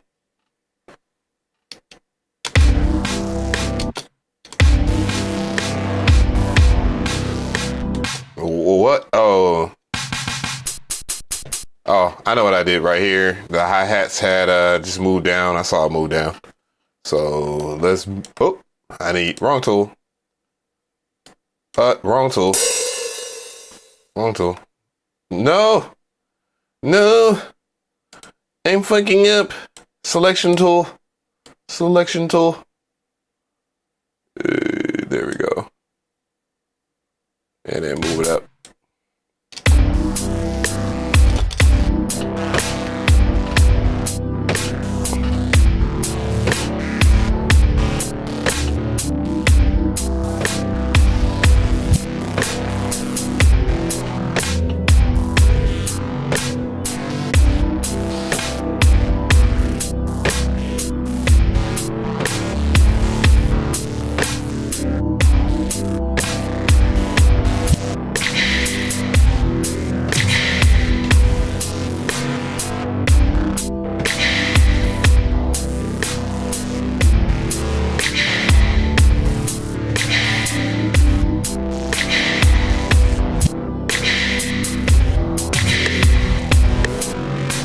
Whoops. I moved it.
Yeah, I hear what you're saying on the snare.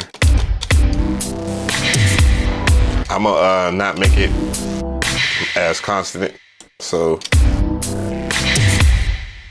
snap is where? Snap is where? So let's erase instances of it. And we can do it in real time.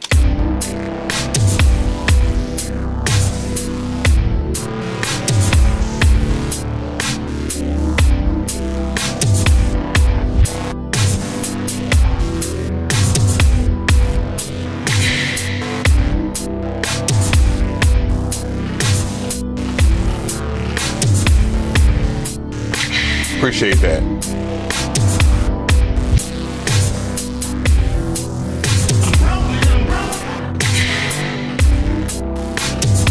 Cap, what's going on, my brother? RG, what's happening, my guy? It's 11:32. I said to myself I was gonna play a video game. About to hit that Prince on him. You know it, boy. About to hit that.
Stabs.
Oh, past the string.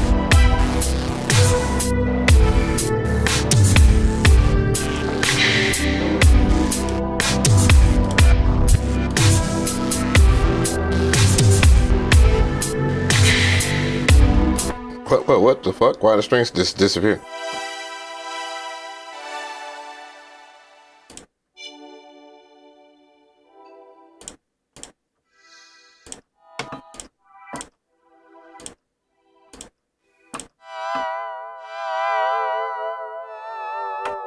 Have nasty hour is crazy. It really is that time. Let's move it up an octave so I can play it right here.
Yeah, y'all bugging. Y'all are bugging hard.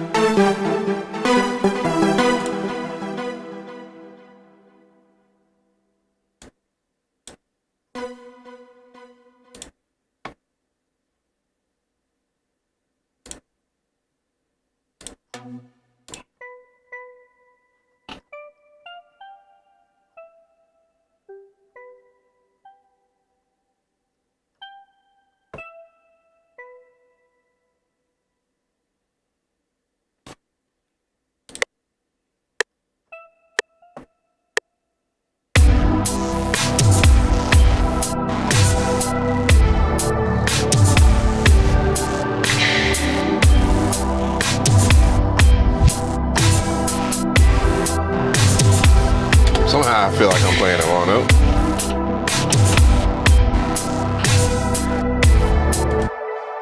Oh, I'm not. Okay, cool.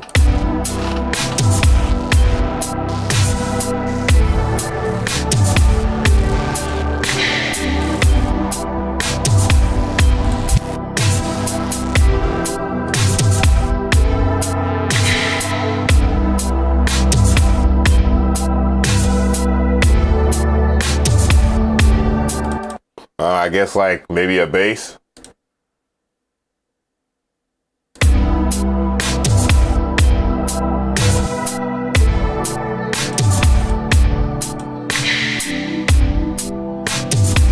Maybe not.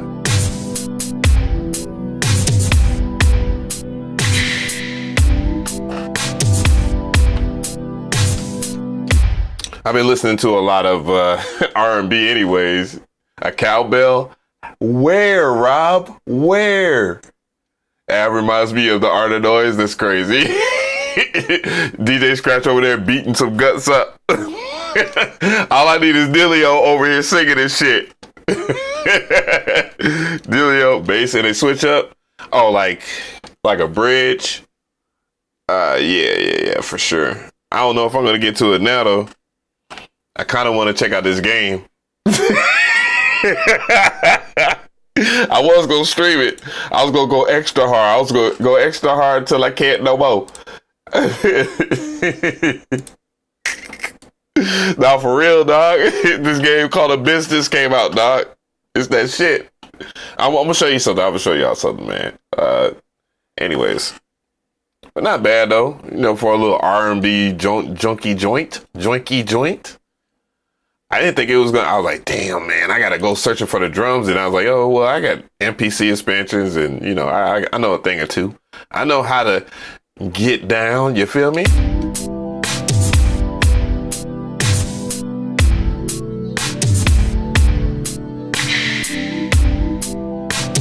You know, that is my generation. You feel me? So. Was a big fan of Tricky Stewart, you feel me? Was a big fan. I'm a huge fan of Tricky Stewart. You know, listening to the Dream type shit, you know? The Dream. But yeah. I'm gonna show you what I'm talking about. Let me see. I'm gonna go to I'm just gonna grab it right. So on my other channel, dog, I've been going quite in, sir. Ladies and gents. I have. I've been going quite in. Big shout out to everybody that's still watching on Twitch. Where is it? I don't need this. Okay.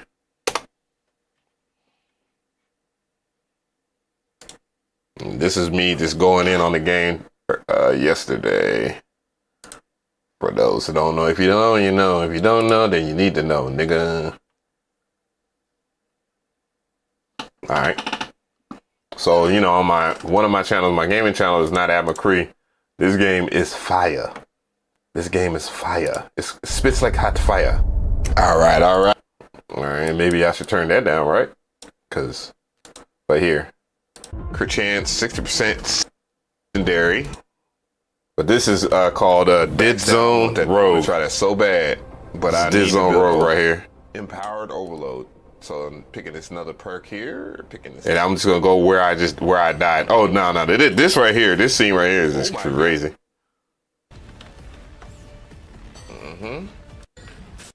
This game is crazy. Yeah, where we at with it? Okay, these rooms.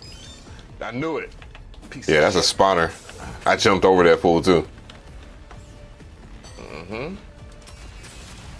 Oh my God, Yeah, this game is cold-blooded. This is Dead Zone Rogue. It's an FPS similar. Think of Advanced Warfare, Modern Warfare 2, and Doom Eternal. And clearly, that's one of the guns. This is like a sniper rifle that me missing badly. This is like one of the final stages. Get out of my face! Yeah, this game is cold, bruh. Get the fuck. Okay. Right. Going here. Definitely need. And you have like different things that you can set up. Like you have different classes and stuff like that. So you can pick out a class. while you're progressing. Then you pick out like 3 different perks. The perks branch off into 3 different branches. Then you get items too. And then basically what your character does is just grow. I don't know if y'all are familiar with a game called Hades. You know what I'm saying? I've been playing Hades too for like the last year and some change, but it's in early access or whatnot. So this is basically a roguelike, but it also has elements. This is the FPS roguelike that has elements of Advanced Warfare, Call of Duty. So you got like, you can jump, double jump, dash in midair. You know what I'm saying? You can't climb on walls or anything, or at least I don't know that. You know, the developers are pretty cool.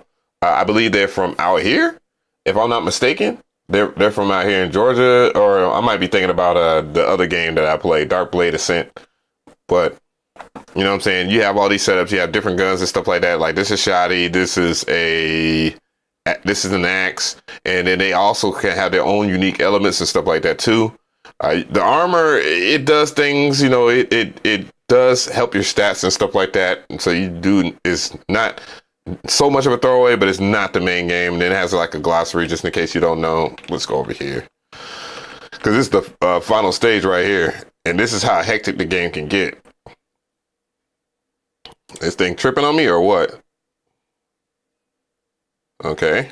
Oh, look, this is the crazy part. So this is, I don't want to ruin it. Spoiler alert, the final boss is like right here. Yeah, this is called Dead Zone Rogue. It's only available on PC. That's the main reason why I'm on PC or whatever. Because I like some of the games. They get, like, let's be real. Sony hasn't made a game right now. If we was to talk about Sony hasn't even made an exclusive really this year. They just have games that are on PC, and if they do have PlayStation exclusives, they will more than likely be on the PC. And then the other advantage of playing games on PC is like, dude, if you have a good enough PC, you'll definitely hit 60 frames per second. 60 frames per second is not even guaranteed on the PS5 Pro. Not at the same resolution of what my PC can do. And then of course my PC, I can stream and all this other stuff. You know what you got to do to stream on a PS5, bro? You gotta plug this up here, there, everywhere. And you hope your shit work and turn this function off. And all I have to do is just open up OBS, baby. That might be good on PC. But this spoiler. This is the final boss, and what the fuck? This shit is a crazy fight. Yeah, I have drones that follow me, and they're just shooting at something. I don't know what they're shooting at. Okay. I wasn't doing a good look. He was getting chunks off it. This fool was right here. Then what? Yeah, there was just enemies everywhere. Okay. All right. And then I fell off the edge. What am I supposed to do now that I don't fell down? Oh, he's down here now? Okay. I did not know that could be. My gaming channel is called Not AvMcree. Not AvMcree. But yeah, I'm not going to totally spoil the game for you, but this shit is intense. And then I also take the biggest of L's. Look at this fool's health bar even going down, dog. I'm shooting the shotgun at him. This is like nothing. Like I have actual bots shooting at him. Come on, reload. But yeah, that's basically it. But this is my gaming channel right here, Not AvMcree. It was going to be AvMcree Rivals, you know what I'm saying? Hence the Doctor Strange or whatever. It was going to be that, but the main reason why I didn't go with that because I don't think I'm going to be playing Marvel Rivals that long or whatever. I will play it on PC because I got used to it or whatnot. This used to be my high school highlights channel too. So if you see all these videos or whatever, you see Quavo over here, Quavo's high school versus our high school. Guess who's high school won? And this is Kenny Burns' son right here, Kenny Burns Jr. Yeah, but I used it for this purpose, and then I just flipped it over because I was like, man, why in the world? Why am I gonna just use this stuff? And I gotta post some videos on there, more videos. But I was, for a while, I was like doing high school highlights and stuff like that for my high school and other high schools around Georgia and whatnot. I ended up doing it with another company, another YouTube channel, and just giving them my footage or whatever so they can have the footage or whatever. But I do mostly stream on here. if I stream on here and whatnot, obviously you can catch me on Twitch and stuff like that. So, but anyways, it's like 11:50, and I'm gonna hop to it. I appreciate everybody for sliding through. Blessings on blessings on blessings. Twitch, you were out of here, and then